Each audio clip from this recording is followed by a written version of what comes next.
Assalamualaikum warahmatullahi wabarakatuh. Good morning and salam Malaysia Madani.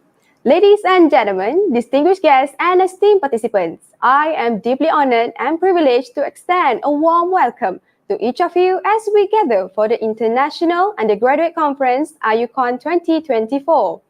Today, we come together in the spirit of collaboration and knowledge sharing under the inspiring themes of next-gen emergence, crafting a resilient environment for tomorrow.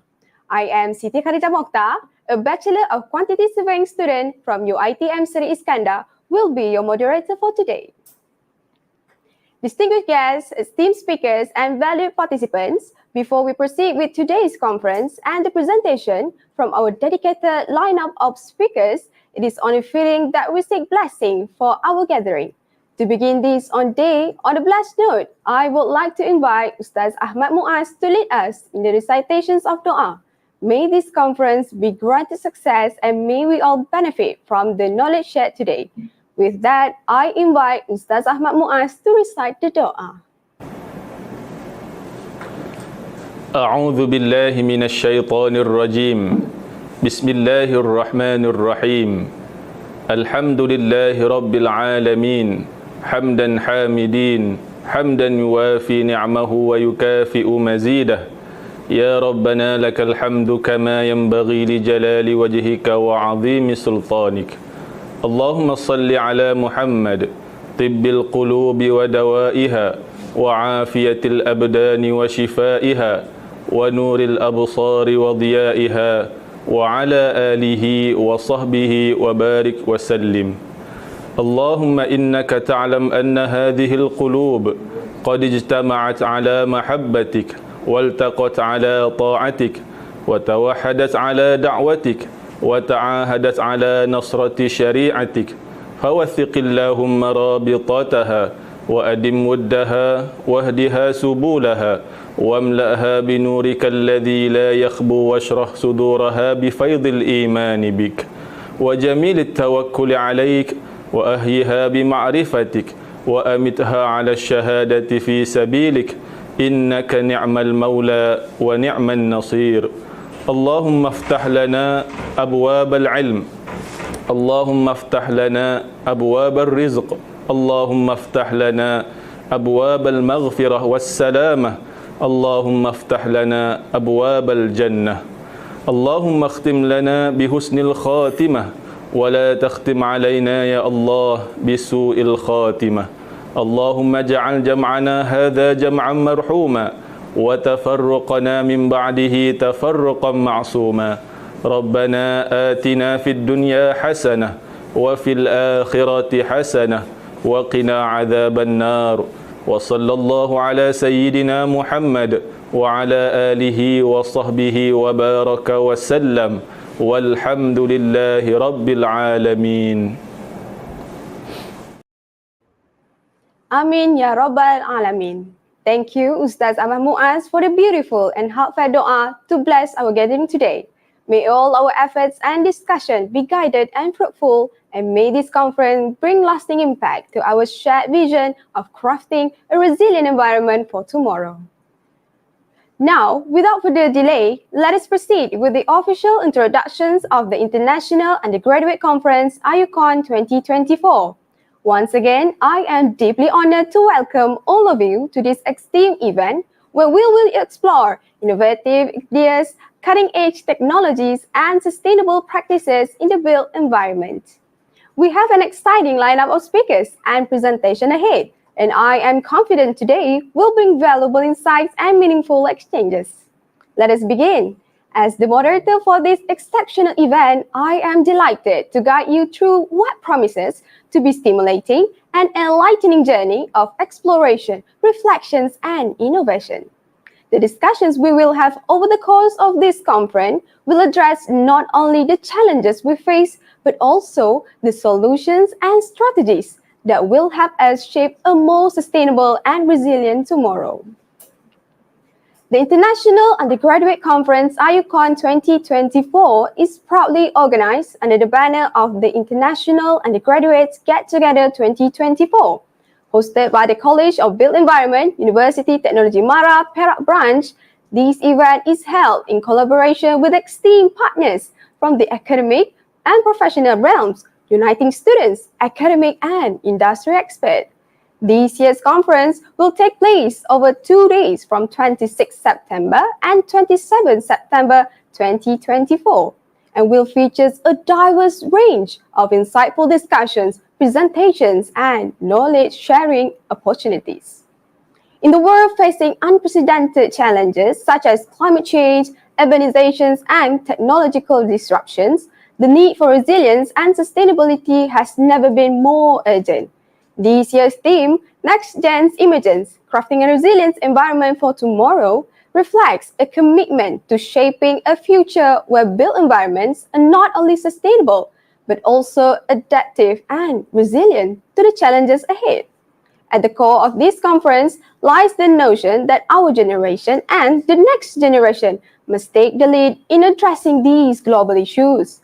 The emergence of innovative technologies, sustainable design practices, and cutting-edge management strategies provide us with the tools to foster a resilient future.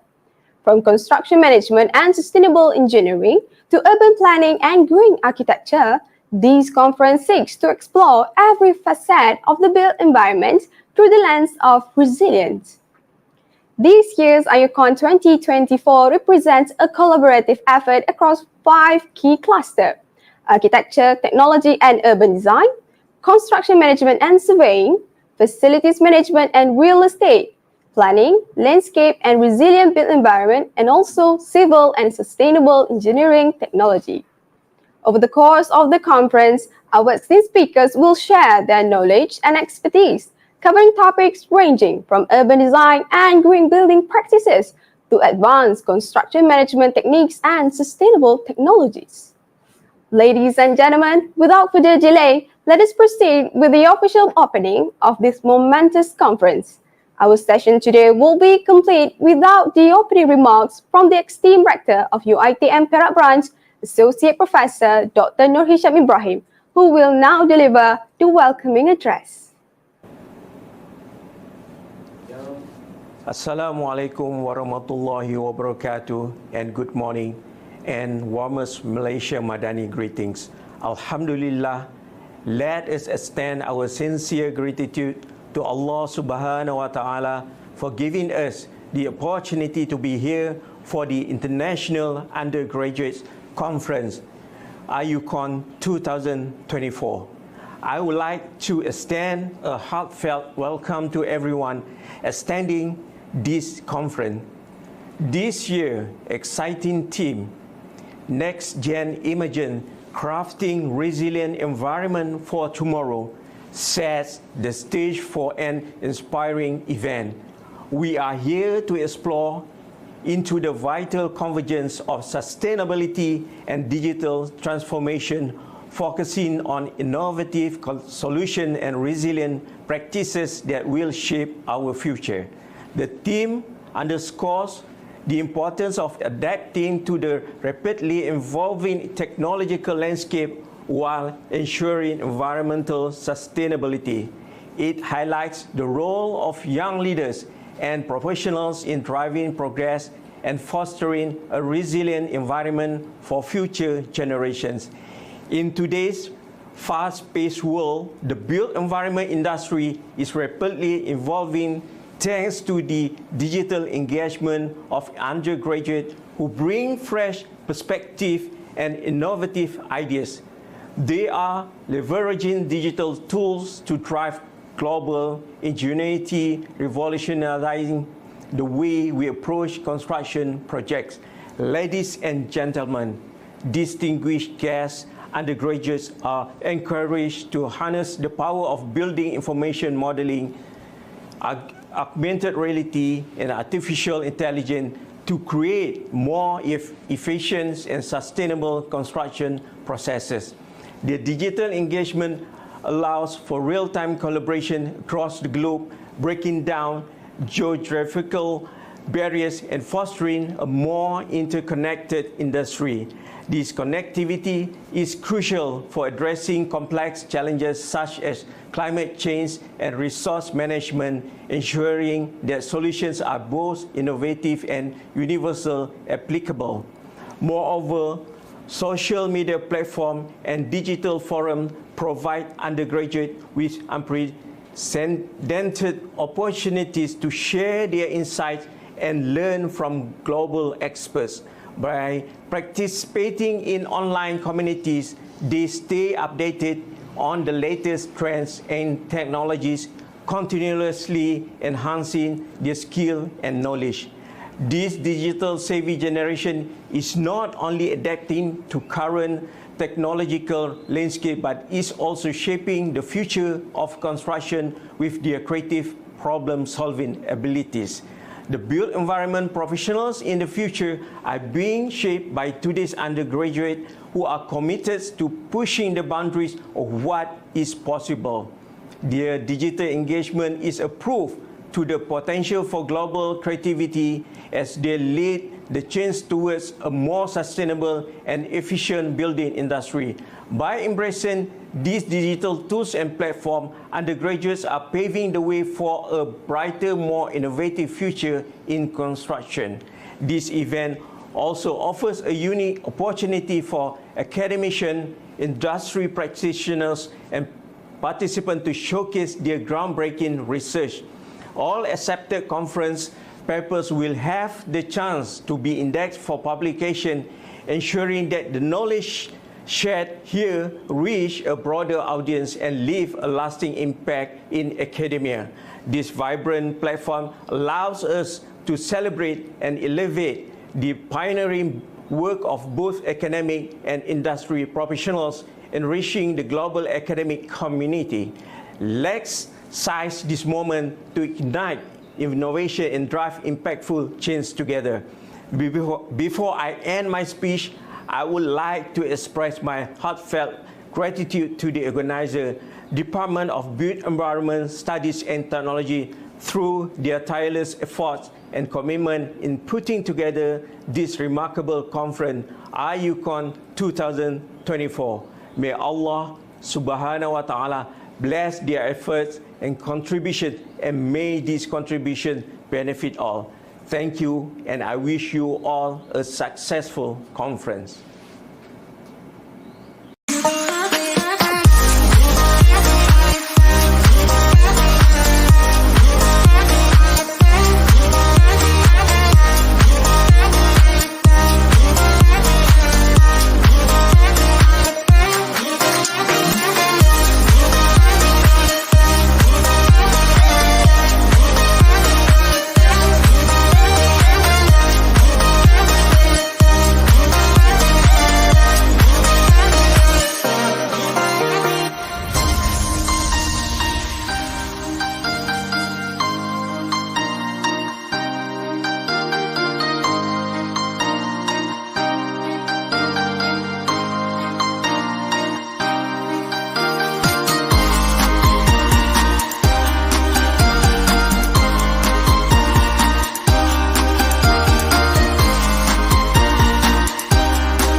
Ladies and gentlemen, our session today begins with an inspiring keynote session where we are privileged to have six distinguished keynote speakers from various fields who will share their insight, expertise, and experience in the built environment.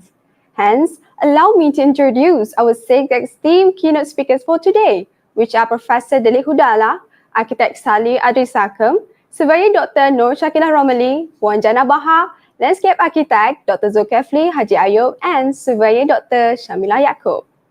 Ladies and gentlemen, as we embark on this journey of intellectual explorations, let us remind ourselves of the critical role that our generation has in shaping a resilient and sustainable future.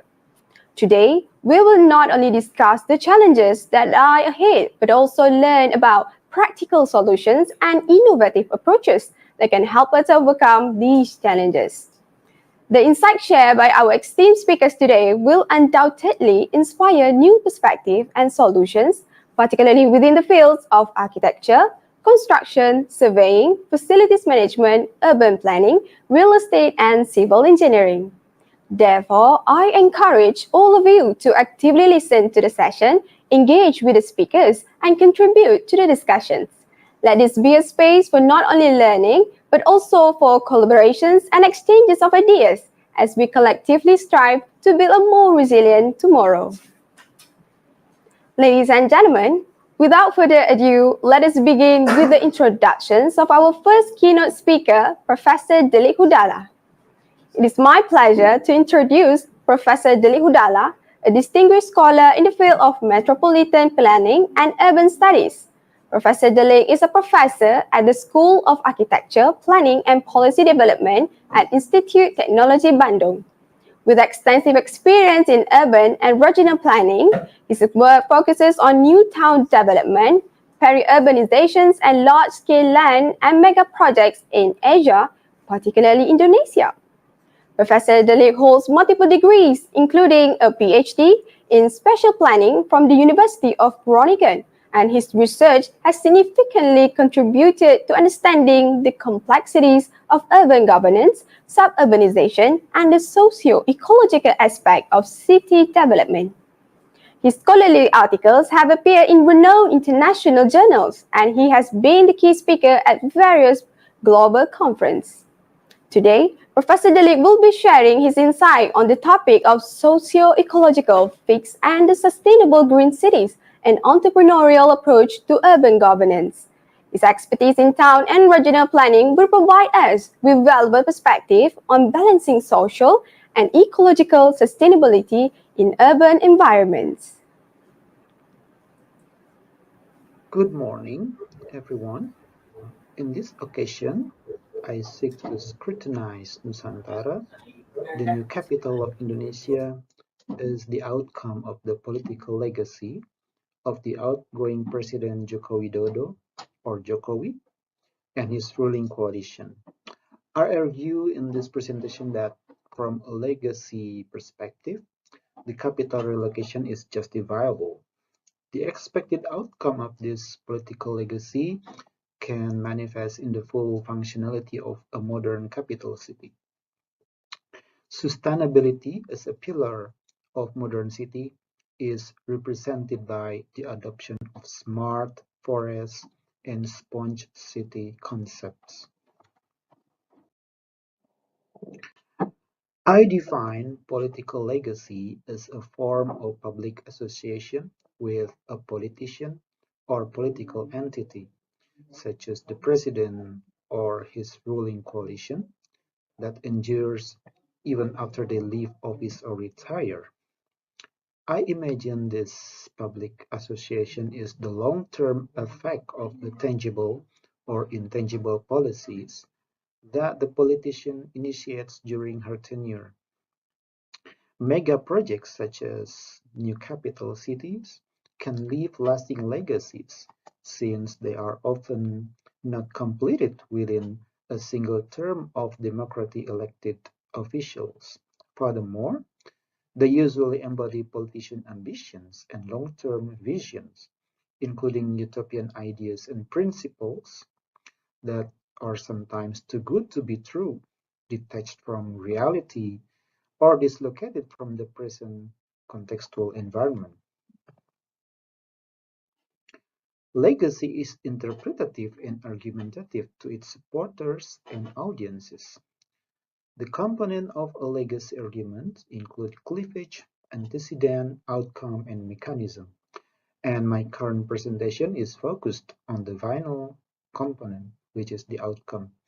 The outcome is the legacy objective, representing an imagined impact or consequence of present ideas, policies, or actions that cannot be achieved during a politician tenure. A current politician objective is considered a political legacy outcome when its achievement can only occur in the future after the politician leaves office. On August 16, 2019, a few months after winning the election for his second and final term, President Jokowi unexpectedly made an unpopular and staggering announcement to move the capital from Jakarta to Kalimantan during the State of the Union address of the Parliament complex. Jokowi promptly instructed his ministries to commence the construction as soon as possible that year to ensure that the capital can be inaugurated during the 79th Independence Day celebration ceremony on August 17, 2024, a few months before the end of his presidential term. The Ibu Kota Nusantara, or Nusantara Capital, or the IKN, is situated in the geographical center of Indonesia in a green field near the East Kalimantan coast, approximately more than 1,000 kilometers from the former capital of Jakarta. The planned area is more than 200,000 hectares, making it 4 times larger than Jakarta, or 3 times larger than Singapore, or even twice as big as New York City. With the slogan locally integrated, globally connected, and universally inspired, Nusantara envisions to become a world city for all, with a focus on 3 key objectives. First is a symbol of national identity, and then the most sustainable city in the world, and the driving force of the future economy of the nation. The government official arguments for relocating the capital include colonial legacy, overpopulation, congestion, and chronic flooding frequently hit Jakarta. However, many experts countered this move by arguing that the capital relocation will be insignificant in easing the burden of the city as well as in promoting equal development outside Java as the demographic and economic center of Indonesia. The opposing expert also worried that the relocation would further accelerate the loss of biodiversity, deforestation, and climate change in Kalimantan as the lung of the world. Jokowi has a strong desire to leave an enduring political legacy. His vision as a state leader extends beyond the 5-year presidential term. The greatest ambition of his administration is to establish a solid foundation for the centennial commemoration of independence in 2045. His dream include how to make Indonesia as a developed and modern country and to rise as the 5th largest economy in the world. The realization of this vision required transformation in all aspects, in which capital relocation is the true experiment. So Jokowi aims to make the new capital as a showcase for these transformations. So the design and planning for the capital is guided by 5 aspects of cultural transformation in urban life, including nature conservation, national and state life, settlement, mobility, and work. So with this transformation idea in mind, the president wants to show that every problem associated with the relocation can be solved, and proving that all critical views on relocation is the opposite. Uh, so he highlights the necessity of using design and planning technologies as an opportunity to respond to the environmentalists' concerns about deforestation, climate change, and disaster. The government underlines that Nusantara is planned to be the world's model of a green and sustainable city with a high standard of living.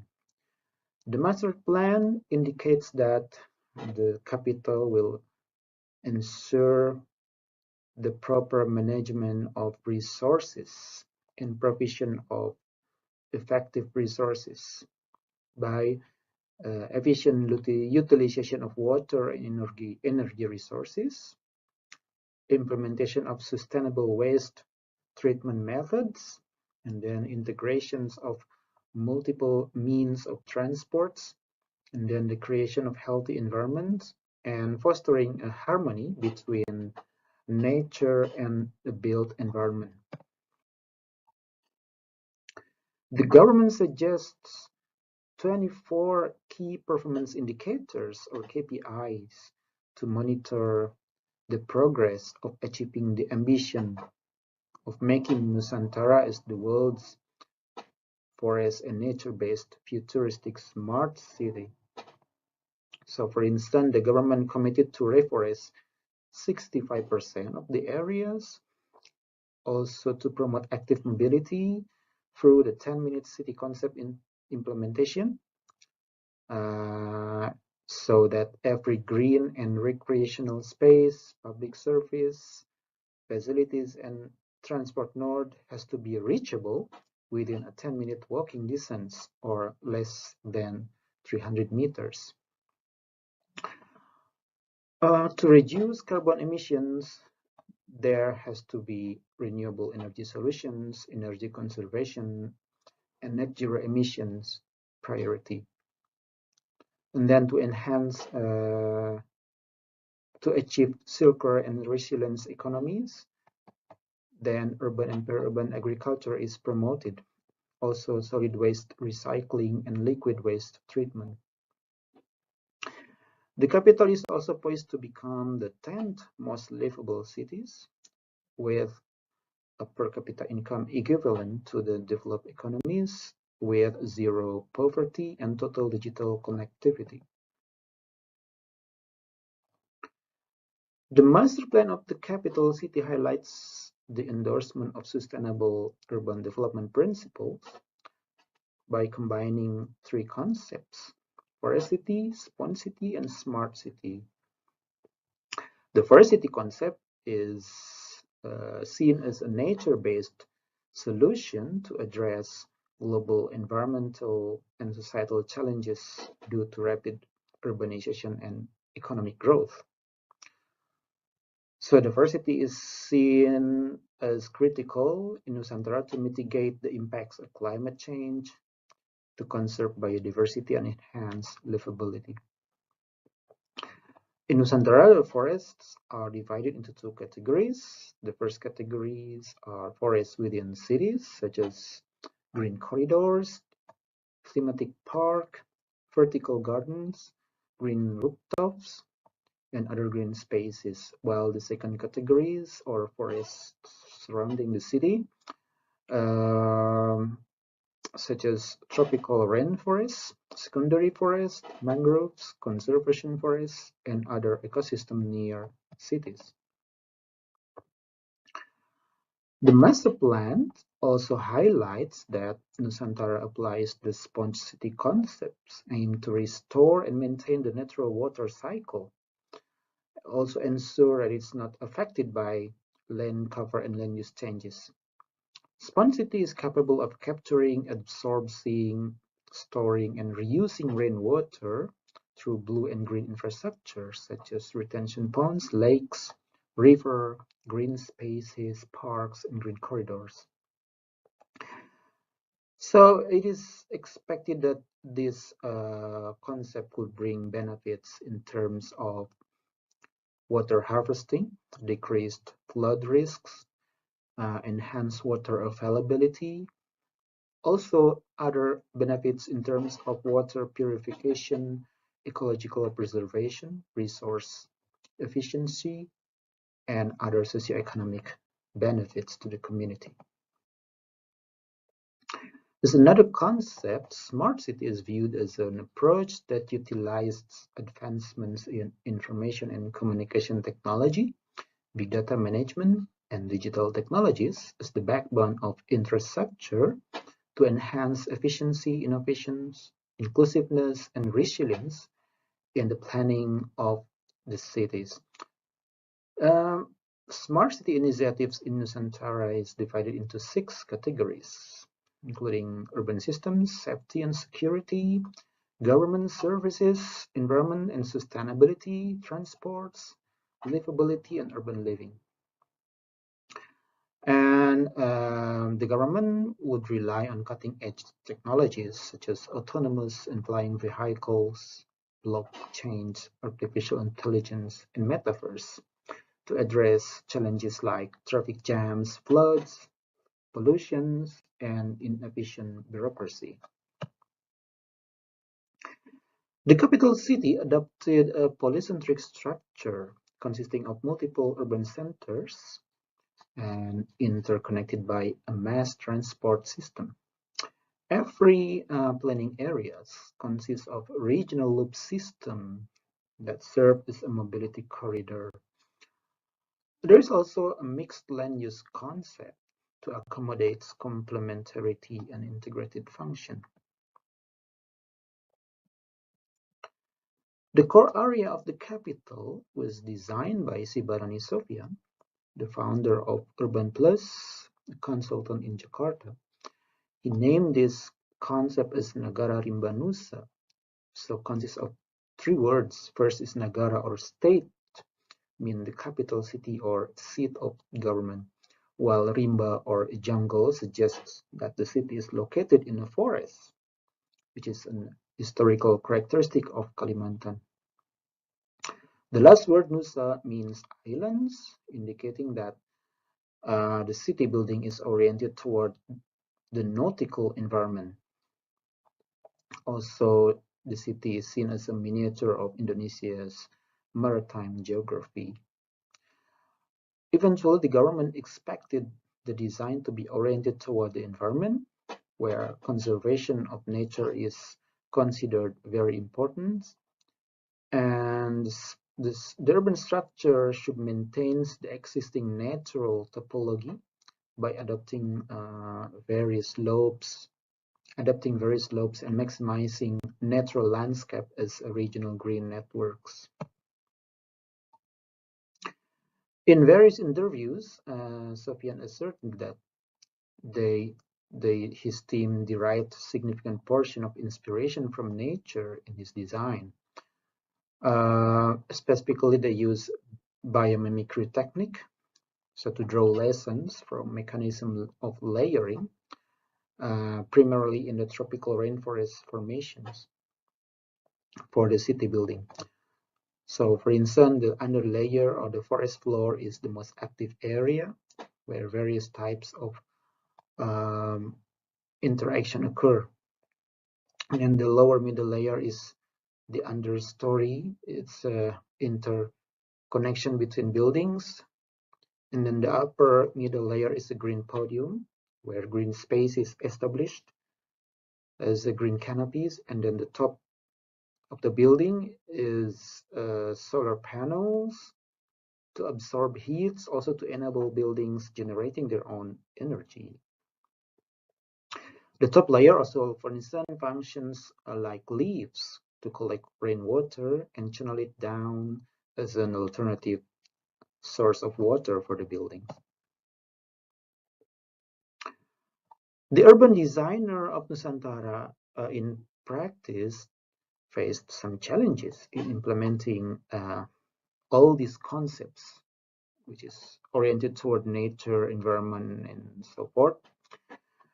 First, the reason is that the capital city is located in not in a plate area. It's in uneven hills and ridges, characterized by steep slopes, sharp crests, and some narrow valley floors. Nevertheless, they could not see it as or contour as a weakness, so they are forced to consider it as a potential that could actually produce a better design. So in turn, the design has to be adjusted to fit the existing contour by minimizing cut and fill. But there are challenges because constructing a 10-minute city in a hilly terrain can be costly. For instance, we have to install many travelators to maintain a maximum 10 minutes walking distance between places because they have varying ground heights. Other challenges, for instance, includes while constructing the capital is the geological conditions of Kalimantan, which typically cannot accommodate rapid and large-scale urbanization because the soil is so old. It's formed like by marine clay rocks dating back like 20 million years ago. The soil is dry, unstable, loamy, so it's unsuitable for urban development.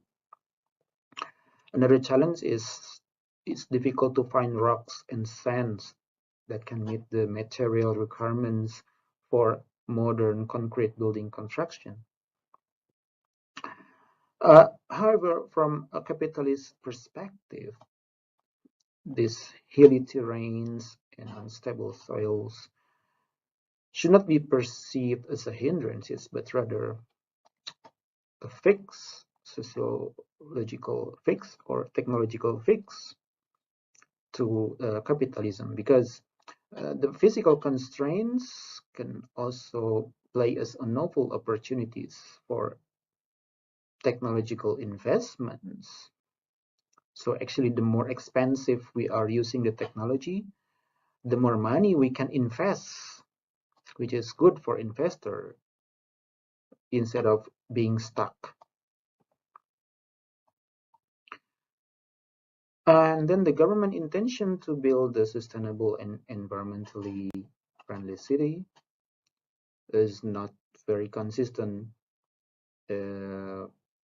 Is not reflected in some of the key iconic structures, such as the President Palace and then the Memorial Park, which featured a gigantic Garuda statues. Some experts criticized this metaphoric design of prioritizing grandeur over function, security, and sustainability. First, the height of the statue is like 20-story building, creating a grandiose impression of the colonial era. So it doesn't represent the current progress of civilization in the digital era, nor in the low emission buildings era. And then the use of metal materials as coatings for the iconic buildings is considered outdated, wasteful, and not functional. And then as another problem is that the government preferred to import most of building materials from other main islands such as Sulawesi and Java, rather than developing and applying new building technologies and adapting the design to the availability of local materials and local knowledge of Kalimantan. As a result, the modern building construction in Nusantara is proven to be costly, like it's like twice more expensive than those in Java. So this kind of practice actually quite harmful to the environment and it's detrimental to the local traditions. It deviates significantly from the vision of creating a sustainable city. Furthermore, the urban designers and planners envisions of creating an ideal archipelagic forest city, which is too good to be true, because there is no such an abundant water or pristine forests or perennial rivers in Kalimantan. It hardly exists. Most primary forests in Kalimantan have been deforested or transformed into industrial forests. So it's more monocultural, lack of biodiversity and environmental services. The main rivers also are primarily tidal rivers. Other challenges include the absence of natural lake and low groundwater level. As a consequence, the government must allocate a large amount of budget for large-scale reforestation, also for massive construction of reservoir retention ponds to enable the implementation of forest and sponge city concept. So in conclusion, my presentation first critically scrutinizes the planning vision and objectives of the capital city of Nusantara. I link the political legacy framework with sustainability concepts. The conclusion is that capital relocation is justifiable as Jokowi's political legacy. The outcome of this legacy is sustainable urbanism as an enduring characteristic underlying the vision of Nusantara.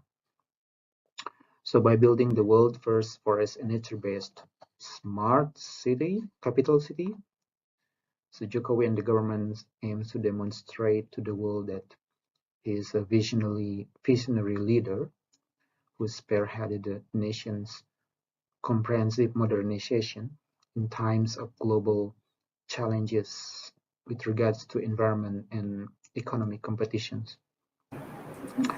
And some challenges in incorporating sustainability into capital city includes managing conflicts with other objectives or criteria like monumentalism, modernism, and cost efficiency. That's all my presentation. Thank you very much for your attention. Thank you very much, Professor Dele Hudala, for the insightful and thought-provoking presentation. Your discussion on the socio-ecological fix and sustainable green cities has highlighted the critical role that urban governance plays in balancing ecological sustainability with entrepreneurial approaches. It is evident that addressing the challenges of urbanization and development requires innovative thinking and integrated solutions, and your insight have provided valuable guidance on how cities can evolve into resilient and sustainable environments. Ladies and gentlemen, it is my pleasure to introduce you to our next distinguished speaker, Architect Saleh Adri Sakem. It is my honor to introduce Architect Saleh Adri Sakem, a highly esteemed architect and leading figure in sustainable architecture. As the director of Saleh Adri Sakem Architecture Sendirian Berhad and the past president of the Malaysia Green Building Council, Architect Saleh has dedicated his career to advancing green design and sustainable development in Malaysia. His contribution to the field has been recognized both nationally and internationally, and he is regarded as an industry expert in green architecture and sustainable building practices. Today, Architect Saleh will share his insight on carbon footprint analysis in designing green buildings, a topic that emphasizes the critical role that architecture plays in reducing our environmental impacts. His extensive experience and passion for sustainability make him the ideal speaker to discuss on how innovative design strategies can shape greener and more eco-friendly built environments for future.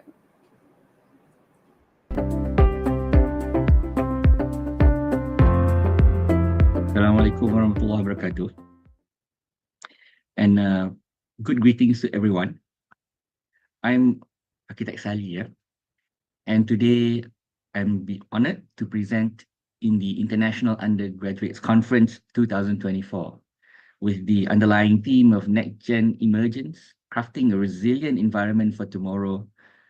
And my talk will be about the role of carbon footprint analysis in designing green buildings. And I'm invited to this conference, perhaps due to my many involvement in green buildings. I run my own firm, Saliade Circle Architecture. I am currently the Chief Executive Officer for Green Building Index, the country's premier green rating tool. I'm also a board member for Lembaga Architect, past president for both PAM, the Malaysian Institute of Architects, past president for the Malaysian Green Building Council, and currently an industry expert for the University of Malaya. So many, many hats, but with one common theme running through them, which is sustainability. Elon Musk said that we are running the most dangerous experiment in history right now, which is to see how much carbon dioxide the atmosphere can handle before there is an environmental catastrophe. And this guy makes a lot of sense because at the end of the day, humanity is still going on with business as usual, and it's people like Elon who's trying to mitigate that with some crazy ideas like launching Tesla. And in 1969, I guess it was the first time when humanity really looked at what we could now call as spaceship Earth, the Earth as a blue marble bubble.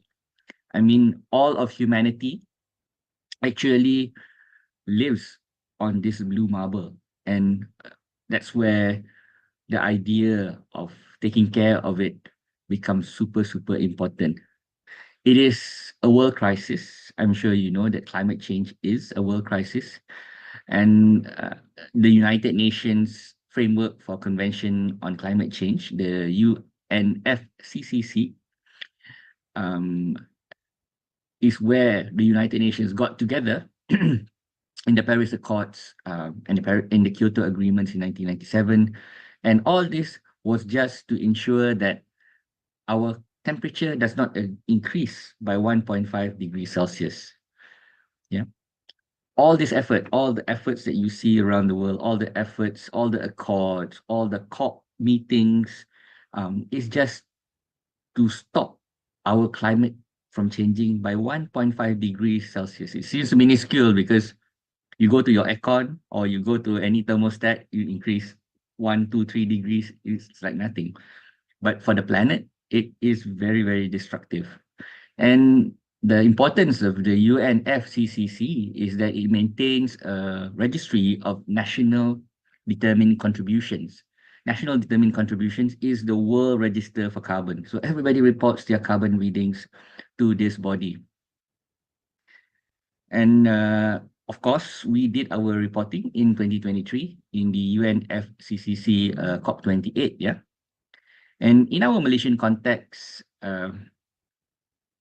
our temperature is rising. I mean, like even without scientific data like this one I'm showing you from NOAA, you can feel the difference. You go out into the city or even the general smaller cities or smaller places, you can feel that the average temperature is higher. Weather patterns are changing, fruit harvest is changing, but government is not sitting idle. We have made our own promises to the world, which is the 45% reduction by 2023 in terms of carbon. And the target is increase of only 10% from the earlier submission. That means that we are trying to get a better target for the country. And I think according to the Prime Minister, who reported it like a few days ago in the SDG summit in KLCC, we are supposedly on track. But the reality is, who is giving the data to the government? So the building industry is one of the biggest industry that affects the reporting of carbon. Hence, we play an important role. Again, the Malaysian commitment, we have the Malaysian Energy Transition Roadmap. We have the Malaysia Energy Transition Outlook. A lot of good policies on the government. We have two ministries that are actually working hard. We have the NRES and Petra. Yeah. Basically, we are looking at the reduction of energy usage through energy efficiency. We have the Energy Efficiency Act, and we are looking at increase in renewables. But of course, the biggest impact is actually energy efficiency. That is why you see the rollout of energy efficiency first. And energy efficiency is a much more low-hanging fruit than renewables. As you well know, renewables are a higher technological investment, a higher capex investment as well for the country. Why buildings? Because buildings generate nearly 40% of our annual global greenhouse gas emissions. Cities are responsible for 70% of the global energy consumption and CO2 emissions. If you look at this graph, which is from Architecture 2030, the building materials itself and building operations is 28%, and that does not include other things which may also be linked to buildings such as transportation and industry, because we have industrial buildings, we have transportation hubs. So at the end of the day, buildings play a major role. That's why if you reduce carbon in buildings, that means that you reduce your total carbon.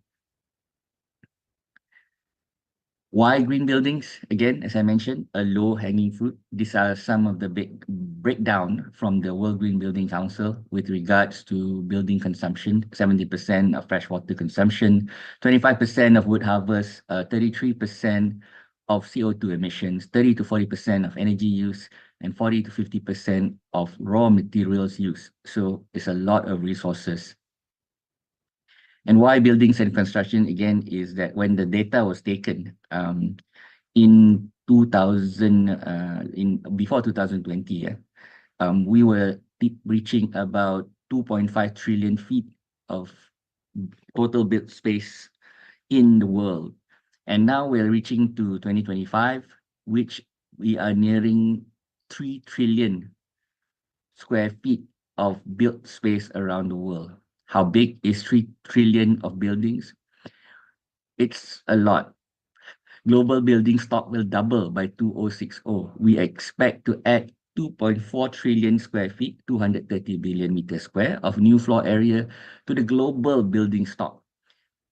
How big is that? It's equivalent to adding an entire New York City every month for the next 40 years. So it's a huge increase in building, because our population is growing, our urbanization is growing. Although we have measures from the UN, this is from the World Green Building Council, we have the Sustainable Development Goals, the SDGs, target for 2030, which plays a huge role as well in a lot of the goals actually intertwine with reduction in carbon and environmental stewardship. But in support of this, where does green building stand? We actually, here in Malaysia, under the Green Building Index, which was a joint initiative by PAM and ACM, and of course supported by our Malaysian Green Building Council.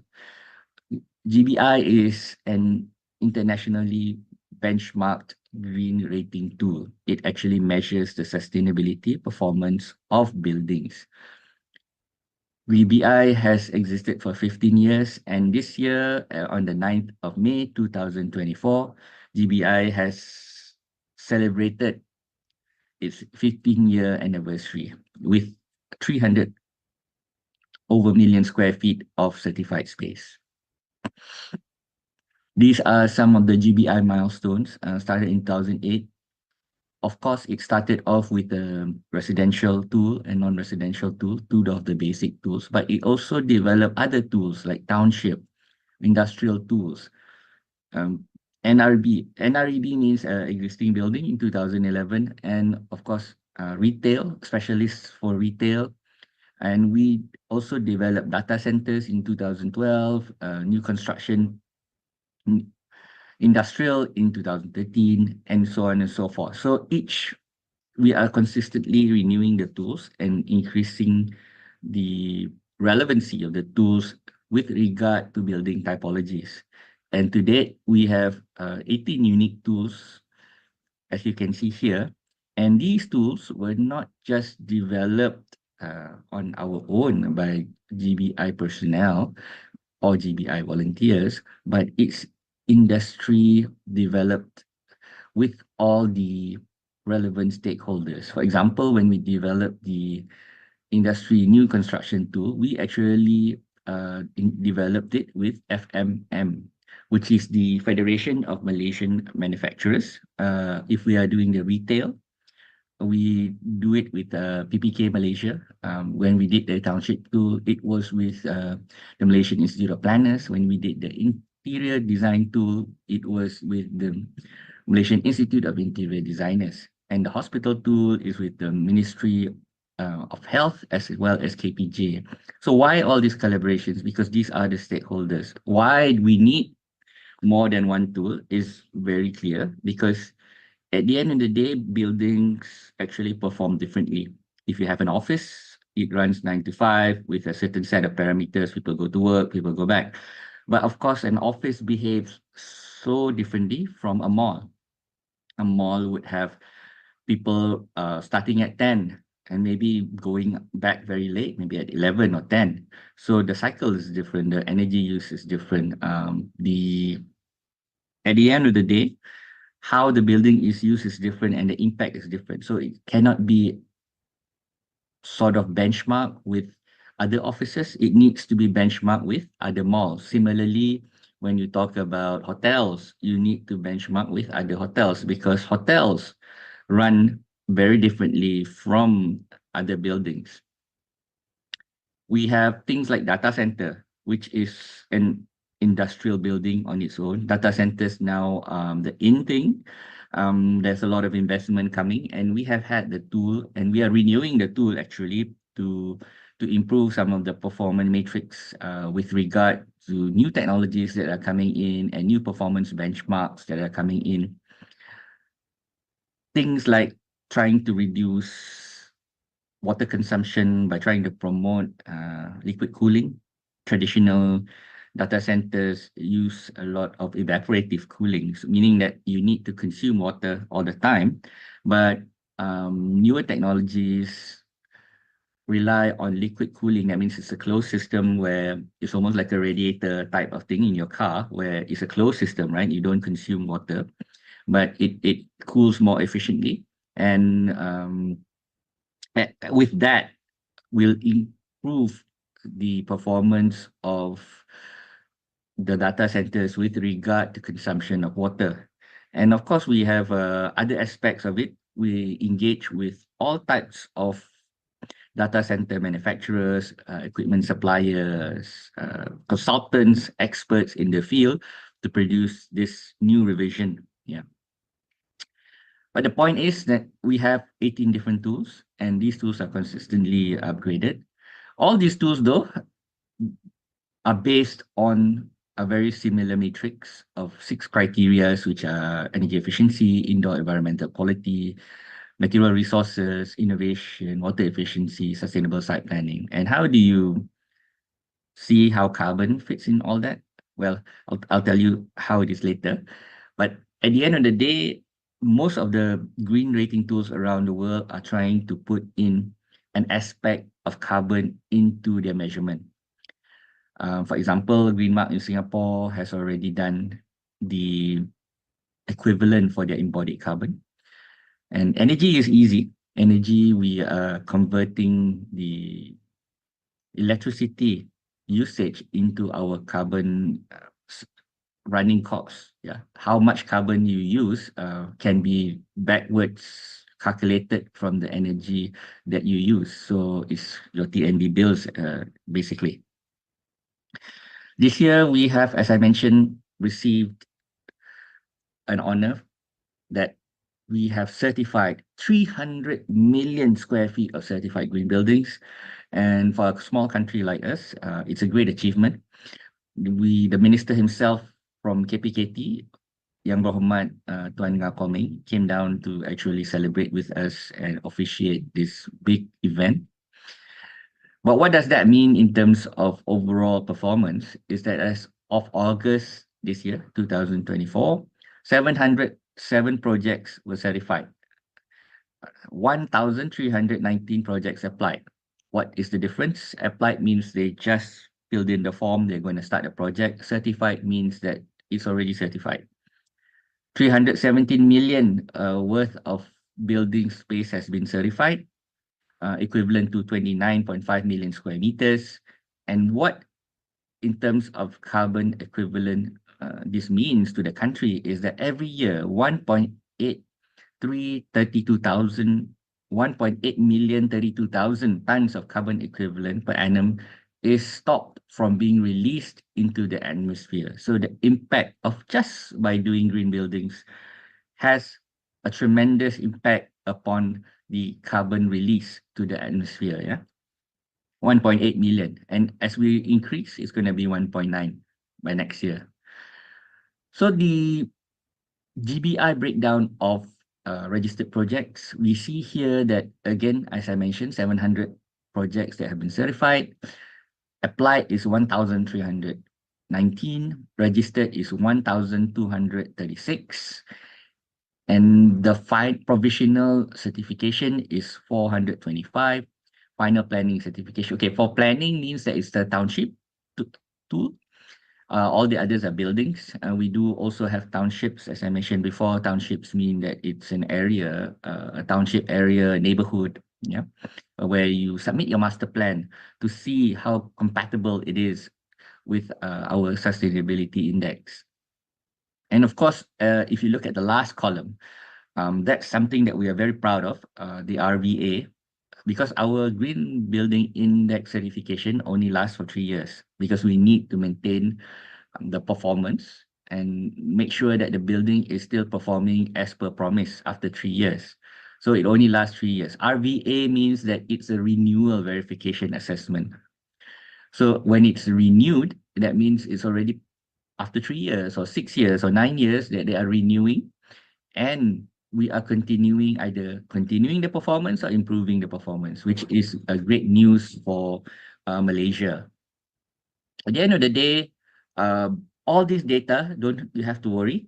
It is available in our website. We are very transparent at Green Building Index.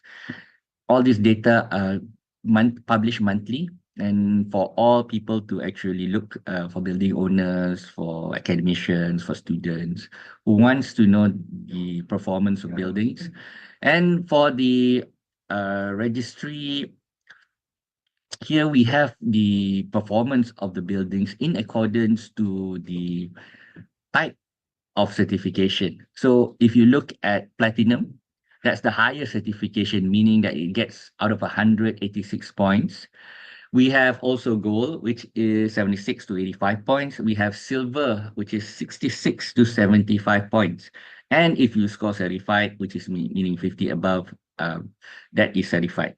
So most of the buildings are certified because that is the minimum threshold for getting a Green Building Index certification. But when you say you're platinum, that means it's the best class of green buildings. And how we benchmark that, what it means is that platinum is the best in the world. Since we are benchmarked globally, if you have a platinum building that's GBI rated, then you have a building that can be rated anywhere with platinum as well. So gold is best in the country, I would say. Silver is adopting best practices. So buildings like the Merdeka 118 actually has 3 certifications, 3 platinums, yeah. So it's something that everybody is proud about. I will show you some example buildings later. Gross floor area, these are just looking at the floor areas and how the division is between the types of tools here. When you look at commercial tools, which is the 12 million, we have also the RNC, which is the residential, 14.5 million. So out of all the 317 million square feet, most of it comes from residential. This is interesting because there are more commercial projects, but more residential floor area. This just shows that the commercial aspect is strong, but in terms of floor area, there is a lot more residential floor area. And how does that contribute to the carbon dioxide emissions or the carbon emissions? These are some of the breakdown. And as I mentioned, it's 1.8 million per year. Here are some of the formulas that we use to actually convert the energy back to carbon. This is dependent on the energy mix. As you well know, most of our energy is from coal, which is not very clean. But fortunately for Sabah and Sarawak, they have much more cleaner energy mix. Some of their coal are even locally sourced, and they have a huge hydro dams there. Here is a division, and why this is important is that you can still look at the division of registered and both rated projects, that most of them are in heavily urbanized areas. Urbanization actually drives development to mitigate the negative impact to the environment of development. We need to go green. Yeah. So if you look at here, you can see that out of all the 700 projects that were rated, most of them are either in Kuala Lumpur, Selangor, Penang, or Johor. But you'll be surprised that places like Sabah and Sarawak are quickly catching up. 2 years ago, Sarawak had only 2 buildings which are rated green. Now there are 22, and if you can see, the registered is coming to 34. Sabah is also the same. Previously, there was only 3, I think. Then now it's 4, and coming up is 15. So there is a huge push for that. The industry also has facilitators. Facilitators are those who actually submit the application for certification to GBI. And of course, there are a lot of people who actually come to the facilitator course just for knowledge. These people can be from academicians, developers, even normal people, just for knowledge sake, they participate. And through Malaysian Green Building Council, have trained a lot of people through these courses. And we have to date about 1,170 registered GBIF facilitators as of August 2024. There are a lot of schemes actually trying to drive green building from various government agencies. The Green Technology Incentive has been given from 2009, if I'm not mistaken. And responsibility for this has shifted from MIDA to MGTC, and currently is back to MGTC. The current one is running from 1st January to 1st January 2024 this year to 31st December 2026. This is an income tax allowance here. That means whatever you spend on green in your building, you can offset with your tax later on. It can be not counted for your tax. Yeah? It's an exemption. So it is something that people are trying to pursue. Of course, we hope that the government actually reconsiders this only 2 years, because the 2 years future outlook is pretty short, because building industry needs a lot more time to actually mature a building. Yeah? A normal building might take 12 to 24 months of building. That's not inclusive of planning, submissions, and whatnot. Because we have all this data from the 700 projects, we have samples for how much the buildings can cost. Yeah, we have 700 over buildings, and people always ask, especially developers, how much does it take to actually do a green building? And from our experience, from the submissions, because they have to submit their green costs as well, for to meet the GBI certified is very easy. Some of them even have zero cost. Yeah. It's only when you go up to the highest performance levels that you do spend a bit more. The original, when we started, we had the original data at the top. If you can see, this is done by one of our pioneers, TL Chen.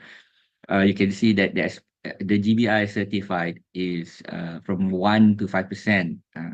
But if you look at the data, it keeps improving. When it comes to 2012, 2022, it's almost 0 to 2%, meaning that people are getting smarter, designs are getting smarter, because there's a lot of ways to actually achieve performance, but some of them are more technologically based and some of them are passive based. Passive based means that, for example, if you have a building that has air conditioning, if you don't have enough shading, your air conditioning load will be very high, because you imagine in the tropics, you're living in a glass box, you would need to cool the glass box. It's going to take a lot of energy. But if you have proper shading, proper protection from solar, your thermal load will be very low. Hence, your energy cost would be very low as well. So all this comes into effect with regard to the overall performance. And I think that's also the strength and the difficulty of Green Building Index, is that it's a performance-based tool. We looked at, there's also the energy efficiency star rating, where we look at the BEI. So the energy intensity of the building energy intensity per square meter. That means we are looking at how buildings performance. And to get a 5-star, you need to get less than 100. Basically, like for example, in KL, where we are situated, GBI's office is in the PAM building, which is a platinum rated building. Our BEI is consistently 70 plus. So we are a 5-star BEI rated building. These are some examples of our buildings that we have rated out of the 700, just to show what type of buildings are there. And sometimes you don't even know that they are rated green, but they are green. Some of them, like for example, Sarawak Energy in Sarawak, very modern building in Sarawak.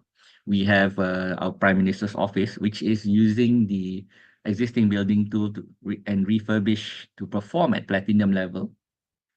We have the Menara Kementerian Perdagangan Antarabangsa dan Industri MITI, which has gotten gold and now is actually renewing their verification.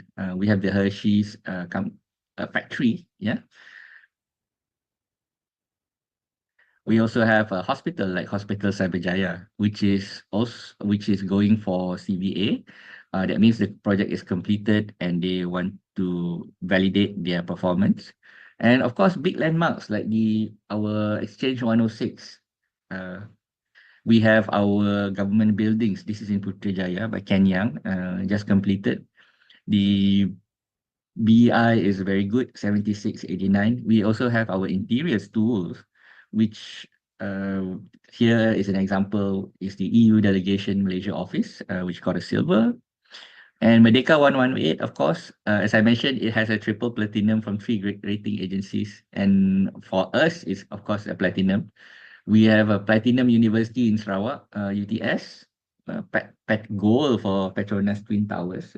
If you go up Petronas Twin Towers, you will see a lot of refurbishment done to actually achieve the gold. And the performance is very good for actual skyscraper.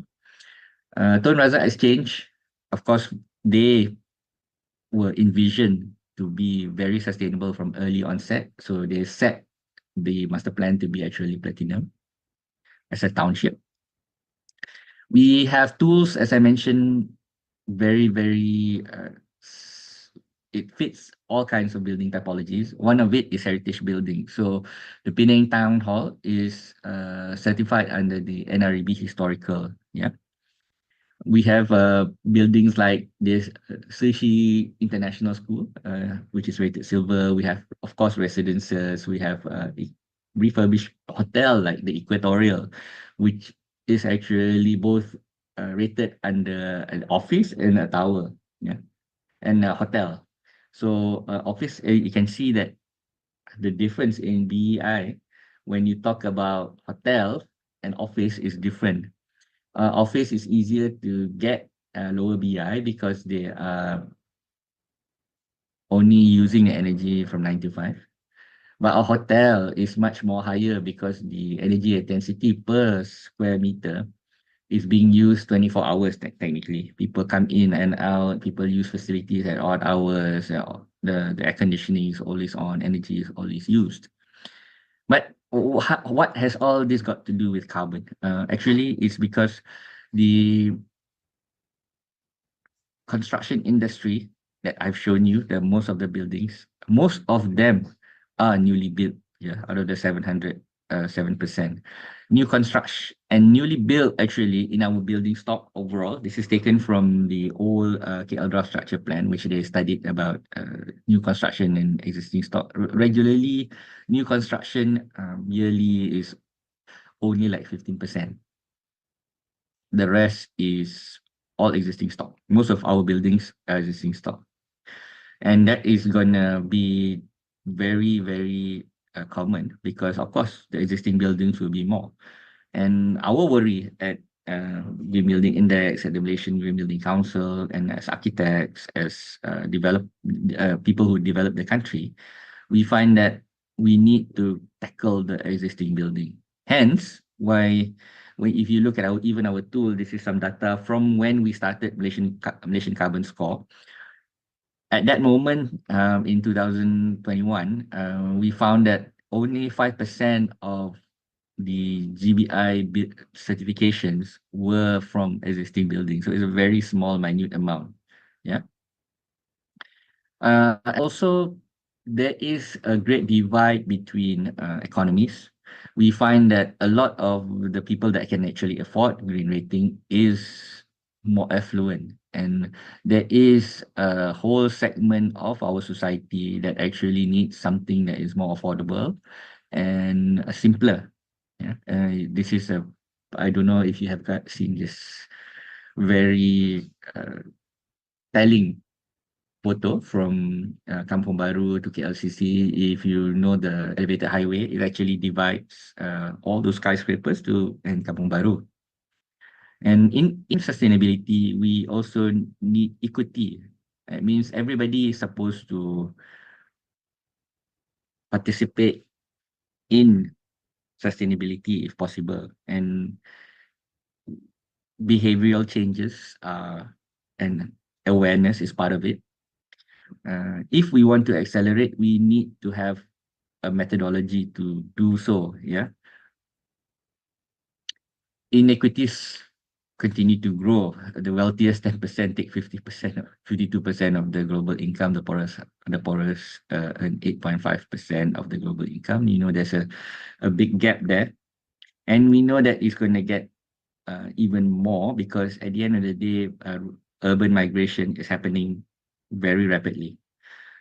Even now, you can notice when there is a celebration in Kuala Lumpur, people don't go back to kampung. People go back to Kuala Lumpur because the generation now, their parents are already living in Kuala Lumpur, and there's no more kampung. Kampung is more of a romanticized notion. Urban migration, no stopping it. We are looking at an increased population all the way to 2030. And there is these are from, of course, research papers and whatnot, but the extrapolation is solid. We cannot stop urban migration because all the opportunities are in the urban areas. The best is to ensure that the urban areas are well suited for these people coming in and mitigate the environmental impact in the urban areas. Yeah. So that segues directly to carbon calculation. What is carbon calculation? Is the measure of how much carbon our activities actually release. So we have operational and embodied. Operational means that the day-to-day things, everything that you do actually produce carbon. Like you work on a computer, your computer is actually taking energy from somewhere else that is burning coal somewhere. So you don't see the smoke on your computer, but actually there is carbon output from your computer. You go to work in a car, yes, you burn carbon. You in even if you drive an EV, not an ICE, you drive an EV, you're taking electricity from somewhere, and that also produces carbon somewhere else. So our lives, carbon is a key indicator of how much we actually impact the environment. But that being said, not all of it is a true indicator. Meaning that some items are very that, for example, in the GBI we have water. In terms of carbon, it is not so high because to produce water, especially when places like in Malaysia where water is quite abundant, the carbon footprint for producing water is low. But that does not mean that water is not important. So this is a typical reporting of our carbon score. This is how it would look like. We have this big circle which actually represents your performance. It is to make it easy for everybody. As I mentioned, we wanted to make it easy. We wanted to make it easy so that everybody can actually do this. This is meant to be from the smallest house owner to the biggest corporates. That means if you own a house, you want to actually look at how much you perform, then you can actually use this assessment method to actually see. It's even easier if you're a small building because you don't have many systems and whatnot. Here I'm showing one of our pilot projects, IOI City Mall, phase 1. And you can see at the top there is their total carbon output in terms of equivalence per year and the percentage of energy efficiency, renewable energy on site. And in the future, we also plan to have an offset system with purchase renewables. Carbon emissions, these are the energy. If you can look at the breakdown there, energy, waste, water, materials, right? The energy is the largest. Waste is considerable, but you look at water, as I mentioned just now, is only 2%. But that does not mean that it's not important. It's just in terms of carbon, it has a smaller footprint. So if, say, for example, this mall were to even be more efficient, it would have a great impact on the carbon emissions that is been released because this mall is huge in terms of floor area, as opposed to if you're a single house, yeah. So this is what we are trying to say. Whatever type of, remember just now in GBI we had 18 typologies of buildings. So here there is no differentiation in typologies because we are giving it a total score, and also we can prorate for the meter square. Like for example, here is 240 meter square per year in terms of carbon release per kilogram carbon equivalent per meter square per year, 240. So once we prorate that, we can take a look at how other buildings are performing. From our data that is gotten from all our previous projects, where we can find the benchmark for Malaysia, which is the average commercial building in Malaysia actually releases 533 kilograms of carbon equivalents per year, per meter square. Yeah. And it's great. We have pilot projects running. The initial ones were taken from GBI buildings for the data. This is myself at iGEM. We were launching the carbon score at that. I was heading the task force back then in 7th of October 2022. And now the tool is complete. You can actually go to the website and actually participate if you want to rate your building, your house, your mother's house, whoever, even your school, your university is all there. And we are technically trying to gather enough data to make an accurate embodied carbon estimation, because the biggest issue is in Malaysia is that we don't have enough data. And the thing about carbon is not so clear cut. For example, these two chairs might look similar. Even if you're an expert, there's no way to know the actual carbon footprint without the data from where it's manufactured, where how far it's transported, because all those contribute to the carbon footprint. If it was manufactured very in a very dirty factory in terms of carbon, and it's flown here via airplane from far away, which is a very high consumption, and it can be a very high carbon footprint thing. But the exact same thing might be produced in a factory that is using solar in Balakong or somewhere, and it's very efficient and whatnot. It looks similar, but one of them has a very high carbon footprint, one of them have a very low carbon footprint. So even similarly with EVs, here I just show that you wouldn't be actually saving anything if you actually charge your EV from a generator because the efficiency of that generator will be very low, and there's also losses when you actually charge. It doesn't work that way. So the shift to EVs, the shift of using electric vehicles and understanding everything about sustainability needs to be backed with proper knowledge. And there is also how carbon is measured. We have scope 1 direct emissions, scope 2. Most of us are in scope 2, emissions from the generation of purchased electricity that is consumed and is owned by all controlled equipment or operations, which means that you purchase electricity lah. And scope 3 indirect emissions are indirect. Some methodologies actually take into account, some don't. But of course, we now we are looking at scope 1 and scope 2. Very few of us are producing our own energy, right? And hence scope 2 is the majority. The why you see that we have adopted this kind of reporting, very simple, because we want it again to penetrate all the existing buildings, and it's easy. Anybody can, through our app and to our website, anybody can actually apply.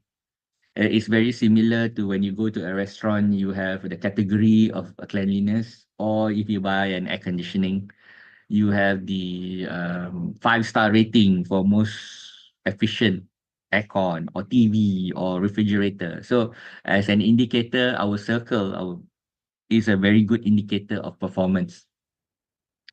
And this speaks well to a lot of people, because a lot of times people want to save and go green, but they don't know how to. For example, people always ask me things like, hey, why do you spend things on inverter, especially when you go to public talks and you have all makcik of the street. Hey, equipment which is efficient is very expensive. Yeah? Like for example, if you buy an aircon, you can have a cheap aircon for maybe 500, 600 ringgit, but an inverter is 1,000 plus, which is almost double. But they forget that the coils inside are less, and maybe if you buy the cheap aircon, which is 600, maybe in a year, every month your energy bill or electricity bill might be increased by 50 or 60 ringgit. But if you use the inverter, you might save that much. Imagine that after 1 year, you might have paid off your aircon, but you will be using your aircon for more than 1 year. You'll be using your aircon for 5 years, 6 years, 10 years, and you'll be paying the extra for nothing. So that sometimes people need to understand there is sort of like logic to saving energy, and sustainability is not something that people just want to do to show off. It's also saving the earth, saving our environment, but also makes sense. Yeah. And if you can't measure something, how can you reduce? It's like when you want to get healthy. If you don't know if you want to get healthy, one of the indicators is weight. But if you don't know your weight, you can eyeball it, of course, but your exact weight, you need a scale. So that's what the MCS is. It's not a prescribed solution. It's just a scale to know how much carbon you emit. Similarly, we do not prescribe the solutions. Yeah, there's many ways for you to decrease your carbon output. Similarly, how you reduce your weight, you many solutions. You can go to the gym, you can get on a diet, you can even take fat burners or other prescription drugs to burn off fat. So we don't is the scale does not see how we reduce, but only reflects the reduction. At the end of the day, when all of this is important because we, as I mentioned just now, we have a lot of targets that have been set, among which the Kuala Lumpur Structure Plan, which for 2040, has already set a very ambitious target for Kuala Lumpur actually, for Kuala Lumpur to be actually carbon neutral by 2050. Which is not long. It's like another 25 years.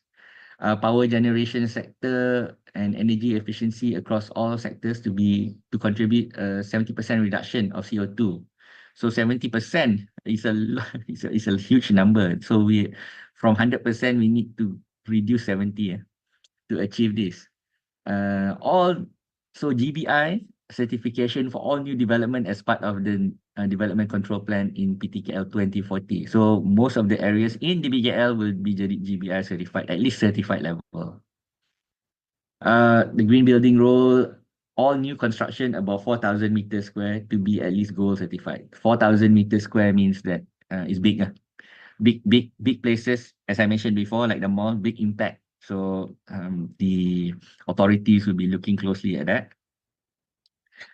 Full points must be scored for GBI public transportation access, green vehicle priority, construction waste management, earthwork. So these are identified because it not just in terms of GBI scoring, but also in terms of easing the congestion for the city and promoting, for example, green vehicle priority, promoting transition from ICE internal combustion engines to EVs, yeah, electric vehicles.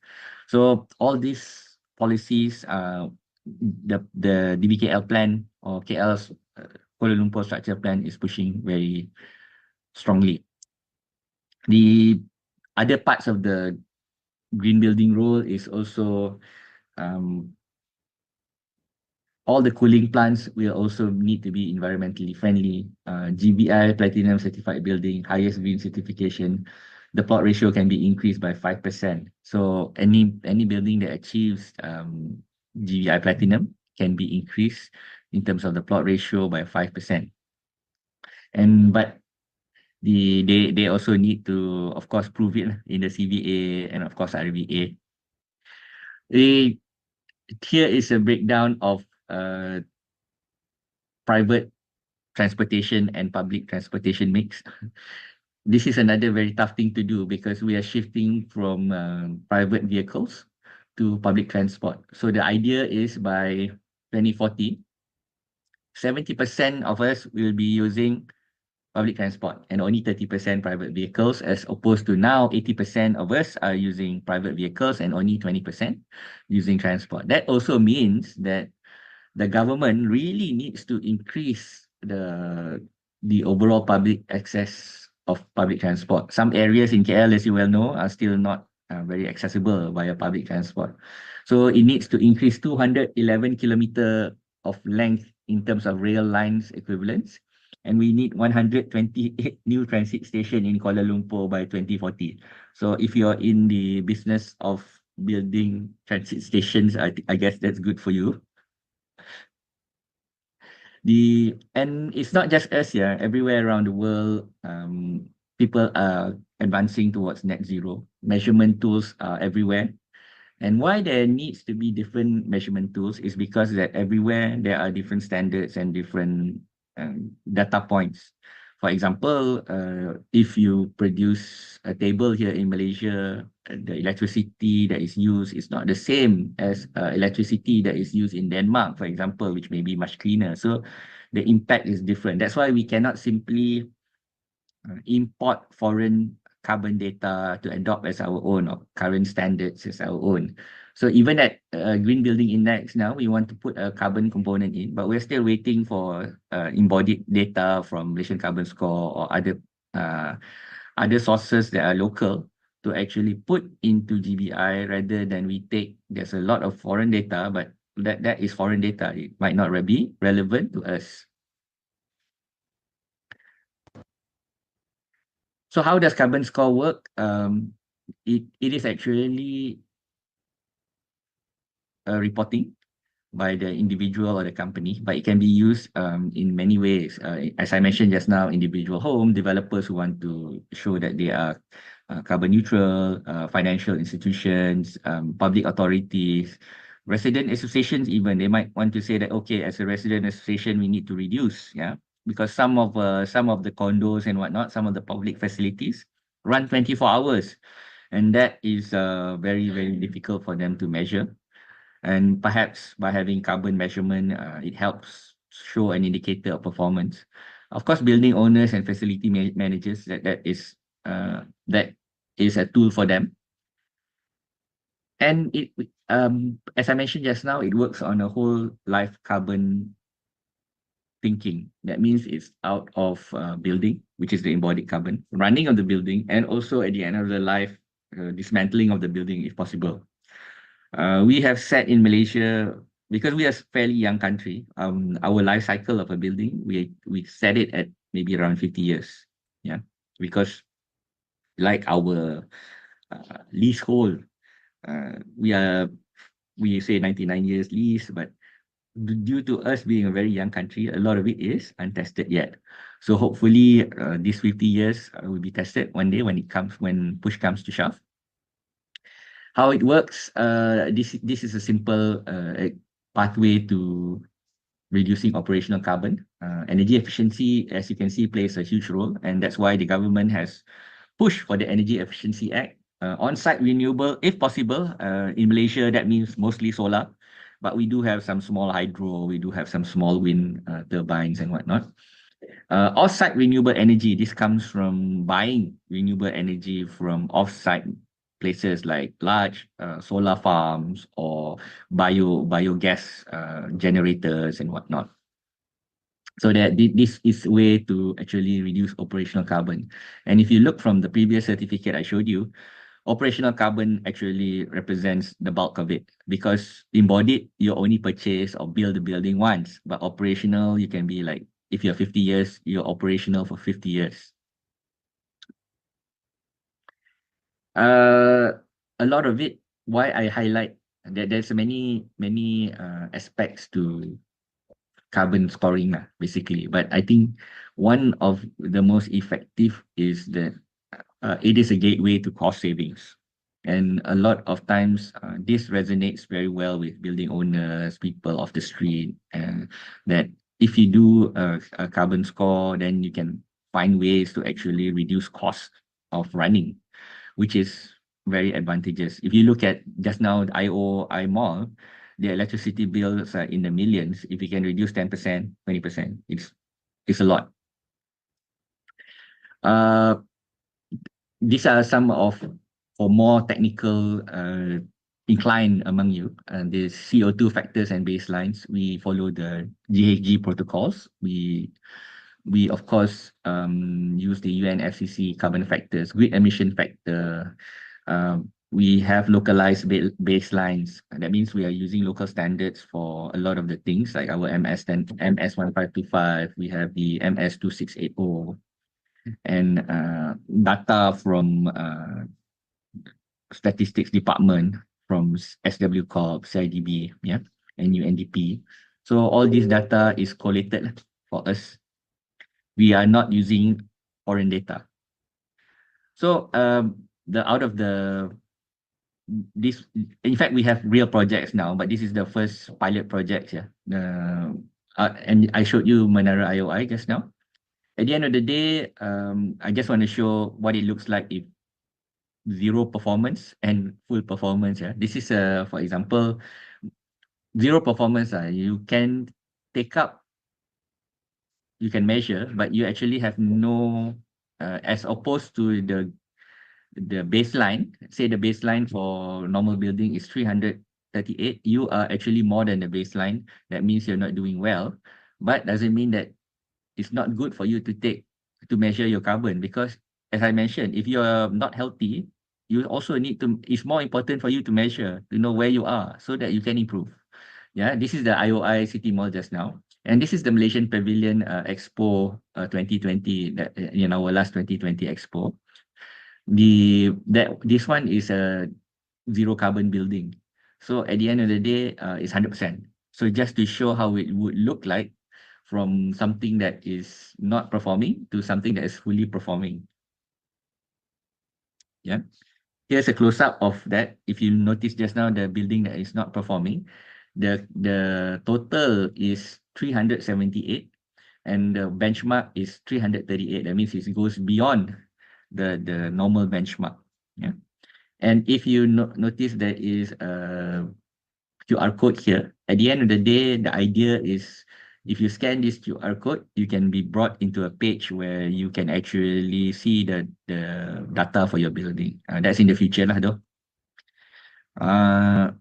But again, if you look from the outside, you would not know that this is a building that is performing well in terms of environment. You need an indicator like this, yeah, and it shows how much in terms of BEI, in terms of energy savings, and only if you look at the roof, you can see how many solar panels are actually there, and that is only covering like a small percentage of the energy use, but almost all of the roof of IOI Mall is using solar panel. Yeah. But then again, you can look at the performance in terms of energy, in terms of all the other things. They are doing 240 as opposed to a benchmark of 533 of other malls. So they are doing very well. I think reaching the end of my time, I hope that I have explained some of the fundamentals of carbon measurement in Malaysia and what we are doing and how we're doing. If you are interested more, you can contact me. This is my contact on the left. You can just telegram me if possible. And of course, all this data, all this information is freely available on both the GBI website and the Malaysian Carbon Score website. So the idea about us in the sustainability movement is that we try to be as open as possible, and we try to share as much data as possible that is allowable. But some do have to assign NDA and whatnot, we cannot release, but most of the overall data is there for you to take a look at. So please do visit the websites. And thank you very much for inviting again. Hopefully you have a great conference. I wish you all the very best for a greener and more sustainable Malaysia for all. Thank you very much. Bye. Hope to have a great conference. Yeah. Bye-bye. Thank you very much, Architect Salih, for the insightful and inspiring presentation. Your discussion on carbon footprint analysis in designing green buildings has underscored the essential role that architecture plays in reducing our environmental impact. You have highlighted the importance of innovative and sustainable design strategies in shaping a greener future. Your expertise and passion for sustainability provide us with valuable insights into how we can create buildings that not only meet the needs of today, but also safeguard for the environment, future generations. Ladies and gentlemen, it is my pleasure to introduce Surveyor Dr. Nur Shakilah Romali, an accomplished academic and professional quantity surveyor with extensive experience in both academia and industry.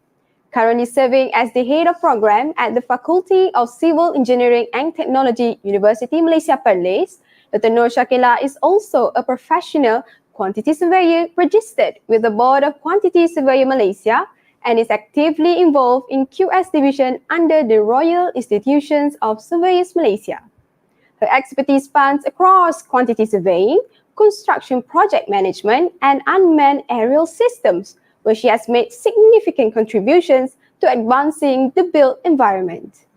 With her leadership role at RMKQS Consult PLT and her research endeavors in construction management, Dr. Nur Shakila's insight into the evolving landscape of the quantity surveying profession is invaluable.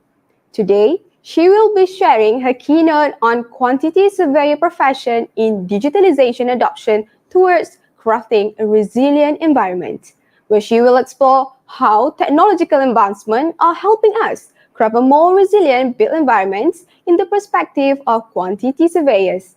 Ladies and gentlemen, without further ado, let us now warmly welcome Surveyor Dr. Nur Shakilah Ramli to deliver her keynote speech.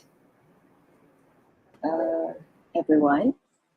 Okay, Assalamualaikum and good morning everyone. So today I am here for the sharing session on the IUCON on the QS division. Okay, so my name is Nur Shakilah binti Romli. So I will be sharing some sort on the quantity surveyor profession in digitalization adoption towards crafting a resilient environment. So first and foremost, I would love to extend my gratitude, and I am so honored to be here, especially being invited by my close friend in UITM, and I am also a UITM alumni. Okay, so about the presenter or myself. Okay, I am an academician, the profession, and also a QS consultant practitioner. And my academic history started from 2013 when I hold a bachelor in quantity survey. And also by 2014, I had my master in integrated construction project management, also from UITM. And eventually, I finished my PhD in 2018 from UITM as well. So my PhD is in built environment, but I major in construction management, procurement, financial management in railway construction. Okay, so in terms of the professional certification, okay, I registered to BQSM as a PQS on 2020 and also by RSM as well. And in terms of the academician practices, I had already reached almost 6 years, okay, in the Faculty of Civil Engineering and Technology of KTA UNIMAP. And then in terms of the QS practices, I started when I was an intern in Aziz Azizi and Partner at 2009. And then I pursue my consultant work experiences in ZulQS Consult in Shah Alam, okay, around 2 years. And then I went into AMD Quantity Surveyor and as a contract executive. And then later on, right now, I pursue my experiences in consultancy services as well at RMK QS Consultant, okay, at the Perlis branch. Okay. And also, I involved with the RSM QS subcommittee, Innovative Construction 2023-2024. And in the meantime, I also finished the BIM Trainer Certificate, TFIM BIM, on 2021. Okay, so about today's sharing, okay, this study is very essential because it can serve a benchmark for future study. And this report as the beginning of the sparks of the digitalization reports, okay, that can be pursued annually to ensure that our level, okay, digitalized level of QS in Malaysia will be measurable so that we can know where is our level. Okay, by that we can improve from time to time. Okay, and therefore, the improvisation of digitalization trust can be enforced accordingly, okay, to fill the gap and meets the needs of the Malaysian construction industrial landscape.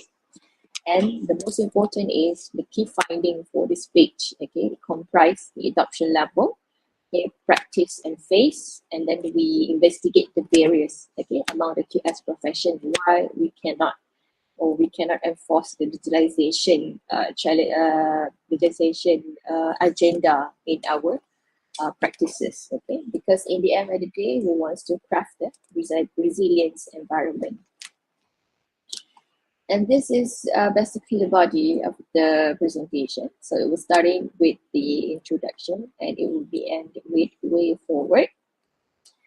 As for the introduction, okay, we can see that IR 4.0 by the Economic Planning Unit by the Prime Minister Department. We have already enforcing several sectors that has to support the IR 4.0 in terms of artificial intelligence, Internet of Things, blockchain, cloud computing, and also advanced materials and technology. And our sectors, construction sector, is here. It's really well written in here that we have to support this agenda on the IR 4.0. Other than that, it has also contributed to the Sustainable Development Goals, that has been plotted by the UN, and it has been mapped on the SDG 9 and also SDG 11. SDG 9 is on industry, innovation, and infrastructure, and SDG 11 is on sustainable cities, and communities. So we are constructing to reach these two SDG. All right. In terms of the carbon emission, we can see that there's the illustration, of what industry that is contributing, to the carbon emission, which is, in the end of the day, the objective of the resilient environment is we want to have a sustainable construction, and sustainable environment, which we has contributed around 3 to 10% in here, for the construction industry, which is more, by this. And then this is the life cycle, in 15 to 50 years, what we can see. So in 50 to 150 years, what happened to our Earth? So there are a couple of landscape that we have to search or we have to dig in. Upfront carbon, usage embodied carbon, end of life carbon, embodied carbon, and also beyond the life cycle carbon. So as we know that construction industry, and we have to make this skills more to our profession, which is QS. We are that is a profession that contribute to the carbon emission, which is we do the printing every day. In construction also we have transport and construction activities itself that contribute to the carbon. But in QS profession, mostly the printing of the tender documents. Before this, we can see in our office. Especially if we are using the traditional method. So we have backlog of the tender documents behind our desk, drawing and whatsoever. So in 50 to 150 years, if this activities is excessive, what happened to our sustainable environment? So in order to craft a resilient environment, Malaysia has actually come up with the Construction 4.0 strategic plan, 2001 until 2025, by the CIDB, and it has been mapped under the strategic trust tree, which is smart integrated technology and innovation and infrastructure. And also Ministry of Work Organization Strategic Plan, KKROSP, it also mapped around 2021 until 2025. And then it has mapped also on the strategic trust too, which is it is expanding the use of technology, innovation, and digital in development and infrastructure maintenance. So these two trusts is actually exploring the impact, or in the end of the day, it has been targeted to craft a resilient environment. So in terms of resilient environment, it has covers on the climate change, several weather, environment disaster, and economic pressure, and also leadership changes. So we need to control these 5 measures, to achieve the resilient environment. So at least we can cover on the environment, climate change, environmental disaster, and also economic pressure, by exploring the digitalization adoption among quantity surveying practices. We have our very own role. So in terms of the QS, we have to know the level and what we have to do right now and what we have to do in the future. In terms of the initiative, we have to go through on the history of the BIM or digitalization adoption in Malaysia.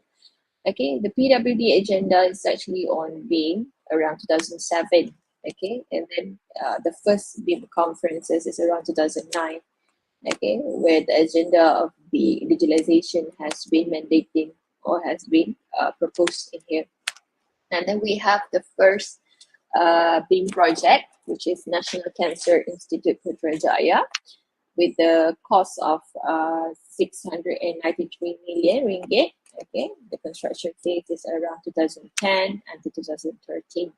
Okay, and then after that, a PWD committee published the BEAM roadmap on 2014. Okay, and then we come up with a couple of KPIs in here, okay, especially that has been stipulated by the CITP KPIs, which is we focus on technology, and then we aim to achieve BEAM level 2 by 2020 for 100% of public building project above Malaysia ringgit 100 million, okay, for JTR building projects.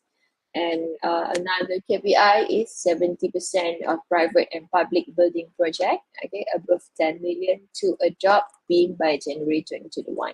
Okay, and also these two trusts that I have been highlighted in front, okay, to ensure that we are supporting those KPIs. Okay. In terms of the initiative, okay, BEAM Day has been done, okay, seminars and workshop, BEAM road tour and incentive, okay, and especially in the industry of education right now, we have to nurture of digitalization for the student at primary level.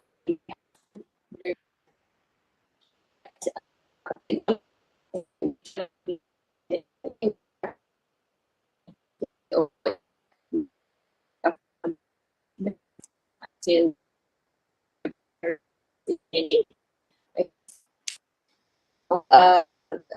for at the university level, okay, UCON actually has been linking this agenda, okay, by inviting all of the speakers, okay, to share the knowledge or the experiences, okay, the resilient environment, okay. So in terms of image, okay, that has been done by the CIDB, okay, there are 14, okay, MyBeam satellites in Malaysia that has been established. So one of it in University Malaysia Perlis, okay, in Kanga, which is in my organization. And we have to go through also the trends of BEAM publication in QS in Malaysia. Actually, the practice has been done, but the literature, okay, the material that we can refer is quite limited in Malaysia. That's why we have to boost the publication. Okay, we have to boost all of the industry players also to write some journal. Okay, not like academic journal, but journal like a guidelines. Okay, a framework, a protocol. Okay, to make sure that we can have our references, okay, from a youngster to reference to do the reference. Okay, what is the lesson learned by the previous action that has been done by the industry.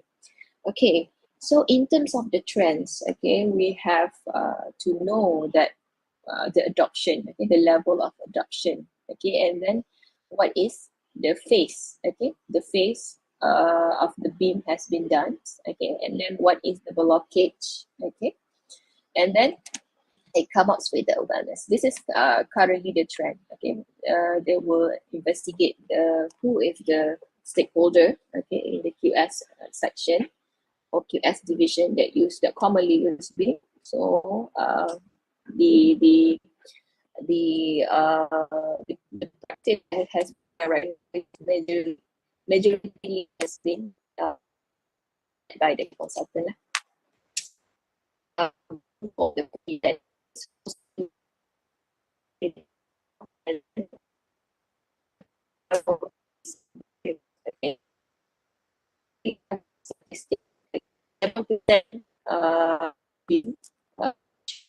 Used by the test, and QS BIM level is moderate by 2019, okay, and 2016, okay, the blockage is actually a teamwork, okay.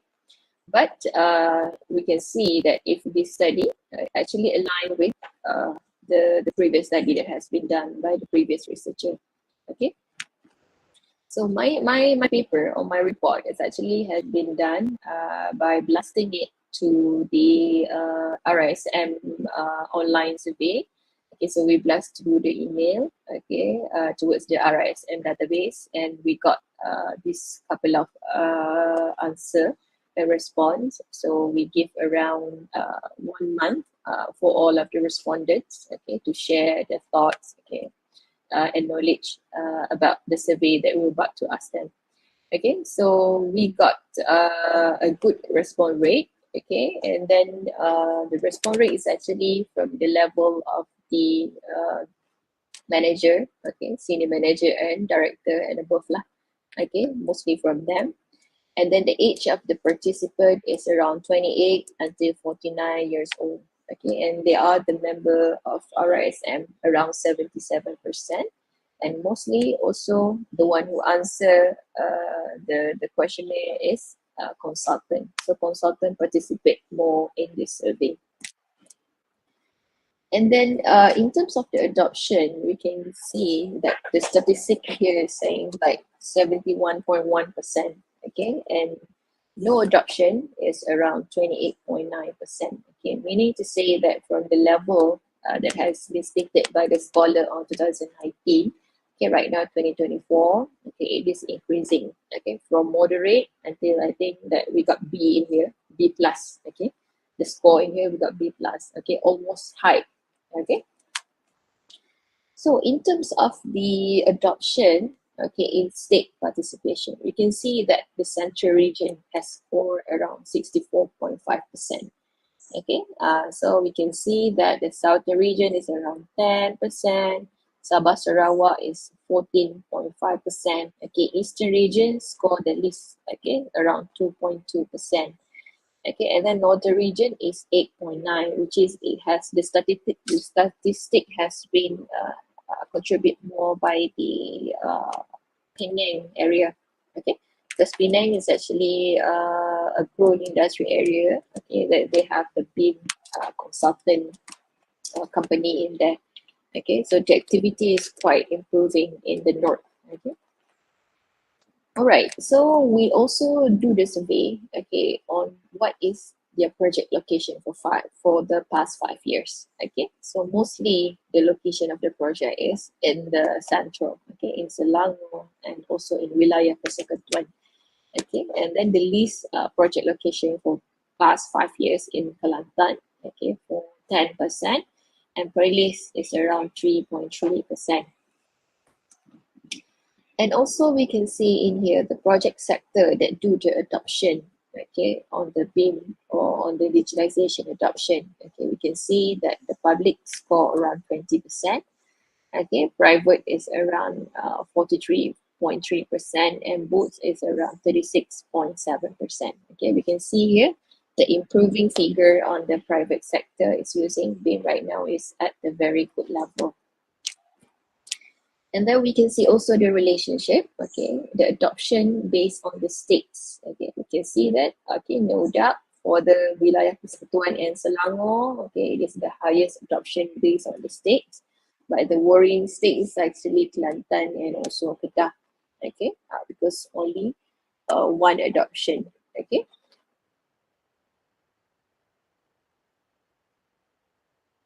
Value, okay, the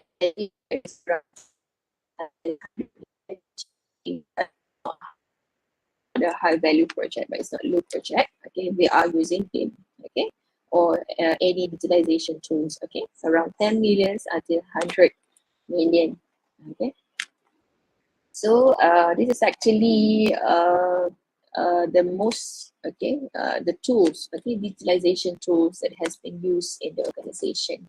Okay, so mostly right now, the main player in the industry, you can see is a cubic cost bloated, okay, around 35.6, but not much higher than the cost X also, okay, one of the competitors. okay, and also Revit AutoCAD, okay, Revit AutoCAD or Autodesk, okay, and BuildSoft, okay. This is the common player, okay. We also listed a couple of not couple more digitalization adoption or tools that we commonly see in the industry. For example, Ariba, Assemble, okay, Link, Bluebeam, okay. What else? Dynamo, okay, which is usually used in the US, okay. IDX, Innovia, okay, JD Edwards, Nuance, okay. So this is actually most of the designers use it, okay, to ensure that they can digitalize the construction drawing into the soft copy form. Okay, but the most worrying is actually for the quantity surveyor is not applicable, still not used, still no applicable digitalization tools. Okay, around 30%, which is almost reaching the cubic cost suite loading. Okay. And at least, okay, the company used the Microsoft Excel, okay, 15.6%. So Microsoft Excel is still in the hearts of our quantity surveyor, okay. But we have to improve on these particular things, okay. At least we have to try Microsoft Excel, okay. So, in terms of the digitalization adoption, okay, and what are the tools that has been favorable in our industry? As we can see here from above, we have the cubic cost suit loaded around 35.6%. And after that, we have cost X. The figure is around 26.7%. And also we have Revit Autodesk, 18.9%. And Unimap also we use Revit Autodesk. Okay, we teach the students and also we embed in our syllabus. Okay, and then later on we provide a certificate for competency towards the students using the Revit Autodesk in collaboration together with ABM and CIDB. All right. So that's the reason why the familiarity is around 18.9%. And then Microsoft Excel still at the heart of millennial era or millennial generation, around 15.6%. And BuildSoft is around 14.4%. And Binaling is 10%. Okay, among all of these software, okay, Binalings is Malaysian products based in Petaling Jaya. So I think that the initial cost for Binaling is quite low, okay, among all of this outstanding application. Because they are very widely used, especially in Southeast Asia. That's why we are also the one who using it. Okay, so Binaling provides familiarity just like Microsoft Excel actually. If we are beginners in tools, okay, in technology tools, okay, by the time you want to do the BQ, okay, you wanted to do the estimates, okay, Binaling can provide the solution, okay. I'm sure that everybody or in our generation, okay, I'm speaking on behalf of the millennial, okay, we tend to use the Microsoft Excel because by the time we graduate, okay, around 2013, I guess, okay, we do the estimate using the Excel, and even in our applied project, we still use the Excel tools, okay. And Binaling somehow provide the features, okay, just like Microsoft Excel. Okay, we kind of embedded those features in Binaling, okay, and I know that Microsoft Excel sometimes, okay, when the times doesn't permit, okay, we have faced the problem using the paging numbers. Okay, we want to sort the paging number, especially when we have addendum in the middle. Okay, so actually aligning or adjusting the page number could take us around 1 day, okay, before printing the tender document or other estimates, okay, especially when it involves many copies. Okay, we have to prepare. Okay, so those were the hard times, okay, using the technology. So I still remember till today. Okay, at that time we omit one bathroom. Okay, for example, we omit one bathroom at the project, and everything is changed. Okay, everything is changed. The calculation is changed. Okay, the general sum is changing, the elements, okay, whatnots, and the page number is for sure changing. So adjusting in Microsoft Excel, okay, the page number itself, it cost me around 2 days, okay. But when I use the binner link, okay, when we have omission or addition, okay, it generates, it auto-generated your page number. So the reason why we are adapting to the technology, we can save 2 days, okay, for those particular things, all right? Okay, so in other of the software, I think many of us has already know the features, has explored it, okay, so I think that's the reason why they are the main player in our industry. Okay, so in terms of the phase, okay, phase of the practice that QS use digitalized adoption, okay. So as we can see, okay, we have two phases that usually QS is really keen to do their work, which is it involve pre and post contract. Okay, by the time of the pre-contract, we do the feasibility study, cost planning and estimation, measurement and bills of quantity, value engineering, okay, carbon cost analysis and whatnot. Okay, so we know that the most important part that we use the technology is on the measurement and bills of quantity. It saves a lot of time in here in terms of the checking, in terms of the accuracy, okay, and also in cost planning and estimation. So it is well known, okay, we are using the technology even before the goods technology come. We're still using the Microsoft Excel at the very beginning, okay. But what happened from the for the post contract, we can see a lot of contradiction in here where the graph is slightly declining here, okay. So the synthesis is here, there's a gap in between pre and post contract practices in terms of the technology adoption, whereby here we score around 76%, okay, and the other features on the post contract, we do not really use the technology adoption, okay. That is very loss of us because when we start with the feasibility study using technology, why don't we just finish until the post contract, okay. So it is higher for pre-contract as we can see in here, and then the trends to incline, okay, for post contract, okay, currently inclining as well, but not usually not fully stretched into top, okay, of the utilization of the technology. Okay, and then the things that I sketching in here is project progress management. Okay, although BIM features is very promising, especially for project progress. Okay, as we can see right now, especially on MRT construction, if we can see a lot of lesson learned has been shared by their players. Okay, in the sense that they want to do the progress payment or milestone payment, they are actually analyzing or they determine the total value of the valuation, value of the progress using the photogrammetric data. It has been gathered from the drone and also from the terrestrial laser scanner.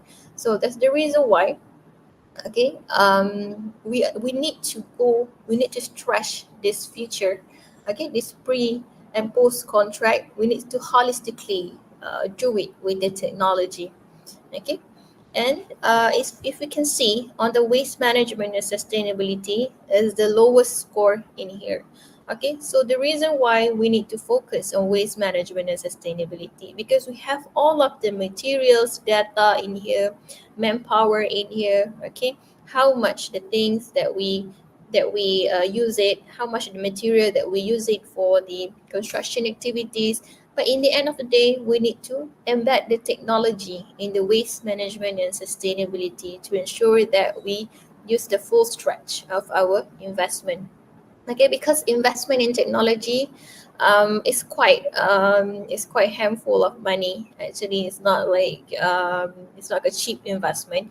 So therefore, we need to use the optimum optimization utilization of the technology to ensure that we can be the versatile QS. Okay, not only know how to do the estimation, not only know how to do the post contract, okay, but we can embed all of it using the technology.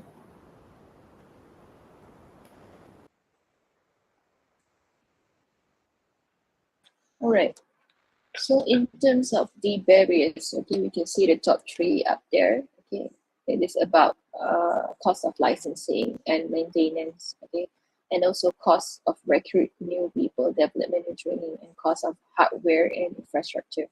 Okay, so the cost of new recruit, okay, is actually the popular factors. Okay, popular barrier. Okay, because as we can see that if you train people with technology, they tend to tender up from our company because they want to get more opportunity or get new environment. Okay, we cannot force people to stay. Okay, but we have to provide with the goods benefits. Okay, and also good opportunity for them to ensure that they can grow with a good career path. Okay, and then cost of licensing and maintenance is very common. Okay, even though we have new software application or even in our daily life, we have to know that the cost will be incurred if we are jumping ourselves into the technology adoption. Okay, so cost of hardware and infrastructure, we have to search for the application or software that have a very good terms on the after sales recommendation. Okay, so at the least barrier of digitalization adoption is the potential of data breach and security. Okay, because as we can see that we are doing the construction, it's just one click. Okay, everybody got the access. Okay, towards the proposal estimate. Okay, so potential of data breach is here. Okay, even though that right now we are still not embarking ourselves into the technology adoption 100% new, but still the data breach and security has been leaked everywhere. Okay, manually. So that one we have to ready with the risk of the data breach and security, and we have to enhance the security management in our company. And then require multiple digital tools to perform tasks. For example, if we have one software, okay, if we have one software, we cannot solve the problem of the QS. Okay, we have to do the plug-in, okay, with the other software. That is the hurdle actually.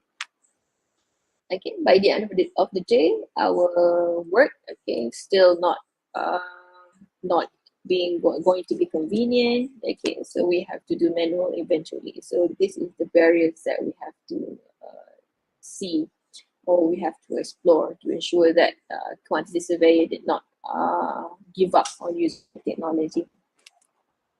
And then lack of flexibility for customization to address complexity of construction project. Okay, for example, that if we at this current age, for example, the millennial age, okay, if we want to learn, it has to be flexible. It has to be something that we are familiar before. So that's the reason why I think Binalink has been at the heart of the millennial GS. Okay, because we have been doing the BQ using the Microsoft Excel ever since. Okay, and then we have to learn new thing, which is quite hassle for us. Okay, that's why the barrier is actually the familiarity and the flexibility of the software stuff. And also we have received some sort of the feedbacks, okay, from all of the respondents. Okay, they are used Microsoft digital tool, okay, project management digital tools such as Microsoft Project or Primavera. Okay, and then all school employer not keen to take it off software. Okay, so it has to have a broad definition on the all school employer. Okay, some of the all school employer right now is very advanced. Okay, but we have to give some sort of advice, and again we have to present to the employer, okay, on how the technology will make it easy. In the end of the day, they only wants the output from us. Okay. And then adoption of the new software depending on more and bigger project requirement. Okay, so currently manageable with affordable manpower. So this is reflecting to the small firm or small organization, which is no requirement as such for their project. Maybe the project is not more than 10 million. Okay, that's the reason why. And then should introduce more friendly tools and give grants initiative for industry player. Software too expensive. Okay, I think that the training has been given sometime, okay, by the government also. So maybe it's a calling for the organization or any industry, okay, to ensure that our small the contractor G2 to get the training on the technology or to get the training on the software. Okay, by they are experiencing the training or the software by themselves, they can ensure that the investment of the technology is going to be worth it. Okay. And majority company apply the software but didn't fully utilize to achieve digitalization for lack of exploration. Okay. This actually is very common for any application. For example, in the social media application, if we use Twitter, okay, Twitter is actually not very handy for millennial age. Okay, I'm talking on behalf of the millennial because I am a millennial era. Okay, so we tend to install the software and then we tend to leave it there. Okay, we tend to leave it there because we don't actually find it. The algorithm is really interesting. Okay, but actually Twitter is the place that we got the information is quite quick according to the social media user in contrast to the Facebook. Okay, so do with the technology adoption or uh, technology software. Okay, if we did not do the exploration, okay, until the end we cannot know what is the benefit of the software can offer to us. Okay.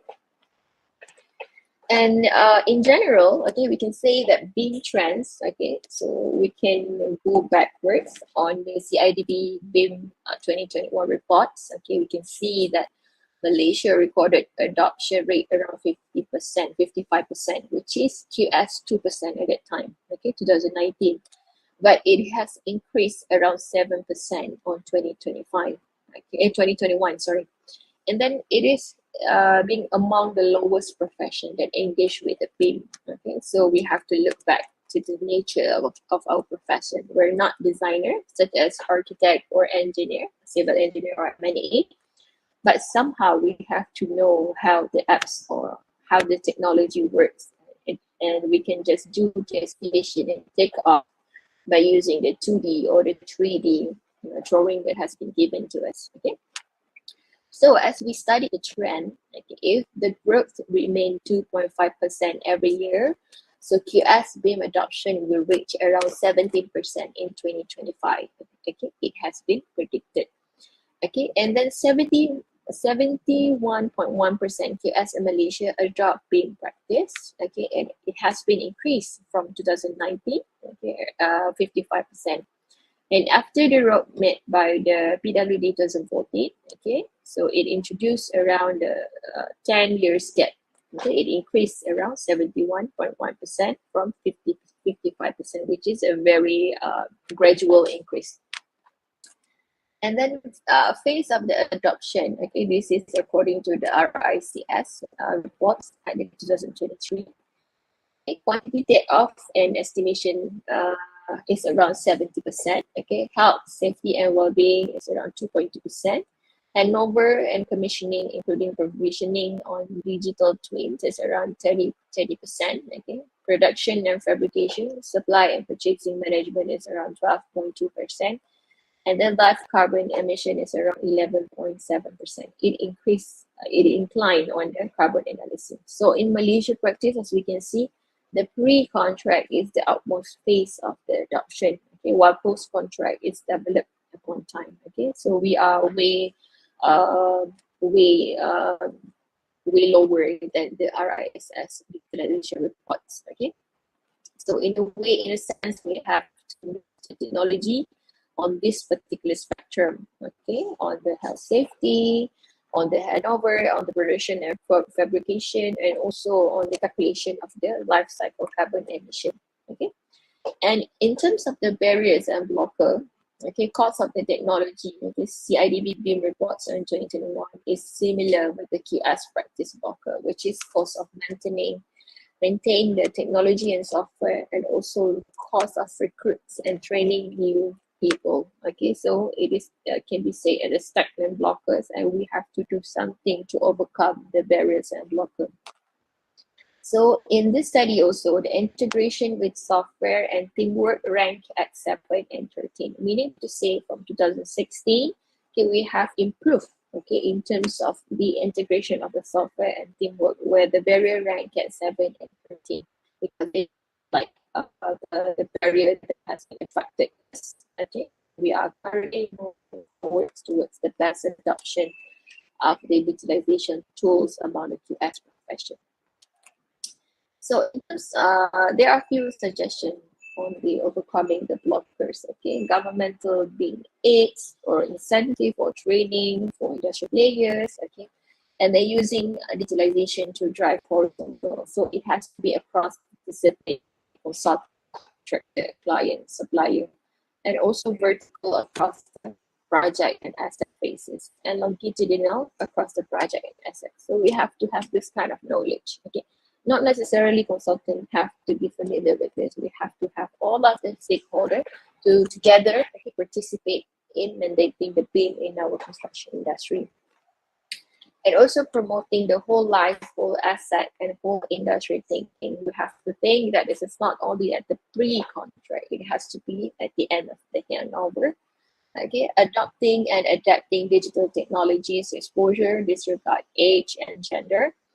Okay, and also use the age-friendly BIM feature interface to replicate Microsoft Excel for startups. Okay, it's very huge.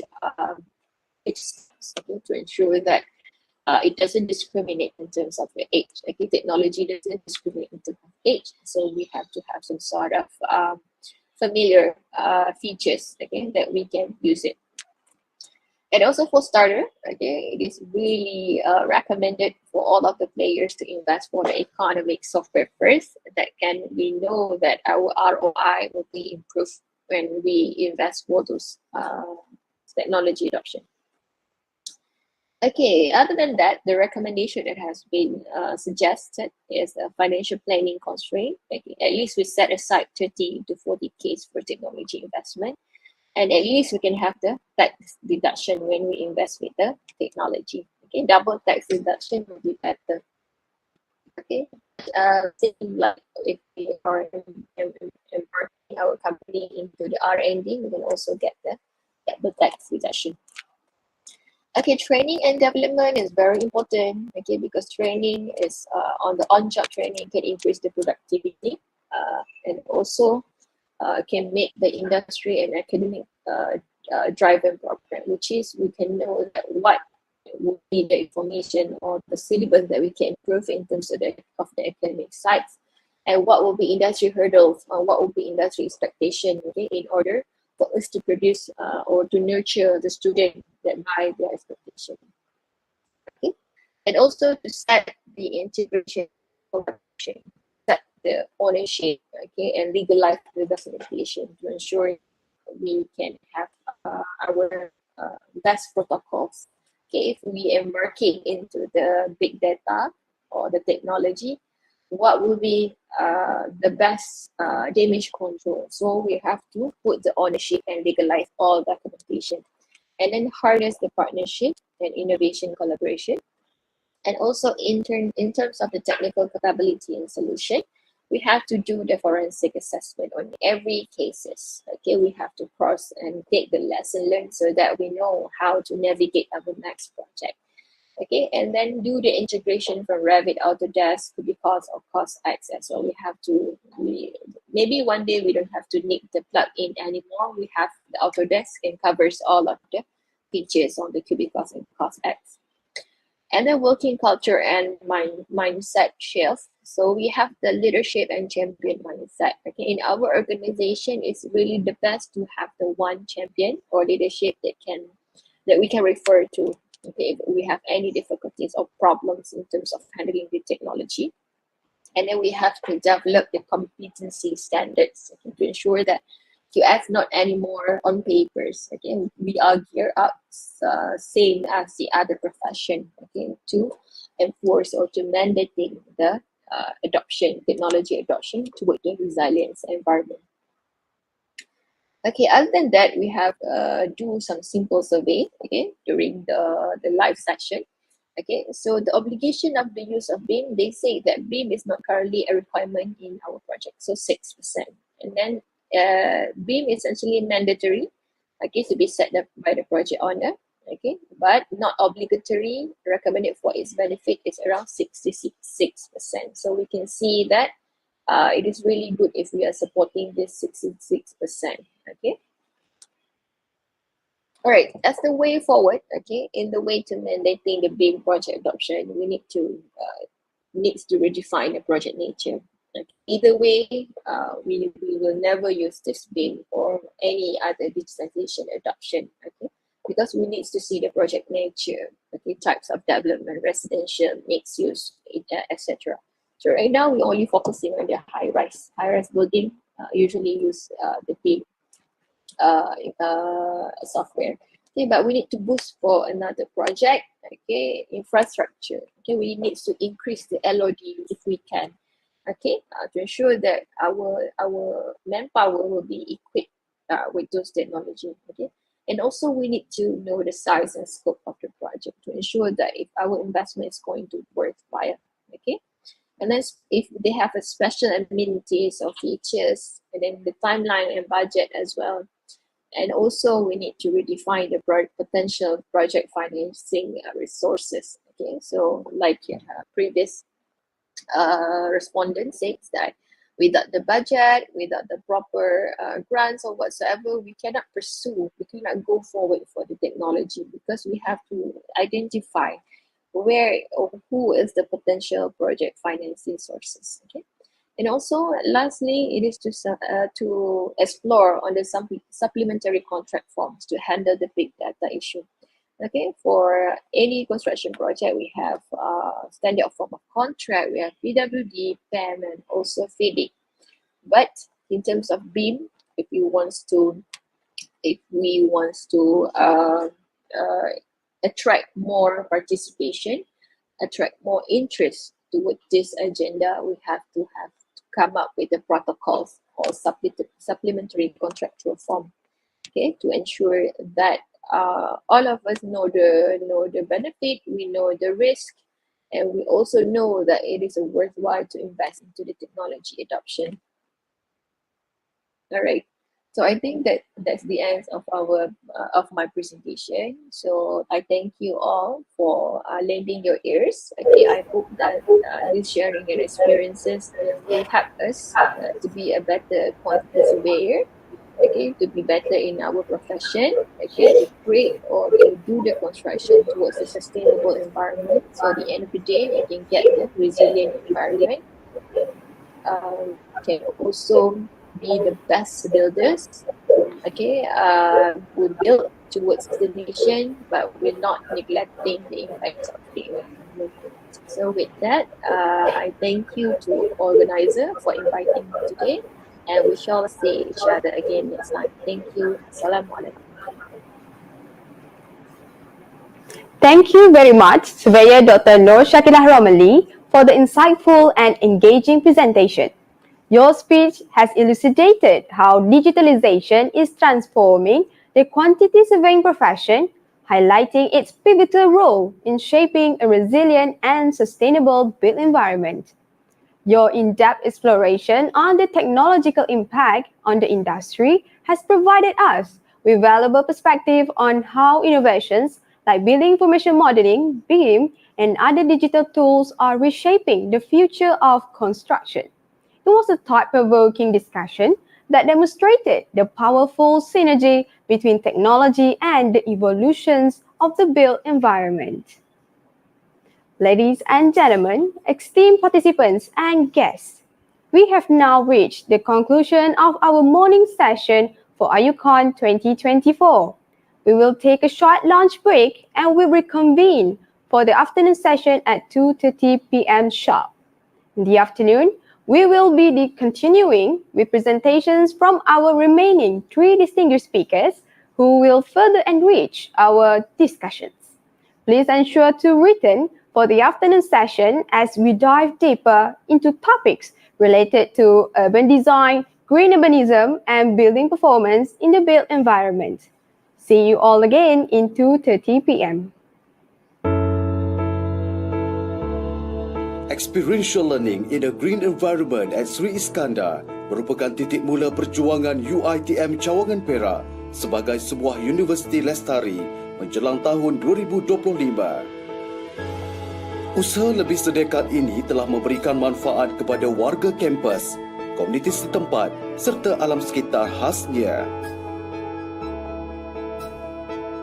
Pemindahan ilmu dan teknologi dalam usaha Green Movement ini telah banyak melangkah sejarah dan memberikan impak signifikan dengan ternobatnya UiTM Cawangan Perak sebagai juara keseluruhan Anugerah Kampus Hijau 2021 dan Anugerah Kejiranan Hijau Majlis Daerah Perak Tengah 2019.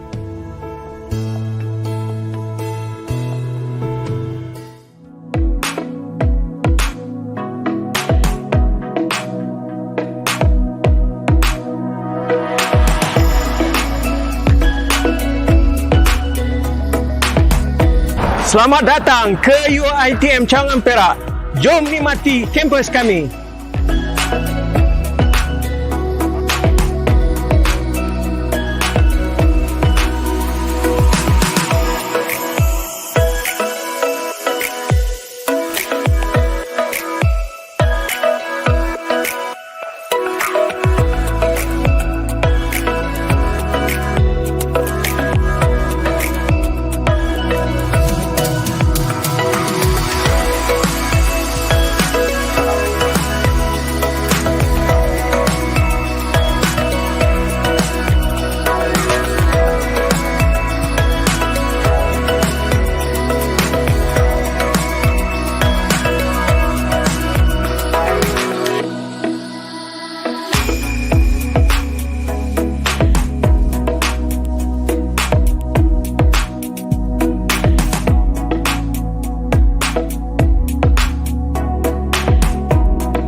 Assalamualaikum and a very warm welcome to the UiTM Perak Centre for Postgraduate Study located in Bandar Sri Iskandar, Perak, Malaysia. This institution begins its operation in 2014. UiTM Perak Centre for Postgraduate Studies offer two programs, namely Masters of Science in Green Architecture and PhD in Design and Built Environment. Postgraduate study in UiTM offers two programs, namely Masters of Business Administration and Doctors of Business Administration (DBA) at UiTM Ipoh City campus. In September 2014, the centre went a step further by introducing Masters of Science in Green Architecture and continued to progress in September 2015 with the additions of PhD in Design and Built Environment program in UiTM Sri Iskandar campus. By March 2019, UiTM Perak branch is proud to have 265 active postgraduate students. The number of doctorates in UiTM Perak branch to date, 117 individuals with various backgrounds. Facilities provided are student accommodation, international students accommodation, postgraduate workstation, materials laboratory, environmental science laboratory, computer laboratory, postgraduate seminar room, research garden, lecture halls, discussion room. Activities for postgraduate students includes research camp, research boost camp, team building, academic trips, brown bag session, professional talk, interim progress presentation, and research workshops. PhD in Design and Built Environment AP 992. This is a structured program specializing in the area of design and built environment where knowledge in cross disciplines is highly encouraged. A mixed mode program that constitutes 30% coursework and 70% thesis. This is a non-examinable course. A year of coursework is compulsory for a postgrad candidate and he must successfully defend a research proposal at the end of first year. Upon the success of defend research proposal, the candidate will be in research mode and he will need to finish the thesis within 2 years before they can proceed with viva voce session. There are 4 research areas identified in this course. For instance, art and design, built construction, technology and conservation, architectural design and town planning, and built environment management. Masters of Science in Green Architecture, AP 763. This is a structured program specializing in the area of green and sustainability development agenda. A mixed mode program that constitutes of 30% coursework and 70% thesis. This is a non-examinable course. A candidate must take a semester coursework and successfully defend a research proposal at the end of first year. Upon the success of defense research proposal, candidates will be in research mode and he will need to finish the thesis within 1 year before proceeding with viva voce session. Masters of Business Administration, MBA, AA 701. Candidates acquire the necessary knowledge and industry-related skills to tackle complex business issues in today's vibrant global business environment. The MBA program is flexible yet comprehensive. It enables candidates to specialize in various disciplines. Candidates need to complete 41 credit hours of coursework, which includes program core and specialization courses, 30 credit hours, research project, 5 credit hours, and elective courses, 6 credit hours. For more information on program offered, please contact Coordinator Center of Graduate Studies UiTM Technology Mara Perak Branch, Sri Iskandar Campus, Bandar Sri Iskandar.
Assalamualaikum, good evening, and salam sejahtera. Distinguished guests, esteemed speakers, and valued participants, it is with great pleasure that I welcome you all back to the evening session of the International Undergraduate Conference IUCON 2024. I hope you all had a restful and enjoyable lunch and that you are feeling energized and ready to dive into the next round of the insightful presentation and stimulating discussions. Our theme for this year's conference, Next Gen Emergence, Crafting a Resilient Environment for Tomorrow, has already sparked thoughtful dialogues and inspired many ideas during the morning session. This afternoon, we continue this exciting journey by exploring new perspectives and delving deeper into the vital topics that will shape the future of our built environment. The integration of technology, sustainable design, and forward-thinking urban planning strategies have never been more important, and today's remaining speakers are experts who will provide invaluable insight on these crucial areas. We have a fascinating lineup ahead with three distinguished speakers who will share their expertise on resilient urban design, green urban landscape, and building performance assessment. Their knowledge will offer us new ways to think about sustainability, resilience, and how we can prepare for the challenges of tomorrow's built environment. As we transition into this evening session, I encourage all of you to actively participate, engage with the ideas presented, and reflect on how we can apply these lessons to our own fields of study and professional endeavors. The discussions we have today will contribute to the future of our industries and communities. Ladies and gentlemen, it is my great pleasure to introduce Puan Jana Baha, an inspiring and dynamic figure in the field of interior architecture. With over a decade of experience in creative design, Puan Jana is the creative director of Kadin Interior Design, a company she co-founded with her husband. Under her leadership, Kadin has become a space where interior design and technology come together to tell stories through innovative and thoughtful design solutions. Puan Jana's journey in the design world began with her Bachelor of Interior Architecture from University Technology Mara.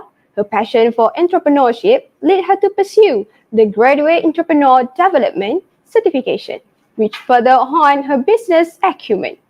Her diverse experiences also including working as the project manager at the Japanese interior design firms in Malaysia, where she embraced a strong work ethics and a deep understanding of international design standards.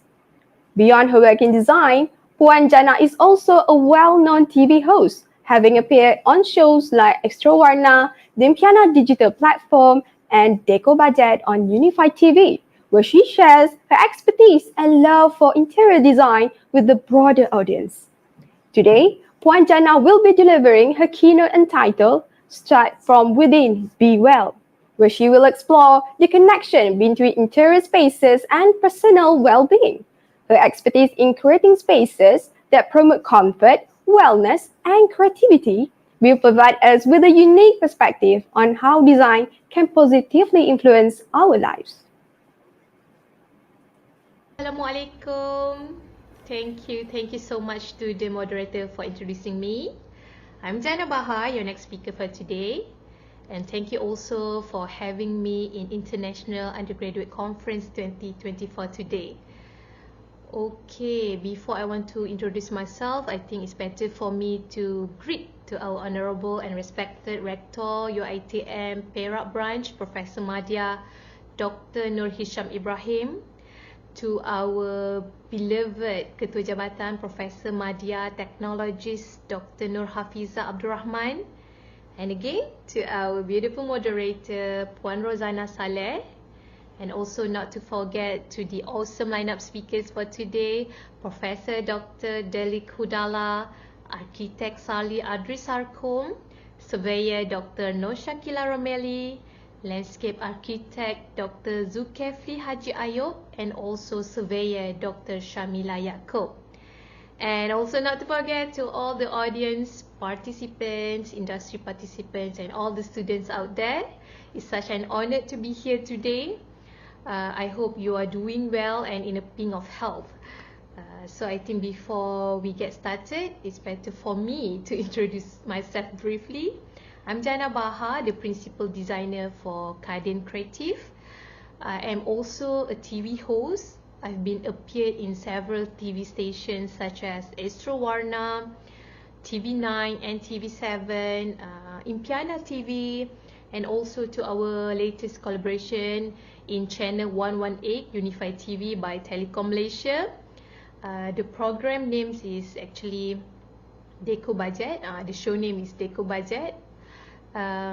It is the biggest collaboration that we have so far. I really love to share a little montage about the Deco Budget show on how we are actually doing it. Hope you guys like it. Sekarang ni masa untuk deko-deko.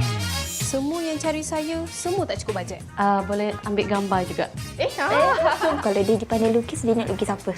Dia tak pandai lukis.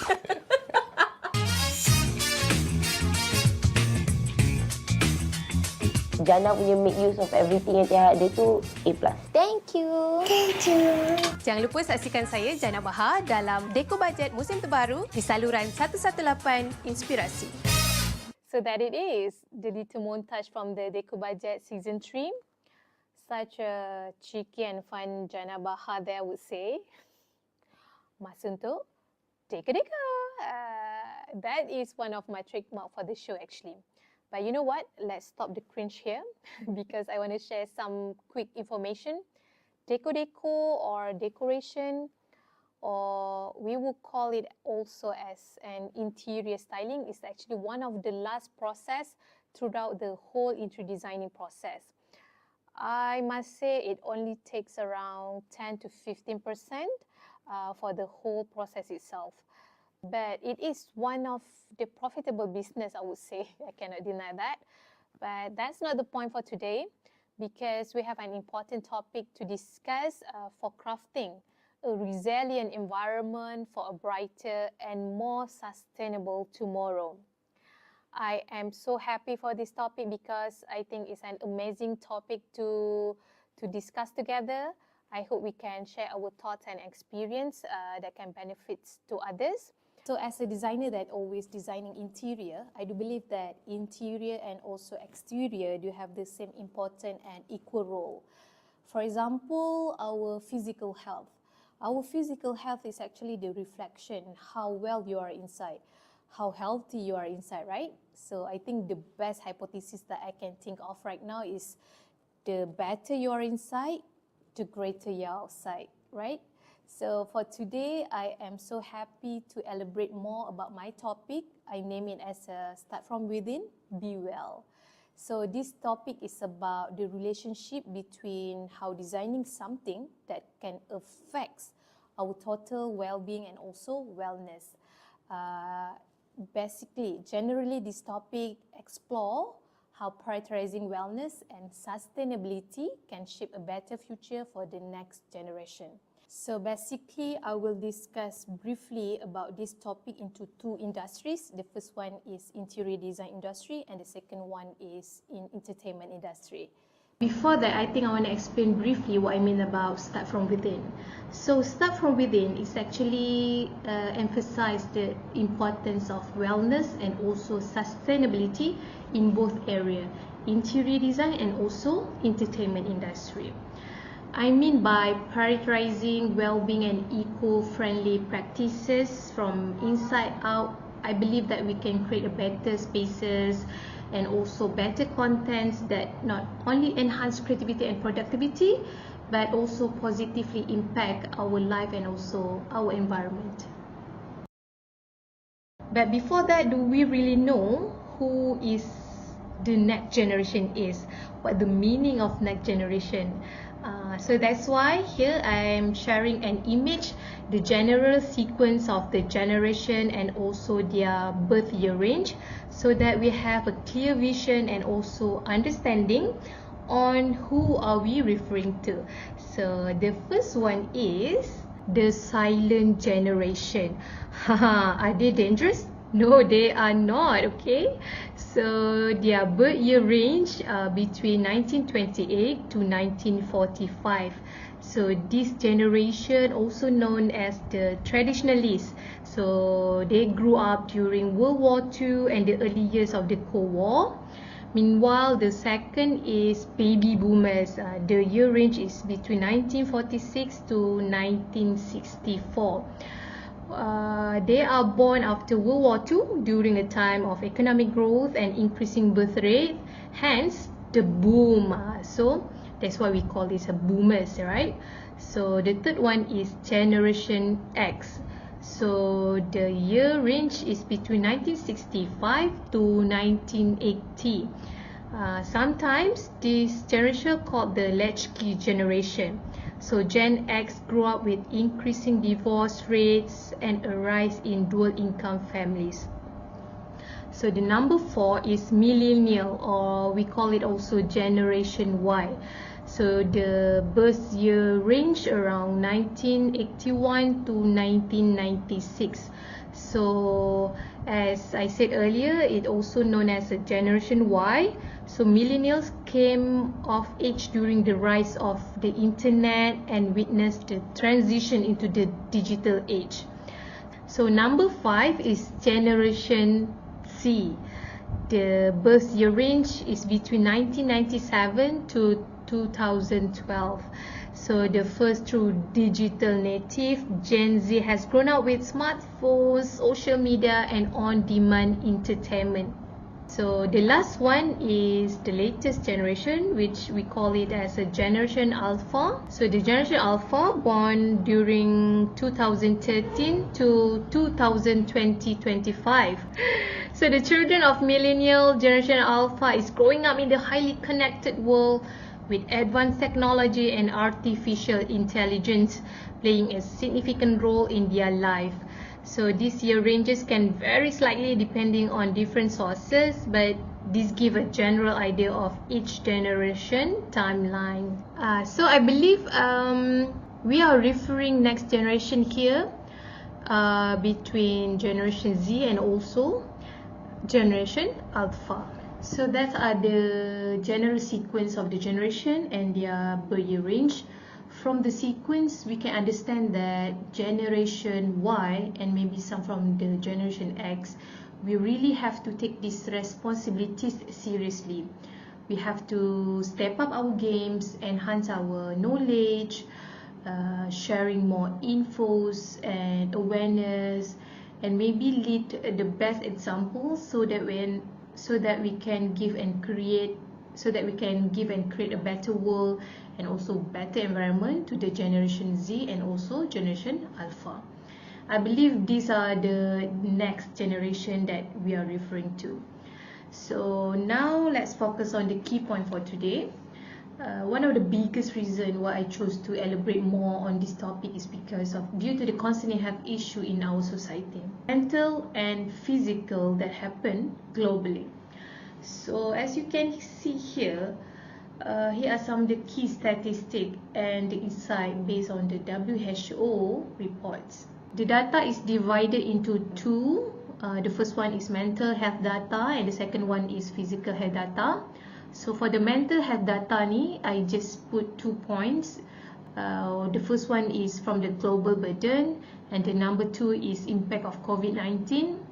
So actually global burden can lead to so many things, for example depression, anxiety disorders, and also the last thing that we want to hear is about suicide.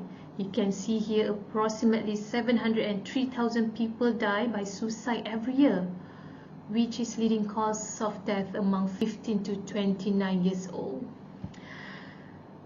That's not good, people. Second point for the mental health data is the impact of COVID-19. As we all know that COVID-19 really affects our life 4 or 3 years ago. We know that the pandemic has caused a 25% increase in the prevalence of anxiety and depression worldwide, highlighting the need for increased mental health services. We need help. Meanwhile, for the physical health data, it is more on non-communicable diseases, or we call it also NCDs. NCDs including the heart disease, stroke, cancer, diabetes, and chronic respiratory diseases. So this one accounts for 71% of global death. That is equal to 41 million people annually. That's a lot. That's a lot of people. So the next one is cardiovascular diseases, cancer. So for the cancer, nearly 10 million people die from cancer each year. And the last one is diabetes. I believe we are very familiar about diabetes, especially in Malaysia. So many sweet food, sweet people also, I can say that. So for the diabetes, over 420 million people worldwide have diabetes. And this number is projected to increase in the coming years. It's keep increasing year by year. It is really concerning, right? From the data given, we can conclude that we really need to prioritize our mental and also physical health so much. So I think what we can do is we really need to change our lifestyle. Maybe mind more about what types of food that you take regularly, what types of food that you take every day. You need to manage your stress properly, being active physically and socially, and close to nature more, and being outdoor more, because I am a big believer that when you being active and close to nature, it really helps to reduce inflammation and improve your health condition. But I believe that's not what happened today, because from the research here, it indicates that people spend a significant majority of their time indoors compared to outdoors. So according to the studies, the average person is spending approximately 90% of their time indoors, meaning that they are spending time at home, work, school, and other interior environments around 21.6 hours per day. We are all have 24 hours per day, but we are definitely spending our time indoor around 21.6 hours. That's a lot. That's more than 50%, right? So meanwhile, we are spending our time outdoor is around 2.4 hours per day, around 10% of 24 hours. But I believe this is common among us right now, because I believe this is very common among us because everyone is being indoor, school, works, and shopping. But these figures can be vary depending on lifestyle, profession, and geographical location. Yes, because when we spend too much time indoors can lead to several problems, both physical and also mental. So for the physical health issue, definitely bone health and also immune function is very crucial. So when we are spending too much time indoors, it's actually insufficient exposure to natural sunlight that can lead to vitamin D deficiency, which is essential, very essential for our bone health and also immune function. Beside that, our sedentary lifestyle, when we are staying indoors, often means reduce our physical activity, which can lead to weight gain, cardiovascular issue, and muscle weakness. And not to forget also, our indoor always popular with the poor air quality, because indoor air can sometimes be more polluted than outdoor air due to the buildup of dust, mold, and chemicals from cleaning products. This can leading to respiratory issues. Those are the few examples for physical health issue. So we go to the mental health concerns. When we are staying indoors, we are actually increase stress and anxiety level, because staying indoor, especially in confined spaces, can lead to feelings of stress, anxiety, and even claustrophobia. When we're talking about depression, it's something that we cannot measure physically, right? People tend to ignore this feeling, but it is really important when we're talking about depression, because lack of exposure to the natural environments and reduced physical activity This is one of the factors that contribute to feelings of depression, or we can call it as a seasonal affective disorder. Not only depression, when we are talking about mental health concern, loneliness and isolation also we have to take this as a measure. Social isolation can occur when people spend too much time indoors, which can affect emotional well-being and also mental health. When we are not communicating, I believe this is to the mental health concerns. When we are being indoor, when we are spending time indoor. I know there are introverts and extroverts, but that's a different story. Not only physical and also mental, but our sleep patterns also can be disrupted, because lack of exposure to natural lights during the day can disrupt your body's internal clocks, which leading to sleep problems like insomnia or irregular sleep patterns. Next, the problem that can occur is decreased cognitive function.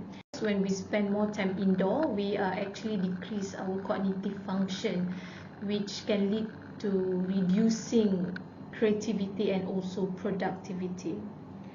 Because prolonged indoor time, particularly in poorly designated environments, can lead to mental fatigue, reduced creativity and lower productivity. So I think balancing indoor and outdoor time is very essential for maintaining overall well-being.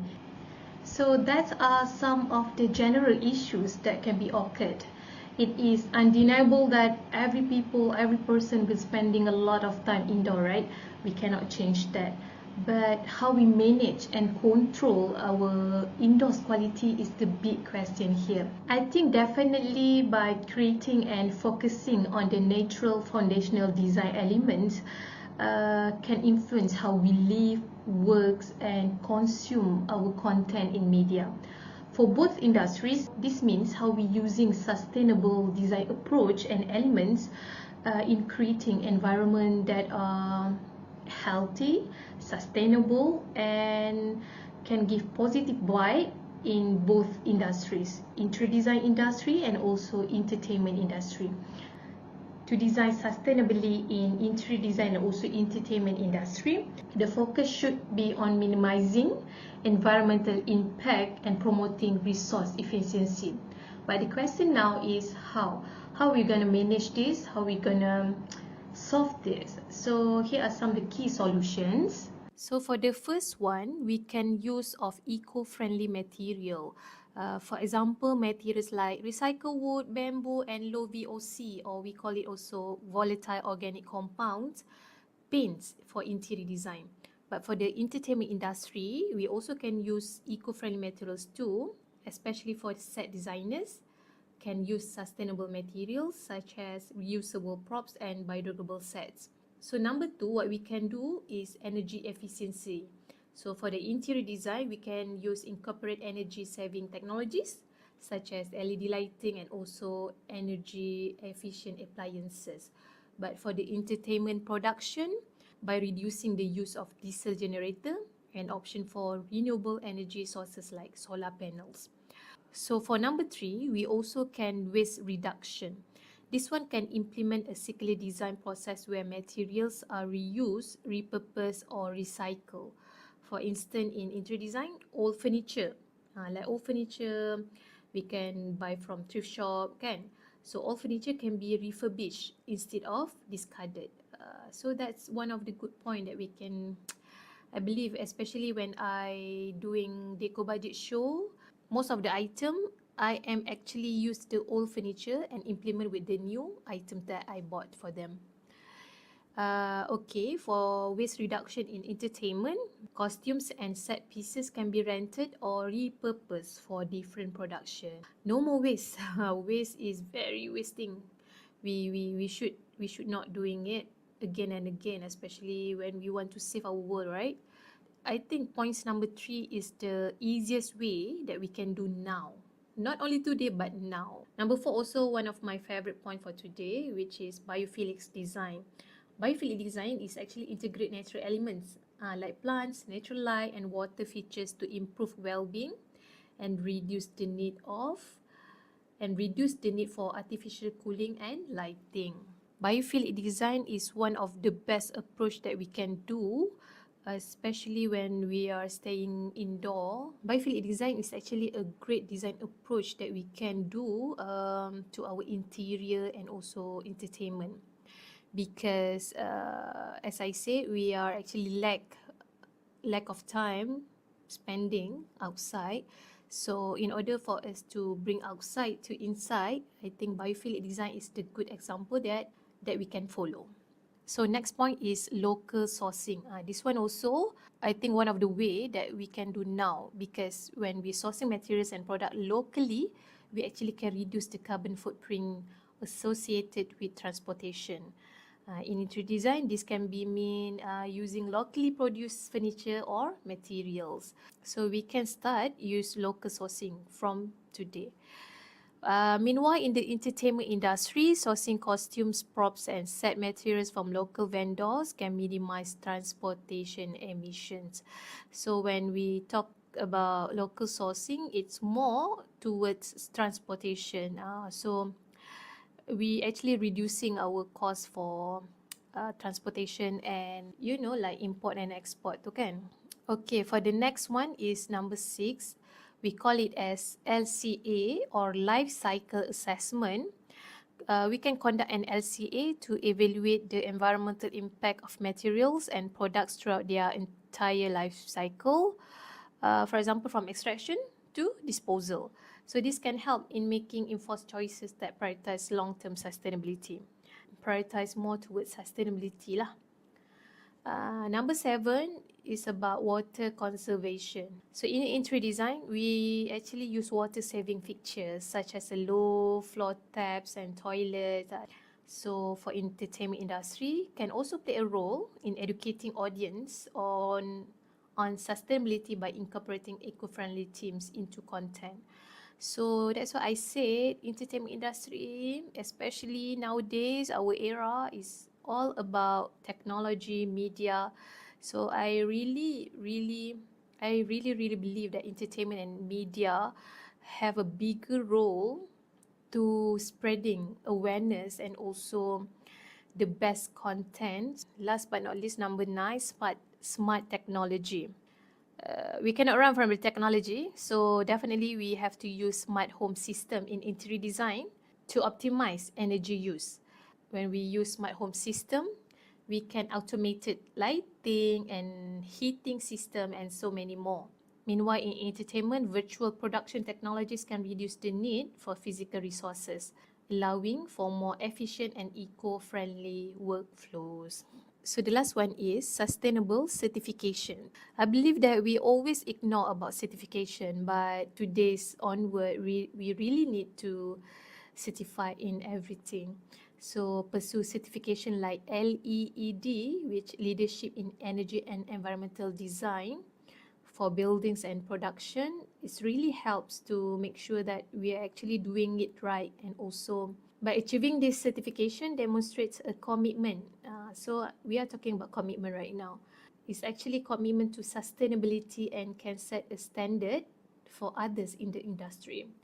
Because I believe there are so many people, especially wannabe influencers, they are all thinking that they can be and do everything. But by pursue certification like this, I believe that we can make a change and really put a standard, not only for them but for other industries. So that are the 10 key solutions that we can do to make a change. I believe there are more than 10 other ways to improve our interior and also entertainment quality. As everyone know, our topic for today is do start from within. Do improving our internal approach can give positive impact on mental and physical wellness. I think based on the research and also information that I shared just now, I believe the answer is definitely yes. Yes, sustainable design approach can significantly impact our wellness in both interior and also entertainment industry by improving our physical, mental well-being and also environment. So here I share how it works. So the first one, definitely we can improve our air quality, because when we using low VOC paints and eco-friendly materials, it actually can reduce harmful emissions. So when we have a better indoor air quality, definitely we can create healthier living and working spaces. We can reducing respiratory issue and improving overall well-being. For the interior and also entertainment industry, we can make production environments more safer for cast and also crew. Number two, when we are doing biophilic design, just now I'm sharing about biophilic design, right? So when we are using the biophilic design approach, definitely we can enhance natural connection. We are spending only 10% from our time at outdoor, so it's actually integrating natural elements like plants, natural lights, and water feature. When we implement all this, definitely we can reduce stress, improve moods, and increase productivity. Because there are studies that shown exposure to nature in interior spaces can enhance mental well-being. If you want to wait to being outdoor, which we are not sure when we are working semua tu, I think we never know when we can spend our time outdoor, but by putting some plants and exposure to nature in interior spaces when we are doing works and so on, definitely can help our mental well-being also. For example, I think green rooms with plants and natural light can provide calming environment. Okay, number 3, when everything's going right, we are actually reducing stress through energy efficiency. Just like I shared just now about how we can use energy efficiency so that we can reduce the carbon and so on, and also technology. Okay, so for positive impact, number 4 is about community and social impact. When we do local sourcing and community, is actually promote social sustainability and also strengthening local economies and fostering a sense of belonging. So in interior design, locally made furniture or arts can connect people to their culture and also community. Meanwhile, in entertainment, by using local talent and resources support community, we can create more inclusive narrative. Okay, number 5 is about waste reduction and mental clarity. When we are reducing waste and clutter, so whether through modular design or recycling, we can lead to more organized and clear spaces. So this one can promote mental clarity and reduce anxiety for both in living spaces and also production sets. Okay, the last one is about sense of purpose and satisfaction. So I believe when individuals and industries commit to sustainable practices, it can foster a sense of responsibility and accomplishment, definitely. So in both interior design and entertainment, knowing that one's work contributes to environmental preservation can enhance job satisfaction and overall well-being. So I think this is what we want in, right? So in summary, sustainable design not only minimize environmental impact, but also creates healthier, more comfortable and mentally supportive environments. So this one can leading to a significant positive impact on wellness. So yes, that it is for today. I think I already covered for all areas and segments for our today's topic, start from within, from the meaning, problem, impact, and also the solutions.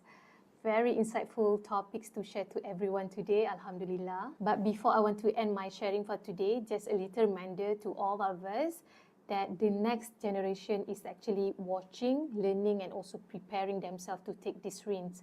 So by prioritizing wellness and also sustainability today, we are actually equipping them with the tools and also values to face tomorrow's challenge.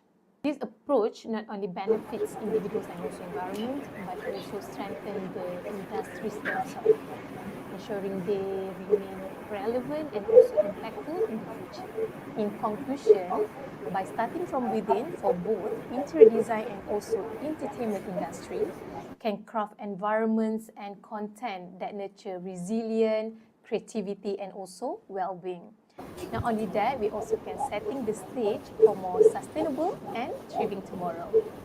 I think that's all for today. I'm Jana Baha. Till next time, Assalamualaikum. Thank you very much, Puan Jana Baha, for the inspiring and insightful presentation. Your speech on Start From Within, Be Well has beautifully highlighted the deep connection between interior spaces and personal well-being. You've shown us how thoughtful design can transform not only the aesthetics of a space, but also its ability to nurture our mental, emotional, and physical health.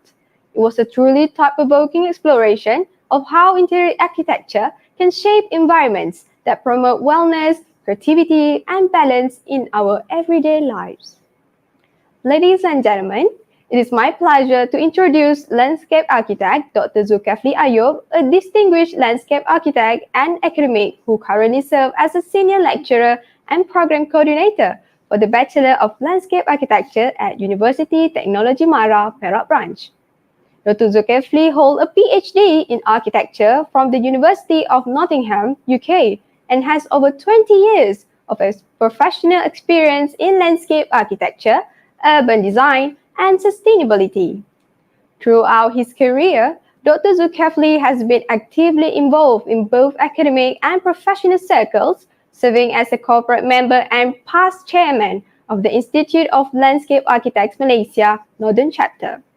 His contributions to the field of landscape architecture, particularly in green urbanism, sustainable design, and public space planning, are widely recognized through his numerous publications, research projects, and speaking engagements. Today, Dr. Zulkifli will be delivering his keynote address on green urbanism, a comprehensive urban concept, where he will explore how sustainable urban design strategies can help create resilient and environmentally responsible cities. His extensive experience and passion for integrating nature into urban environments will provide us with valuable insight and into shaping the future of our cities. Bismillahirrahmanirrahim. Rabbi shrah li sadri wa yassir li amri wahlul 'uqdatam min lisani yafqahu qawli. Assalamualaikum warahmatullahi wabarakatuh, and good day everyone. My name is landscape architect Dr. Zulkifli bin Haji Ayub, and I am from the program of landscape architecture at UiTM Perak. Today, I'm honored to present on the topic of green urbanism, a comprehensive urban concept aimed at enhancing urban livability. This presentation is part of the International Undergraduate Conference 2024, or IUCON 2024, organized by the Department of Built Environment Studies and Technology, College of Built Environment, UiTM Perak branch. Okay, our presentation today will cover the following topics. Number one, introduction to green urbanism. We'll start by exploring the concept of green urbanism, discussing its origins and understanding why it has become a crucial approach in modern urban planning. Following, we're going to cover the definition of green urbanism. We'll define green urbanism in detail, highlighting its key components and how it differentiates between other urban planning strategies. Okay, the third one is the pivotal theme of green urbanism. We'll delve into the central theme of green urbanism, which we derive from the plethora of definitions, meaning that we've studied and analyzed definitions from various authors, and then we break it down into several themes. Yeah. And then the fourth one is green urbanism and urban planning. Here we are going to look at how green urbanism integrates with urban planning. We'll discuss the design of resilient cities, the reduction of urban heat islands, and the promotion of sustainable transportation options, among others, through it. And we're also going to look into areas of concern as well. And next is the topic number 5, which is green urbanism and urban livability. Yeah. So this section will focus on how green urbanism enhances urban livability from several factors. We look at creating green spaces, promoting community development, and ensuring access to clean water and also clean air, all of which contribute to a higher quality of life. Next will be initiative in green urbanism. We look into key practices or common practices in green urbanism, basically in the world over, such as green building, green roof design, urban forest, sustainable water management, and climate change monitoring systems. And finally, we reach the conclusion. Here we're going to summarize the key points discussed and emphasized the importance of green urbanism in creating sustainable and livable cities. So, without further ado, we're going to start with the first topic, which is the introduction to green urbanism. Okay, basically, green urbanism is a transformative approach to urban planning that focuses on enhancing the quality of life through sustainable design. This concept is rooted in the belief that cities can be designed to be more environmentally friendly, socially inclusive, and economically viable. By integrating various elements such as nature, technology, and community, green urbanism aims to create urban environments that are not only functional but also vibrant and livable. One of the core principles of green urbanism is the integration of natural elements into urban settings, including creating and preserving green spaces like parks, gardens, and green roofs. These places or spaces provide recreational opportunities, improving air quality, and also support biodiversity.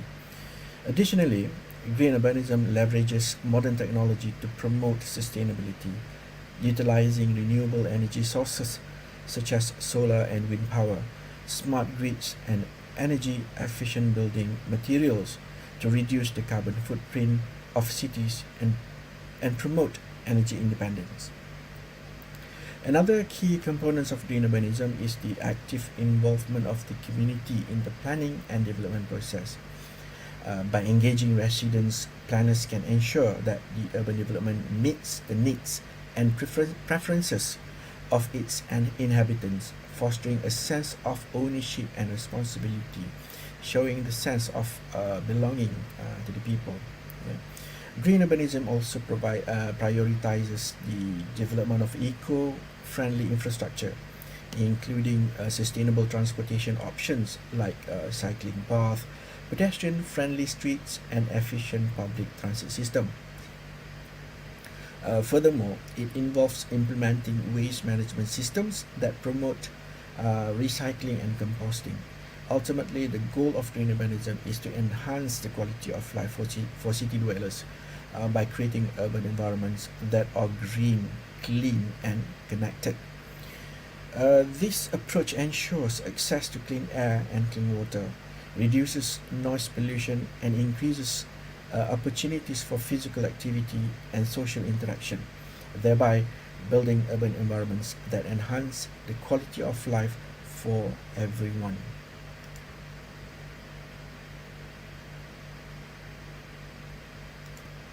Okay, moving on, we're going to look at the definition of green urbanism.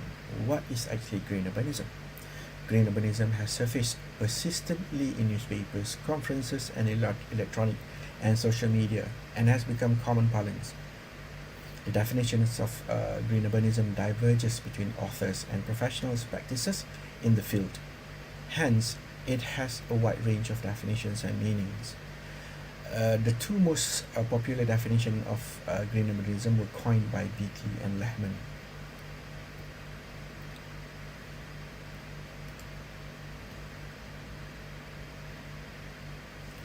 So we're going to look at the first definition by Beatley. In the year of 2000, Beatley wrote a book discussing in detail what green urbanism is all about and the definition and detailed definition of green urbanism. So according to him, green urbanism is the practice of creating communities beneficial to humans and the environment. It is an attempt to shape more sustainable places, communities, and lifestyles, and consume less of the world's resources. It is interdisciplinary, combining the collaboration of landscape architects, engineers, urban planners, ecologists, transport planners, physicists, and many other professionals, especially professionals in the built environment. Yeah. And the old views of cities, towns, and the communities are incomplete. So this is according to Bitley. And he said that we must incorporate ecology and ecologically responsible forms of living and settlement. So basically what Bitley suggested is to create a positive urbanism. Under positive, there are three main criteria in positive urbanism. The first one is creating sustainable places. Number two is developing sustainable communities, and number three is promoting sustainable lifestyle.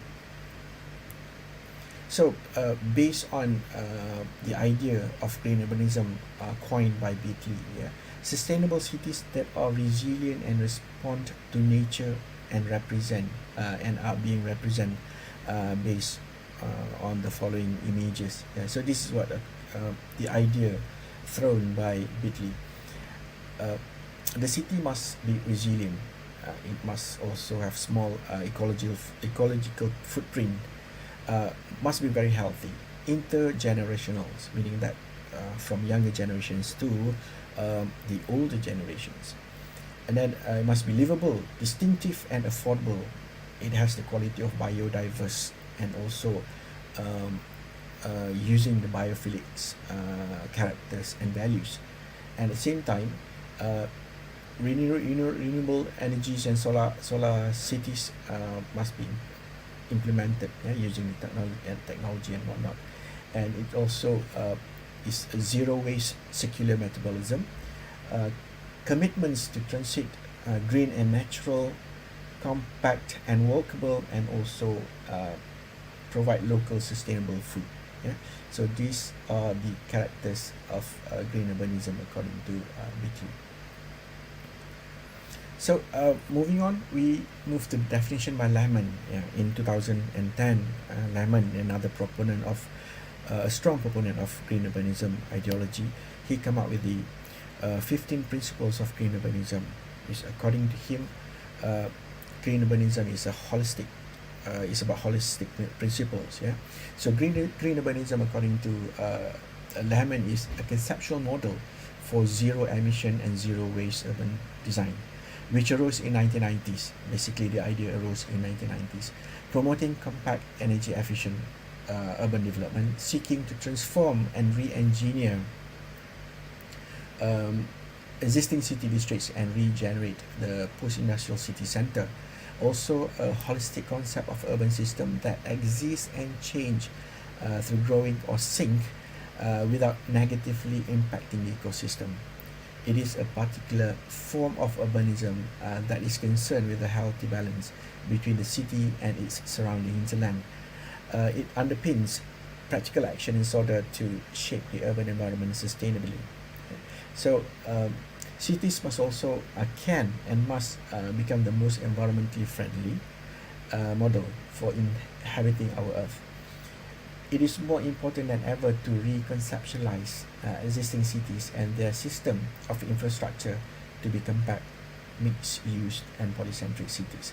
So according to Bitley, basically green urbanism is based on holistic concept, holistic principles.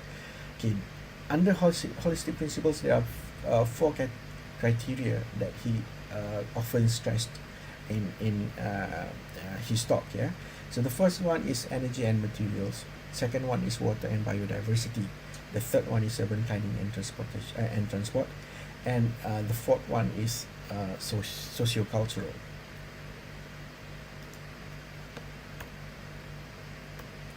Right. Basically, the idea of green urbanism by Lehman is best represented from the development of Hammarby Slotstad in Stockholm, Sweden. So from layman definitions, green urbanism is the urban planning and design strategy that promotes sustainable living by integrating natural elements, renewable energy sources, and eco-friendly infrastructure. So you can see from this image here, the new development in not really new development. It's been developed for quite some time in Hammarby Stad in Sweden. Yeah, we have the solar panels building. Yeah, solar panel convert solar energy into electricity and also heat water. And they have this farmers market, sell organic food for the city dwellers. Yeah, farmers market. And then they promote carpooling to reduce private motor travels, and it also promotes safe footpath and also bikeways, and also building materials are free from heavy metals. And the last one is street rainwater is treated locally and flows into the lake. So they have a good water treatment system for water surface runoff and also from the rain. Yeah, so this development is according to Lehman again, it aims to create urban environments that are not only environmentally sustainable but also socially and economically viable. It is best represented by the development of the green district of Hammarby Stad in Stockholm, Sweden. Right. So after that, we're going to look at this theme of green urbanism. Yeah.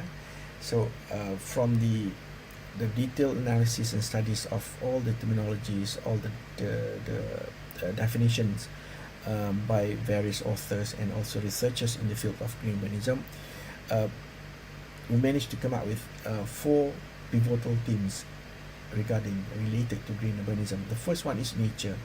Okay, the first one is nature. It is a fundamental or integral aspect, characters, and the qualities of the environment, attentive to human nature, synergetic relationship with smart management and of energy and materials. And the second theme is urbanism.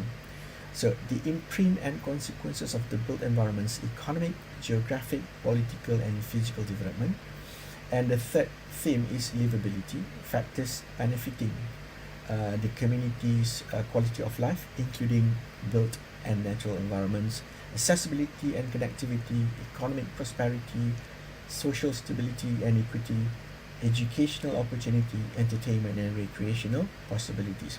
And the final theme is culture and identity. So the issues related to the social, cultural, and historical, including image and identity of the city, aspect of the built environment. So these are the 4 important themes generated from the idea and definitions of green urbanism. So for today's talk, we're going to focus on livability alone. Yeah. So why is green urbanism important?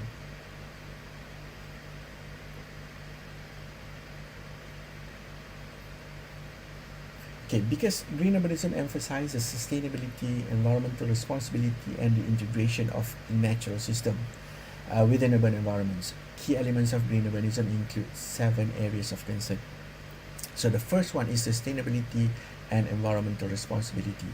It focuses on creating livable, vibrant cities with minimal ecological footprint. Okay, number 2 is natural integration. Incorporate green spaces, parks, and natural landscapes to enhance biodiversity and air quality. The third one is sustainable energy. Use renewable energy sources like solar, wind, and geothermal. Next is eco-friendly infrastructure. Design buildings and infrastructure with sustainable materials and using sustainable materials and energy-efficient technology. Next is public transportation. Promote public transit, cycling, and walking to reduce carbon emissions and traffic congestion. Water management. Implement sustainable water use system, including rainwater harvesting and wastewater recycling. Okay, the next areas of concern is waste reduction. Encourage recycling, composting, and also reducing waste production. Okay, finally, it is community engagement, which involve local communities in planning and meet residents' needs and foster a sense of belonging. So, by adhering to these principles, green urbanism aims to create resilient, healthy urban environments that enhance the quality of life for all its inhabitants, okay, through sustainable city design. Yeah, and people ask, why is sustainable city design important? It is important because sustainable city design is crucial because of 6 reasons as follows. The first reason is environmental protection. So under environmental protection, it reduces carbon footprint, use renewable energy, and promote public transport, cycling and walking. It also conserves biodiversity by integrating green spaces and natural habitats. Okay, the reason number 2 is resource efficiency. So green urbanism encourages energy efficiency, the use of energy efficiently. So we use less energy with solar panels, wind turbines, and efficient appliances. Yeah, and also water management. Okay, we conserve water with efficient use and recycling systems, so we do not waste water. And reason number 3 is economic benefit. So under economic benefit, it involves cost savings.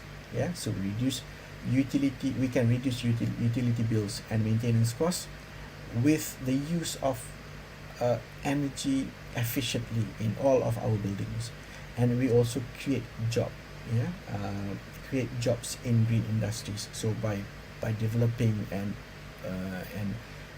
promoting and creating new industries using green technologies, we open up for many jobs options, yeah, for our citizens, our residents, yeah. And number 4 is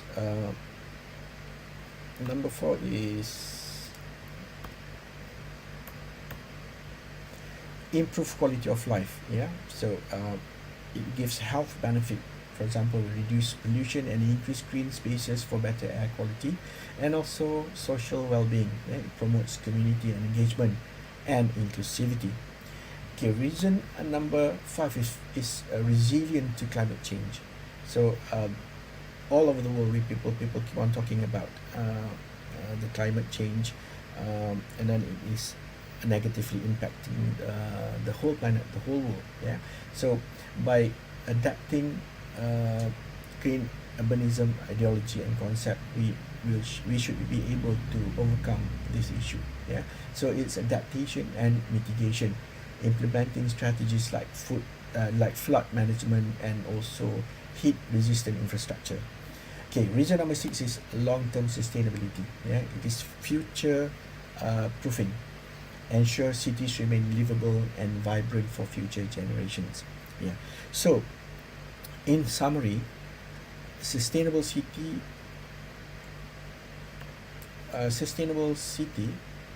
design creates environmentally responsible, economically viable, and also socially inclusive urban environments, leading to healthier and more resilient communities, which means urban livability. So as I mentioned just now, for this conference, we will focus on green urbanism enhances urban livability. Yeah, although all the themes are very important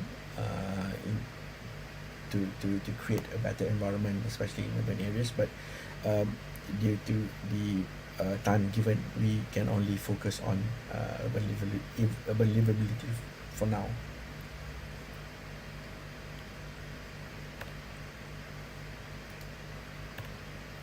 Right. Okay, how does green urbanism contribute to urban livability? Green urbanism enhances urban livability by integrating sustainable practices and green spaces, improving environmental quality and residents' well-being through several factors as follows. Okay, there are 7 factors. Number 1 is accessibility. Number 2 is economic prosperity. Number 3 is social spaces. And number 4, social stability. Number 5, recreational opportunities and facilities. Number 6, healthy community and healthy lifestyle. And number 7, mixed use housing range and mixed users. And number 8, other factors contributing to quality of life. So we're going to look into these factors one by one. Okay, under green urbanism and urban livability, yes, we're going to look at the first one is accessibility. So under accessibility, there is public transportation system. Okay. Green urbanism promotes the development of efficient public transportation system, reducing the need for private cars and lowering emissions. For example, in Curitiba, Brazil, which is renowned for its innovative bus rapid transit system, also known as BRT. The BRT system in Curitiba utilizes dedicated bus lanes that are integrated with the city's road network, providing fast, cost-effective and reliable mass transit. This system has significantly improved accessibility and reduced traffic congestion, making it a model for sustainable urban transport worldwide. So Kuala Lumpur should follow what the Brazilians is doing right now, yeah, so that we can reduce the traffic congestion in KL especially.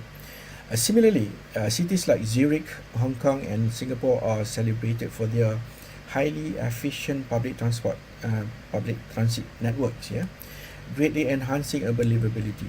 Zurich comprehensive tram and train system operates with exceptionally punctuality and coverage, ensuring residents can move around the city quickly without relying on personal vehicles. Hong Kong extensive MRT system is also known for its frequency and reach, connecting various parts of the city with high-speed services, while also being environmentally friendly due to its low emissions. And our neighbor Singapore, with mass rapid transit or MRT system, boost a widespread of network of lines that cover most of the island city-state, with frequent trains making it convenient for daily commutes.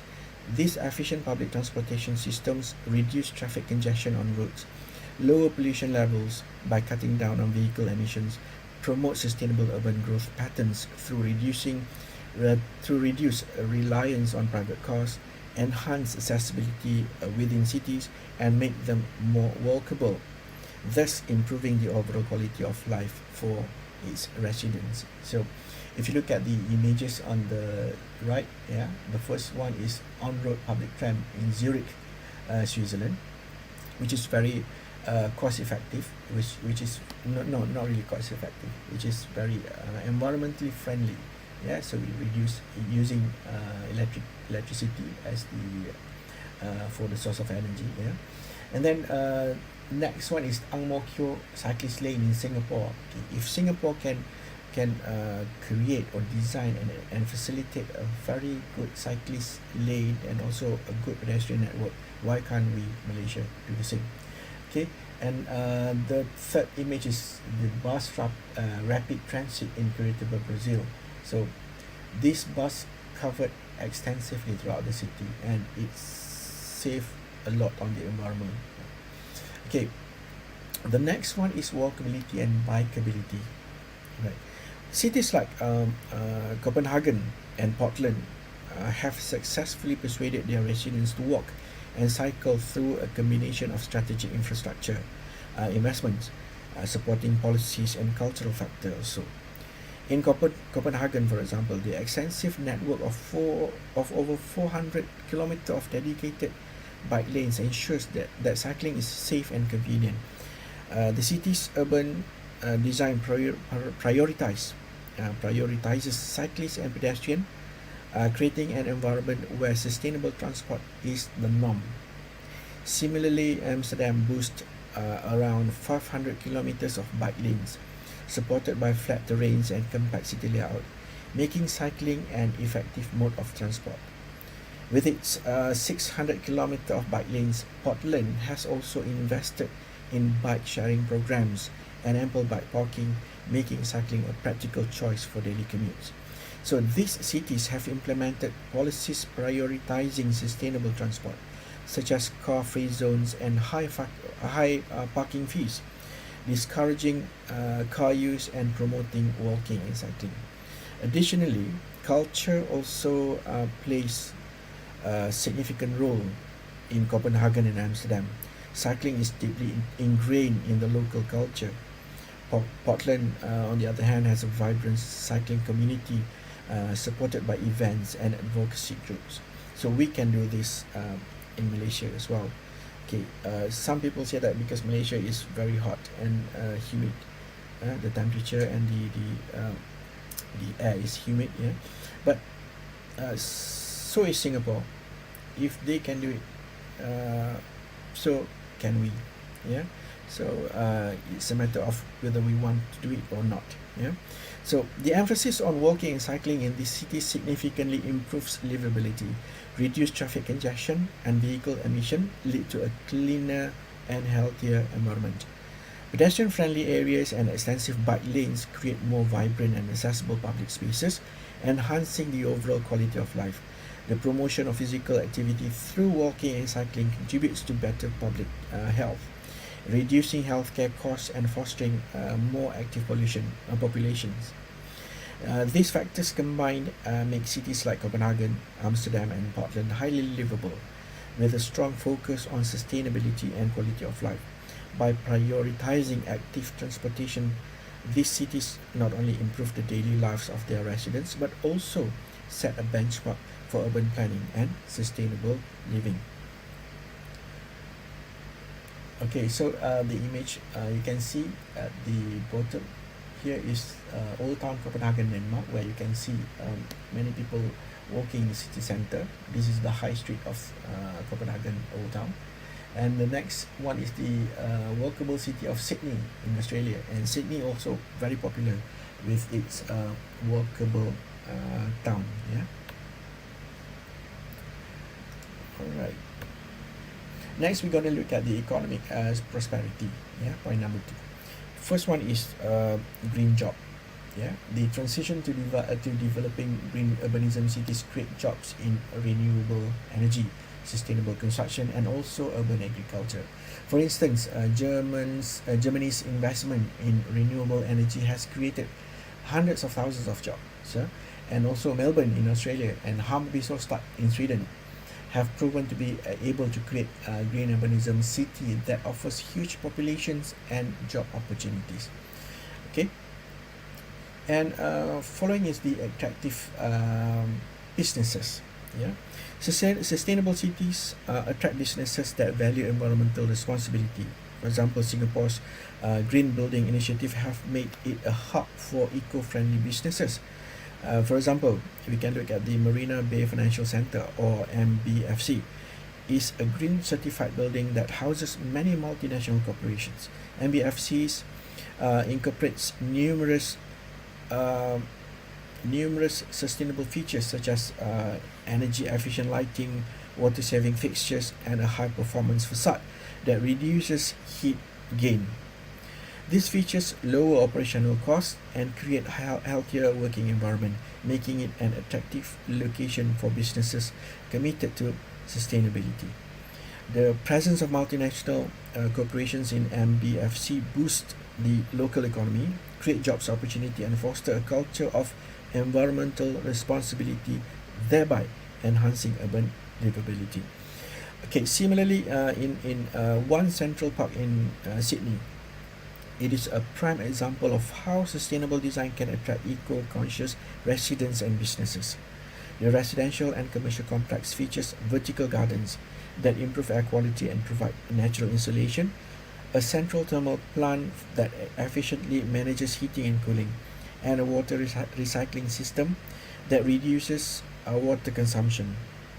These innovative features make One Central Park desirable for businesses and residents who prioritizes sustainable development. Yeah. So if you look at the image, yeah, the top one is Melbourne Eco City World in Australia. Yeah. Next is Hammarby in Stockholm. Down here is the One Central Park in Sydney, Australia, and the fourth one is Marina Bay Financial Centre in Singapore.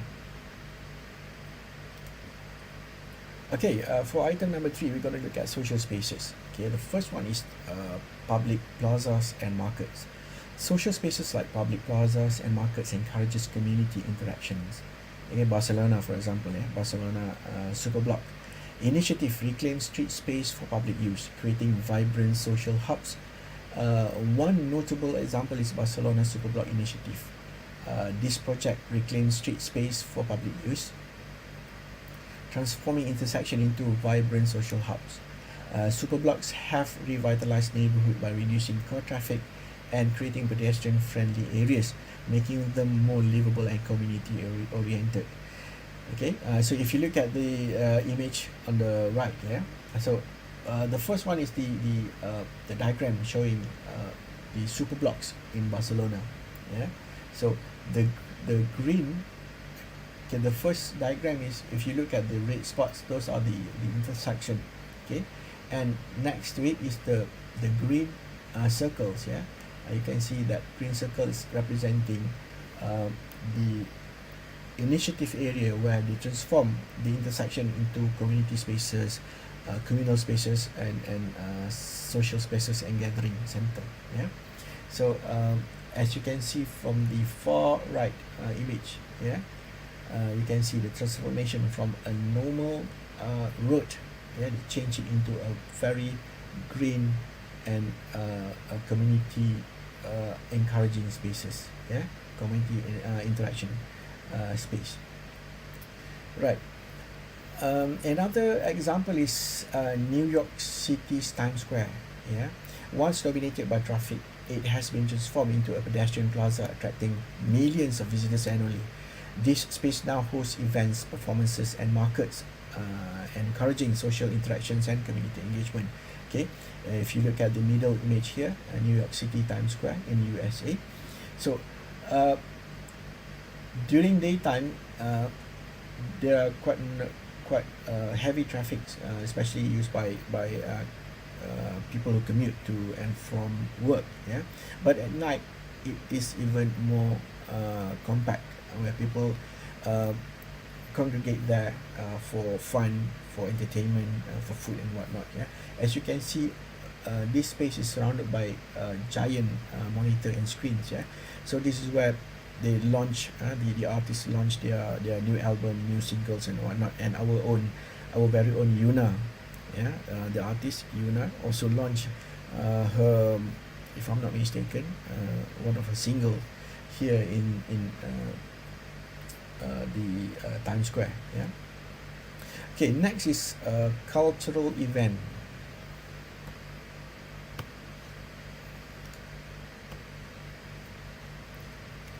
Green urbanism spaces play a crucial role in fostering a sense of community and belonging by hosting various cultural events.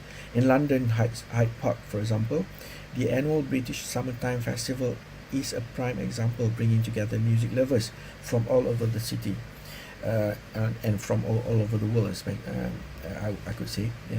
This festival and other cultural activities held in the park provide a shared space for cultural expression and social interaction. These events often entertain and create opportunities for residents to connect with one another, strengthening community bonds. The presence of such event in green urban spaces make this area vibrant and lively, contributing to the overall quality of life in the city.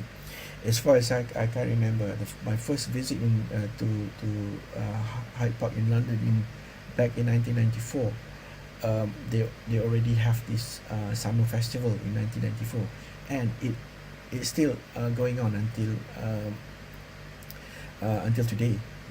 The last time I visited the summer festival is back in 2021 or back in 2021. Back in 2021. They still have this festival, which is very successful, right? Okay, and moreover, cultural event in green urban spaces enhance the sense of community by offering a platform for diverse cultural expression. In Hyde Park, the British Summertime Festival and other activities allow people from different backgrounds to unite and celebrate their shared interests. This inclusivity fosters a sense of belonging and unity among residents. And additionally, this event encouraged the use of public spaces, making them more accessible and enjoyable for everyone. Okay, by hosting cultural events, green urban spaces like Hyde Park become a central hub for community life, promoting social cohesion and enriching the city's cultural fabric. Okay, right. Next is community engagement. Right. Urban gardens and community projects foster social cohesion. Detroit's urban farming initiative have helped rebuild community ties in economically distressed areas. The community worked together to overcome the food shortage in the city. So when they first initiate these urban gardens and urban farming in Detroit, okay, they faces a lot of problem in getting fresh fruits and food, yeah, for the residents. So they initiate this urban farming community in Detroit, and years later they managed to overcome this problem. So now they are not facing shortage of food anymore, within their community, which is proven to be very successful. Okay, so next is safety. Green spaces and well-lit pedestrian-friendly areas significantly enhance safety by reducing crime rates through increased community surveillance and activity. When public spaces are well maintained and illuminated, they become more inviting for residents to use, leading to higher foot traffic and natural surveillance. This increased presence of people deters criminal activities as more eyes are on the street. Okay, so basically it's like a public policing, within the area. Okay, for instance, park and pedestrian zones that are actively used by the community creates a sense of ownership and vigilance among residents, making it harder for potential offenders to operate unnoticed. The presence of families, joggers, and dog walkers in these areas contributes to a safer environment, as their regular activity acts as a deterrent to crime. And the design of green spaces and pedestrian-friendly areas can further enhance safety by promoting social interactions and also community engagement. When residents feel safe and comfortable in their surroundings, they are more likely to spend time outdoors, participating in community activities and events. This can also foster a sense of community, sense of belonging, and mutual responsibility, where people look out for one another. Okay, so this is what we want to achieve here in Malaysia. So a well-lit pathway and open spaces also improve visibility, reducing the likelihood of accidents and making it easier for law enforcement to monitor the area. By creating environments that encourage active use and community involvement, green spaces and pedestrian-friendly areas enhance safety and contribute greatly to the community's overall well-being and cohesion. Okay, so these are the example of what safety features in park design can improve safety and security for its users. So under green urbanism, we have safety design, crime prevention through environmental design ideas and concept in place, for designers to use and utilize in order to create a better living environment for urban dwellers. Okay, number 5 is recreational opportunities and facilities. Parks and green spaces. Access to parks and recreational facilities promotes physical activity and mental well-being. For example, New York High Line is a prime example of transforming an old rail line into a vibrant public park. Okay, look at the image on the right. So this area used to be a train line, elevated train line. So it create a very noisy and loud sound every time the train passed through because of this the metal sound along the street. So it gives a very bad impression to this area, and it create noise pollution. So the city transform it into a well-used park, a well-designed park. Yeah, so it helps to reduce noise, to dispose noise pollution, and at the same time greening the whole street. Yeah, and it is very very successful. Okay. Next is the sport facilities. Yeah, cities like Melbourne, for example, have successfully integrated sport facilities into their urban planning, which is crucial in encouraging active lifestyles and promoting livability by incorporating sport facilities such as parks, gyms, and recreational centres into the city's layout. Melbourne provides residents with easy access to spaces where they can engage in physical activities. This is not only promotes a healthier lifestyle but also foster a sense of community as people come together to participate in sports and recreational activities. Okay, the availability of these facilities encourages regular exercise, which is essential for physical and mental well-being, thereby enhancing the overall quality of life in the city. Moreover, the integration of sports facilities into urban planning contributes to the livability of urban areas by creating vibrant and dynamic public spaces. These facilities serve also as a social hub where residents can interact, build relationships, and strengthen community ties. The presence of well-maintained sport facilities also adds to the aesthetic appeal of the city, making it more attractive to both residents and visitors. So, by promoting active lifestyles and providing spaces for social interaction, cities like Melbourne not only improve the health and well-being of their residents, but also create a more cohesive and engaged community. Right? If you look at the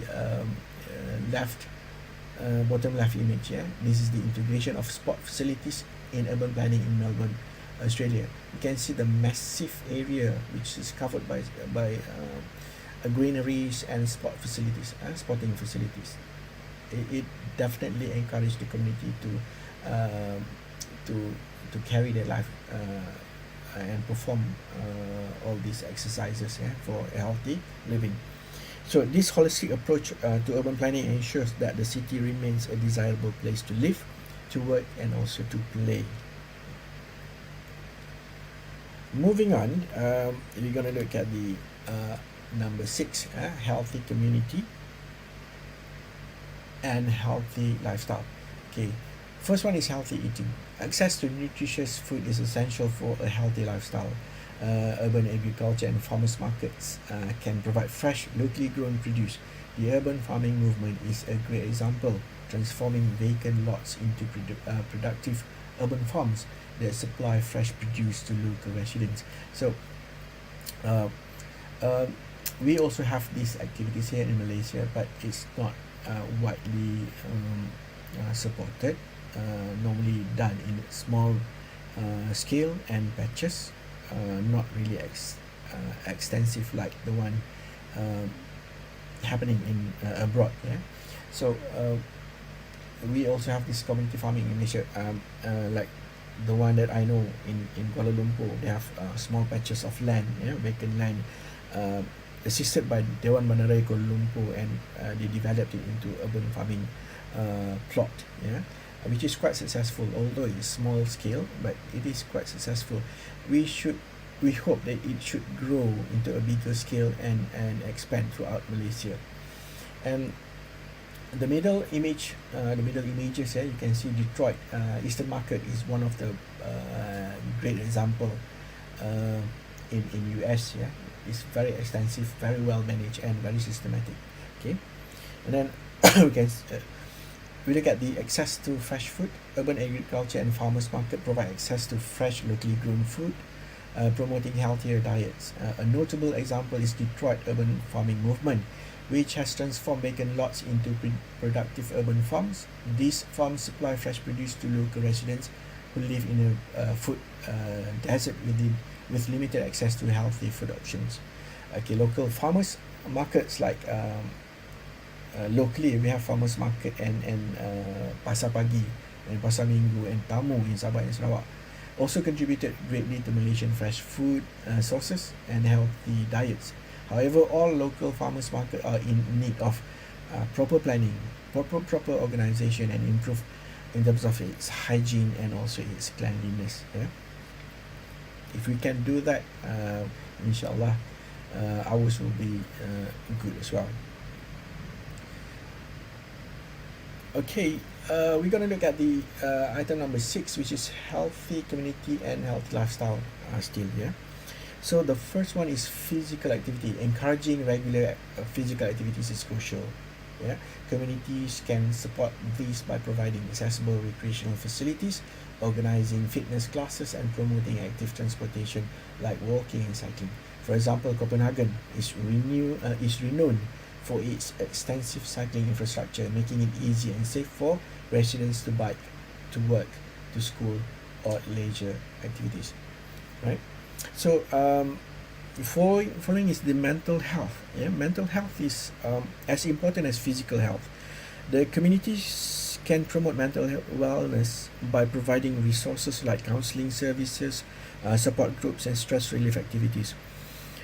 Provide programs like Thrive, offering various mental health services and workshop to support residents' well-being. We also have this Thrive program in Malaysia, so which is set up to help the community to promote mental wellness. Yeah, so by making these resources readily available, communities can help individuals manage their stress, anxiety, and other mental health issues, leading to a healthier and more resilient population.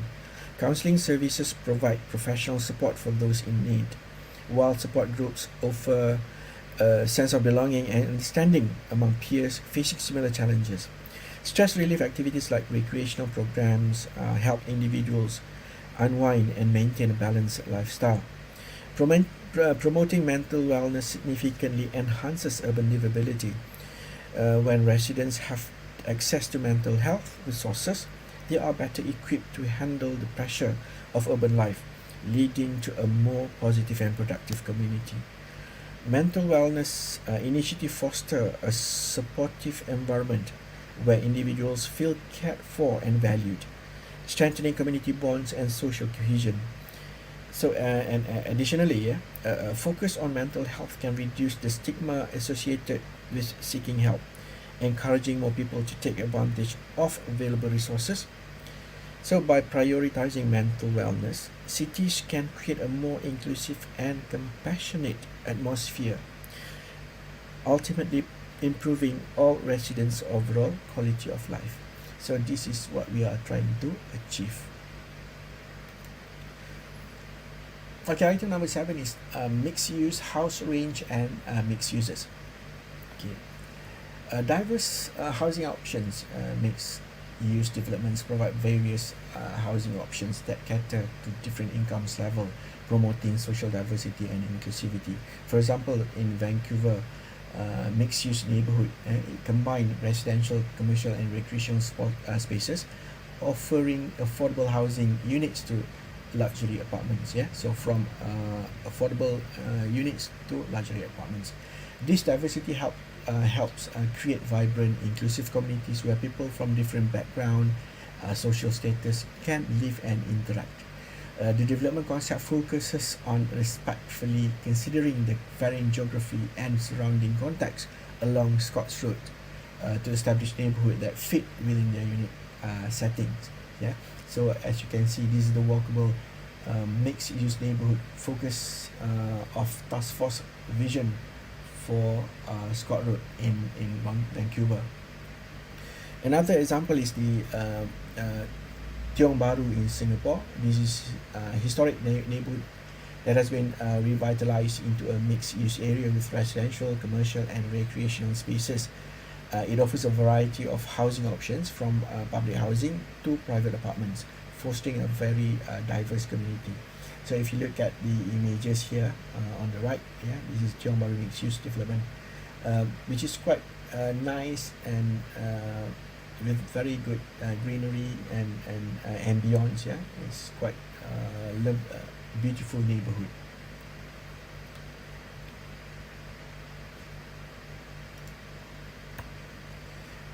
Okay, The other one is integrated services, still under mixed-use housing range and mixed uses.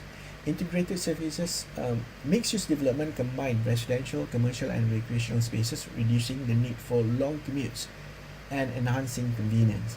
One notable example is King's Cross in London. This area has been redeveloped to include offices, residences, hotels, community facilities, music venues and galleries, all within close proximity. This integration allows residents to live, work and play in the same area, significantly reducing travel time and enhancing the quality of life. The only downside of this King Cross development is that this is not that affordable to low income people, because this is like in a really center of the London city center. Yeah, so it is a bit pricey, the housing here. So another example is the Taikoo Li Sanlitun in Beijing, China. It is a very vibrant mixed-use development that integrates residential unit, retail spaces and cultural venues. It offers a range of housing options from affordable apartments to luxury residences, fostering a diverse community as well. The area features a mix of international and local retail brands, along with art galleries and performance spaces, creating a lively cultural environment. This thoughtful integration promotes convenience, social interaction and inclusivity, making Taikoo Li Sanlitun a model for modern urban living. Alright. Number 8, factors contributing to the quality of life. The first one, we're going to look at the climate resilience. Yeah? Green urbanism enhances a city's resilience to climate change through sustainable design and infrastructure.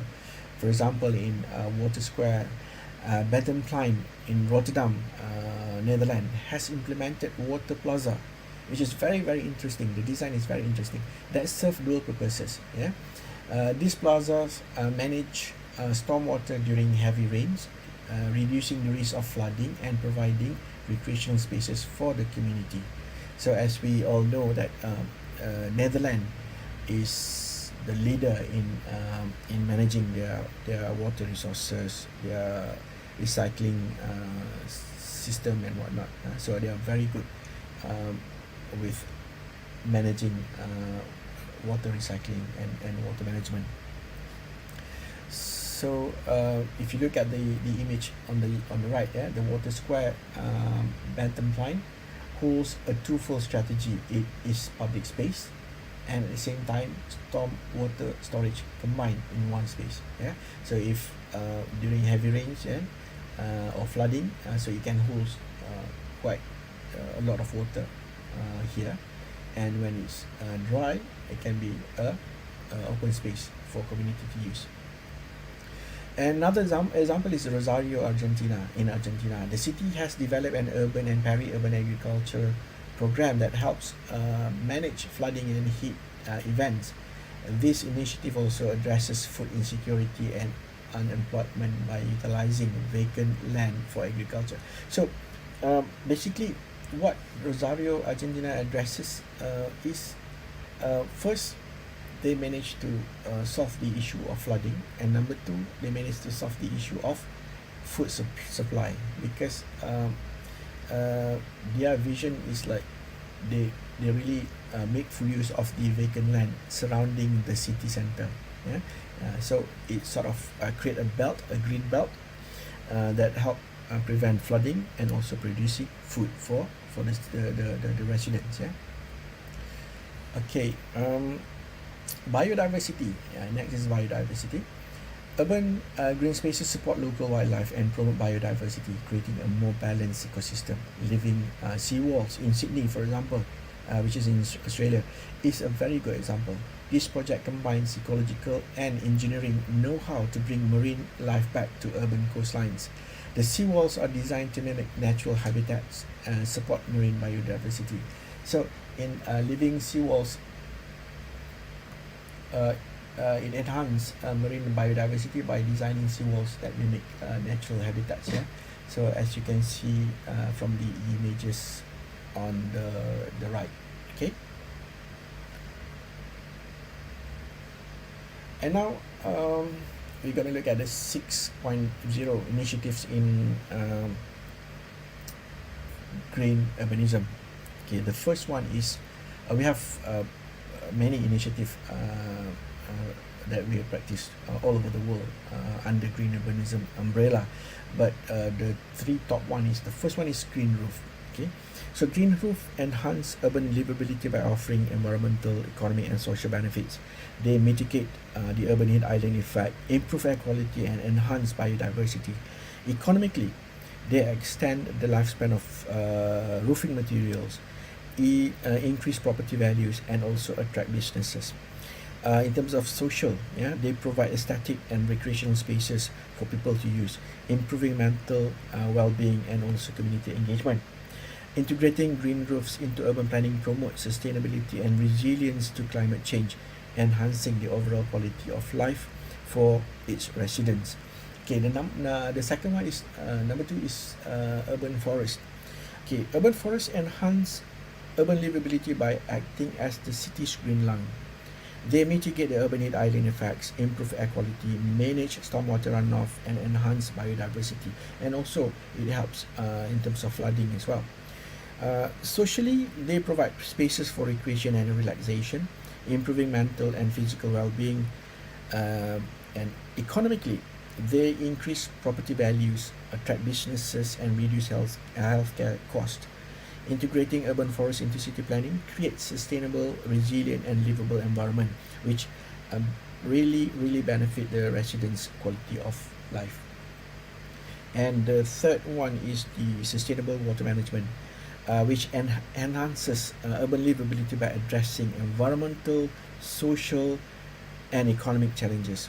Environmentally, it conserves water resources, reduces reliance on external sources, and protects ecosystem through practices like rainwater harvesting and wastewater recycling. This helps maintain water quality, reduce pollution, and mitigate urban flooding. Socially, it ensures access to clean drinking water, improves public health, and create green spaces to enhance mental and well-being. Economically, this reduces water consumption cost, lowering infrastructure maintenance expenses, and attracts sustainability-focused businesses and residents. So overall, sustainable water management foster healthier, more resilient and livable urban environment for current and future generations. And under the initiative in green urbanism, also we have innovation in green urbanism. Here are some innovative solutions for climate change and biodiversity. The first one is Beta Green, which being carried out all over places throughout the world. Yeah. So this company develops software and maps to identify how green infrastructure can reduce flooding and improve quality of life. They focus on finding the most suitable location of green infrastructure to maximize environmental benefit. Yeah, and the second one is IUCN's nature-based solution. City worldwide are incorporating nature-based solutions, or NBS, into urban design to promote ecological connectivity and support local ecosystem. This includes creating parks, garden and green roof that provide habitat and diverse species. So they monitor, they connect, and they encourage the development of park, garden and green roof, so that we can expand and make the habitat for wildlife expanding further and further in our city centres. Okay, and finally, we reach to the conclusion. Yeah. So in conclusion, our exploration of green urbanism has highlighted the critical role of sustainable urban development in tackling environmental challenges by integrating green spaces, promoting energy, promoting energy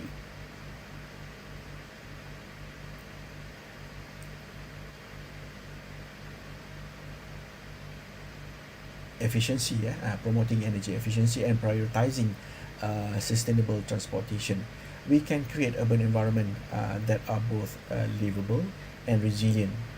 Okay, key concepts such as green roof, urban agriculture, the renewable energy have shown their potential to transform cities into sustainable hubs, as demonstrated by examples from Copenhagen, example from Singapore and Brazil. Yeah. So furthermore, green urbanism significantly enhances urban livability by improving air quality, promoting public health, increasing energy efficiency, and also fostering social cohesion. It is also supports biodiversity boost the local economy and enhances climate resilience. As we move forward, advocating the policies and the practices that support green urbanism will ensure our cities remain vibrant, healthy, and sustainable for future generations. So, with that, I thank you.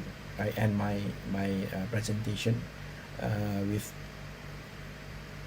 If you have any further inquiry and potential research in the future, you may email me at zulke191@uitm.edu.my. With that, thank you very much. Assalamualaikum warahmatullahi wabarakatuh, and have a good day ahead. Thank you very much, Dr. Zulkifli Ayub, for the insightful and engaging presentation. Your speech on green urbanism, a comprehensive urban concept, has shed light on the vital role of sustainable design in shaping resilient and eco-friendly cities. You have beautifully illustrated how urban spaces can harmoniously integrate nature and modern infrastructure, promoting both environmental sustainability and community well-being. It was a thought-provoking exploration of how green urbanism can pave the way for a future where cities coexist with the nature in a balanced and sustainable manner. Now, as we move forward, it is my pleasure to introduce our sixth and final keynote speaker for today. Please join me in welcoming Surveyor Dr. Shamilah Yaakob, an esteemed professional in the field of building surveying and asset management. Dr. Shamilah currently serves as the Vice President of the Royal Institution of Surveyor Malaysia and hold the position of the Deputy Head of Integrated Asset Planning and Consultation Unit at the Public Works Department's JKR Malaysia. With over 15 years of experience in building condition assessment and facility management, she has made significant contributions to the development of government asset management policies and systems. Dr. Shamilah holds a PhD in Building Science and Performance from University Malaya, and her expertise is in the building performance, life cycle costing, and sustainability assessment for public buildings. She has been actively involved in advising on national infrastructure projects, leading various initiatives for the building condition assessment rating system, and delivering consultations on sustainable asset management practices across Malaysia. Today, she will be presenting her keynote speech on building performance assessment and evaluation of building performance towards sustainability, with she offering us invaluable insight into how we can better assess and optimize building performance for a more sustainable future. Wabarakatuh, and good evening. Alhamdulillah, thanks to Allah subhanahu wa ta'ala, because with His abundance and grace we were able to gather this evening in the International Undergraduate Conference 2024 with the themes Next Chance Emergence, Crafting a Resilient Environment for Tomorrow. First of all, let me take this opportunity to thank you all for the invitations to deliver a few words at this conference, and I wish you all well and congratulations on this initiative to improve knowledge towards a brighter and more sustainable tomorrow. I have understood that the conference this evening is a platform for sharing the practitioner knowledge and experience on towards sustainability in the industries. A program like this can further encourage best practices in sustainability, especially in asset management. And I hope that the organizations of the conference like this will be able to give a wider exposure to officials in the public and the private sectors, whether at home or abroad, about the scopes and the best practices in producing high performance building, especially in asset management towards sustainability. Ladies and gentlemen, until RMK12, the government has provided various facilities and infrastructures to ensure the growth and development of the country. According to the asset registration records, the government owns immovable assets of more than 35,000 premises, containing more than 170,000 building blocks. It is a large amount of ownership involving assets worth over R1 trillion.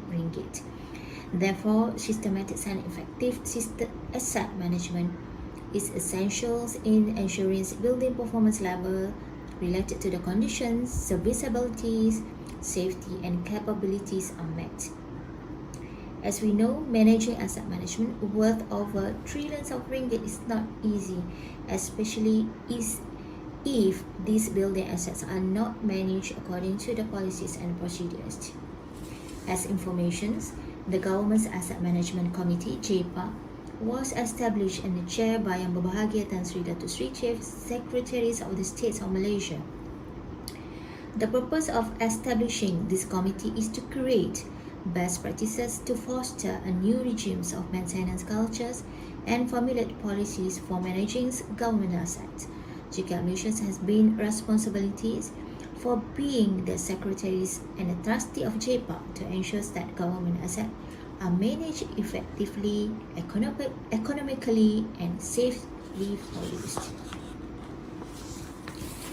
In an effort to strengthen the asset management in Malaysia, the government develops the Government Asset Management Policy in 2009 and General Circular Instructions No. 1/2009, which is the Government Total Asset Management Manual, which emphasizes the concepts and practice of total asset management towards high-performance asset and sustainable developments.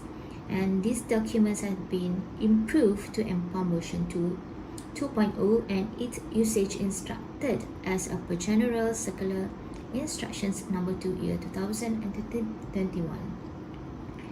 Dasar Pengurusan Aset Kerajaan is a change initiative by the Malaysian government through the expertise of the public work departments in strengthening professional skill in addition to the developments and appropriate management system such as financial management, risk management, data management, performance management, demands management, and resources management to ensure the effectiveness of government services delivery.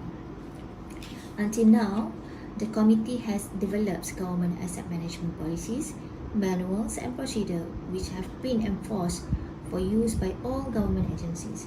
JKAT Malaysia is also directly involved in the development of government's immovable assets management procedures of asset and road asset management in engineering referral experts and also improving work process, especially in reporting immovable asset management at all levels. Ladies and gentlemen, today there are 96 facility management and maintenance contracts worth 4 billion ringgit managed by JKAT Malaysia, and more than 6,000 projects of maintenance works has been supervised by JKR worth 2.8 billion. Therefore, it is very important to ensure that operations and maintenance of the buildings was carried out in accordance with the guidelines to ensure performance of the building can be maintained as per agreed level. Okay, for the next slide is what is a building's performance actually. How can we relate the building performance with the organization's objective and the productivity, and how building performance can increase profit margins of the organizations, how the level of performance lead to the satisfaction and increase the building occupancy rates, what to achieve, good physical conditions, the effectiveness of maintenance performance in terms of space utilization, sustainability, or value of asset. As we know, buildings are one of the largest energy consumers and the emitters of the carbon dioxide in the world. Therefore, operating and maintaining the constructed building become more challenging due to the performance requirements and the owner's requirements toward having economical, efficient buildings and impact building towards sustainability makes the decisions of asset managers are becoming more complicated, and a deep knowledge of the asset condition is needed. Therefore, from the slides, studies on the viabilities of the building stock, inventories, and occupancy rates involving various sectors in Malaysia has been conducted. It can be concluded that the increase to the existing building stock in 2023 is 16%, while the occupancy space is up to 70 to 80%, which require more systematic management, buildings maintenance owned by user, customer to ensure that the building performance is maintained, safe and comfortable to live or use. A quality, comfort, health and safety buildings will definitely attract the building users, and this will influence the supplies and demands of the building stocks. Therefore, performance of assessments as a tool that can help users from the various sectors and the levels is necessary to ensure that the millions building stocks, 8.3 million constructed and managed towards sustainables, are efficient, functions and well performed. Building performance assessments, BPA, is a key element of the life cycle of the assets, which was created to help produce buildings that are effective, efficient and perform as expected. Use of both new and existing builds, it is implemented at multiple points in the building's life to help developers assess energy performance and occupants' comforts to compare with their design targets.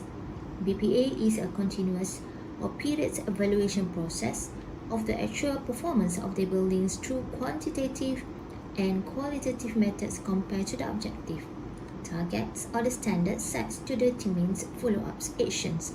For example, maintenance, restorations, modifications, upgrades, and also disposal. Instructions for the governments to carry out for BPA according to the asset management policy based on the General Circulars number 3, 2029. And then the expenses management under PB 1.3 under clause 4.16 and 5.8 applications for budgets for maintenance, renovations and also upgrading works and disposal of the asset must be based on the scope identified through the asset management, such as building condition assessments, facility condition assessment, space management, POE, forensic inspections, and also BPA. The power of source of the power also refer by a letter of instructions from the Director General of the Public Works Departments regarding to the guidelines of the BPA. Then the objective of BPA is, for the first one, is to identify the performance levels of the buildings to determine follow-up actions, and number 2 is rating the building based on the performance, the level of the performance. BPA involves the inspections of the buildings 1 to 5 years after its completion, but this depends to the requirements in any guidelines referred to do the BPA. The extent of the assessments is to ensure that building has met its design goals for resources consumptions and occupant satisfactions. That's why BPA is important in the asset management cycles, especially during asset creations, where BPA is necessary to improve design practice and also to ensure the continuous improvements of design methods through the provisions of feedbacks to designers on the effectiveness of their design choice. Meanwhile, during the utilizations of the assets of the buildings, BPA is important to the property managers, buildings operators, and building occupants through its collection of detailed measurements and occupants' feedback, which highlight the building features are operating optimally and which features have the potential to be enhanced. The importance of BCA, such as first one is in terms of functionalities, guarantees that government's assets are always in a good condition and functioning. And number two is for life cycle of assets to optimize the lifespans and interest value of assets. The third one is also for decision making. The fourth one is formulates purpose and effective budgets. And the fifth one in the terms of reputations to increase the credibilities, integrity, and also reputations of the governments. BCA's scopes and parameters are follows. And the first one is physical conditions carried out is about 33% of weightage involve BCAs. And the number two is operational efficiency, carry 27% of weightage of BPA. Space utilizations carry 20% of weightage of the BPA. And then fourth parameter is sustainability, carry 13% of weightage of the BPA. And the last one is a value of asset which carried 7% of weightage of the BCA. Okay, the explanations of each parameter will be on the next coming slide. For the next slide, asset performance assessment levels. Asset performance level will be based on three levels, which is for the level 3 which is good with the descriptions with no defects or damages, and the conditions is good and well functioning. For the level 2, average with a minor defects or damages, asset conditions average and still functioning with supervisions. And for the level 1 is poor, which is major defects, poor asset conditions, not well function as a great service level. Okay, for the next is about subparameter scores and weightage of the BPA. Okay, the first parameter is a physical conditions. For subparameter is a building condition assessment with a score 25. Meanwhile, for the parameter 2 is operational efficiency, which is involved with the subparameters cost efficiency with a score 3, achievements of the maintenance performance levels with a score 3. And then the third one is space usage with a subparameter which is EPU compliance with a score 3, space occupancy rates with a score 3, space frequency rates with a score 3, and POE level 1 with a score 3.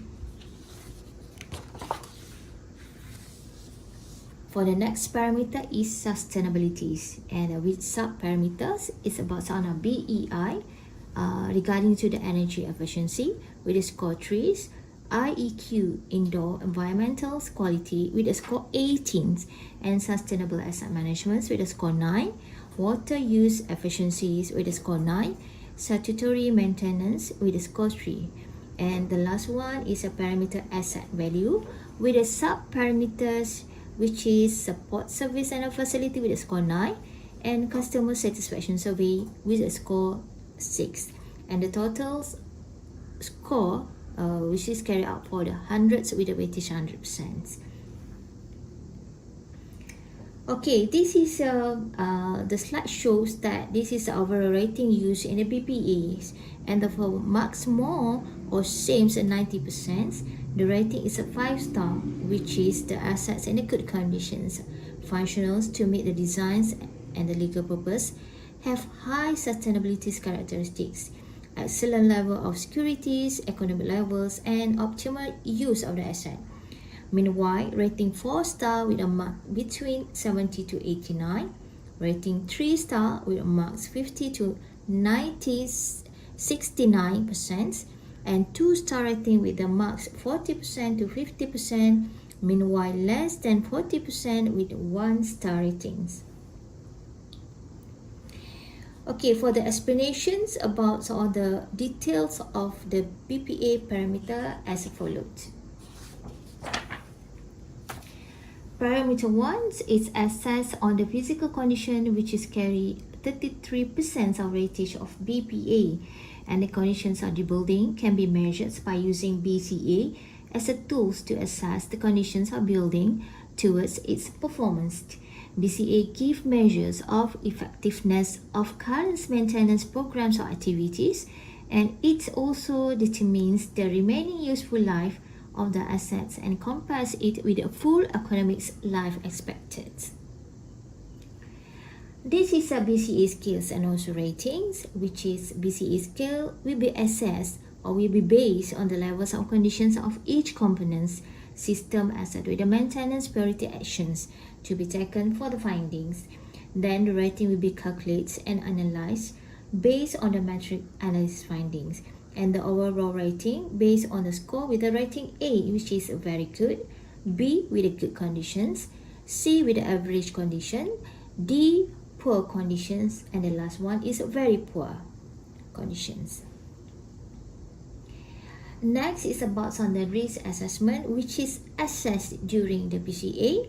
Each component system assessed together with the risk management, risk assessments, and the risk assessment is important to identify the risk from each findings and give priority to actions taken based on the viables or the limited budget.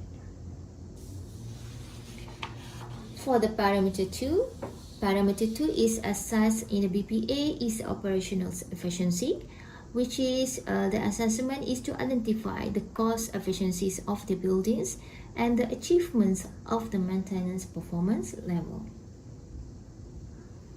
For subparameter 2.1 is about the cost efficiency, which is cost efficiency involve the total actual expenditures of the current year to carry out 8 main maintenance activities, which is involve housekeeping, laundries, pest control, preventive maintenance such as civil, structures and architecture, M&E, and also energy efficiency, and the last one is landscape.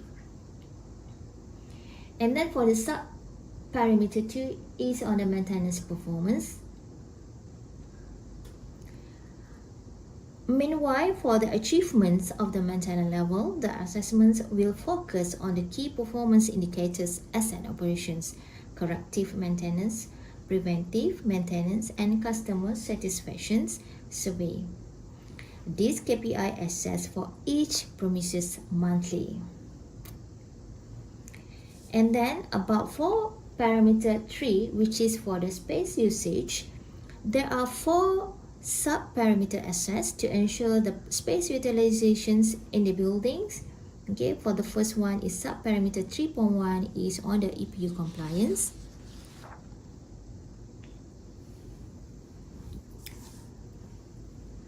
Sub-parameter 3.2 is about space occupancy rates. Space utilizations refer to the degree to which a specific area or facility is used effectively for its intended purpose. It measures the extent to which available space is employed efficiently, taking into account factors such as layout design, room configurations, equipment placements, and overall functionalities. Space utilizations is commonly assessed by analyzing metrics such as occupancy rates, usage patterns, and also times allocations. For subparameter 3.3 for space frequency rates, it is important to measure the proportions of time that space is used compared to its availabilities. And about for the subparameter 3.4 is about assessment for post-occupancy evaluations to analyze how functional and comfortable a building is after user have been occupied for it sometimes. And then for the parameter 4 is about sustainability, and the parameter 4 is asset in the BPA is sustainability, and there are 5 such parameter assessed and valued in order to ensure the performance of the building balance with the sustainable requirements according to the policies. And the first one is parameter 4.1 is about energy efficiencies, which is involved for building energy index, the needs of electricity bills, and also net floor area.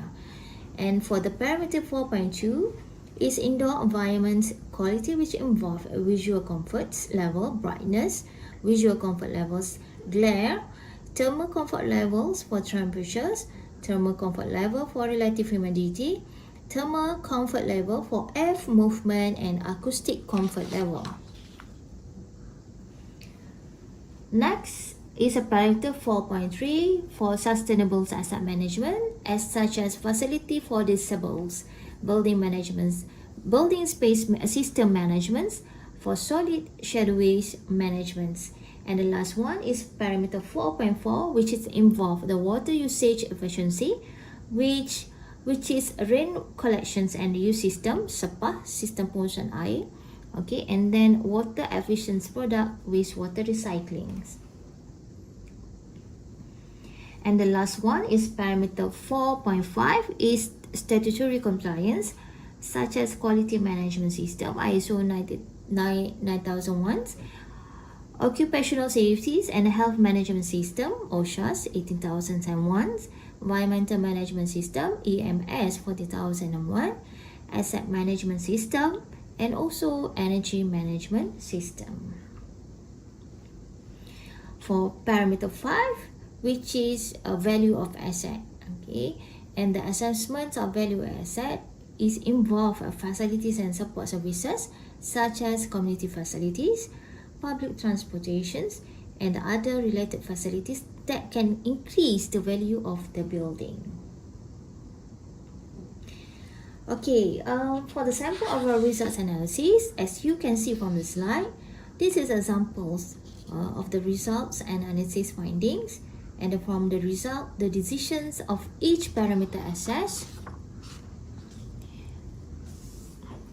in the BPA, and the overall result reflects to the overall asset management excellence. This rating also will help a client to improve the performance of the asset with the reasonable estimations of cost, and the gap shown in the radar analysis, the actions to be taken either for the operations, maintenance, upgrading, rectifying, replacement should be made to improve the level of comforts and also the performance of the building. And for the impacts of the BPA, okay, the BPA can give benefits either to our world, country, and especially to the citizen as a whole. And the first one, the building performance towards sustainability can give the benefit by assisting the drafting a more accurate and effective annual budget.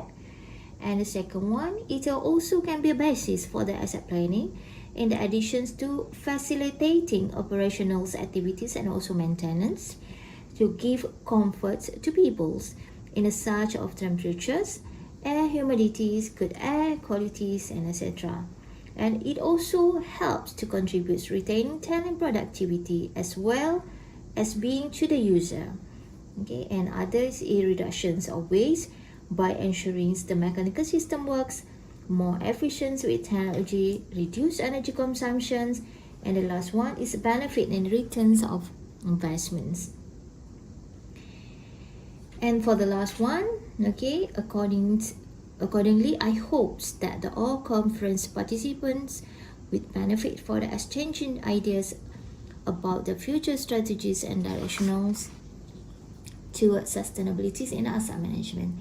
With this, we can all help the country to improve the qualities of the management of national asset comparable to the international level. I once again congratulate and thank the conference organizer once again, as well as all the distinguished guests. May we all get valuable benefits from this conference. Thank you. Thank you very much, Dr. Shamilah Yaakob, for the enlightening and thought-provoking presentation. Your comprehensive insight on building performance assessment have provided us with a deeper understanding of how we can evaluate and improve building sustainability. You have clearly illustrated the critical role that asset management and performance evaluation plays in ensuring that our built environment is not only efficient, but also sustainable for a long term. It was a truly valuable exploration of how data-driven assessment can lead to better decision-making and the creation of greener, more resilient building. Ladies and gentlemen, we have now reached the conclusions of our keynote sessions for IUCON 2024, but the event is not over yet. Please stay with us until the end as we will have a special closing montage followed by an exciting announcement of the conference winners. As we draw the curtain on this International Undergraduate Conference 2024, I am filled with immense gratitude for the privilege of moderating this inspiring and impactful event. Throughout the day, we have explored critical themes centered on next-gen emergence, crafting a resilient environment for tomorrow. Our distinguished keynote speakers have taken us through a journey of transformative ideas, from sustainable urbanism and green building practices to the digital reshaping of construction management and surveying. We had the honor to learn from some of the finest minds in the field, including Professor Dalit Hudala, Architect Salih Adrisakam, Surveyor Dr. Nur Shakilah Ramli, Puan Jana Bahar, Landscape Architect Dr. Zulkifli Ayub, and Surveyor Dr. Shamilah Yaakob.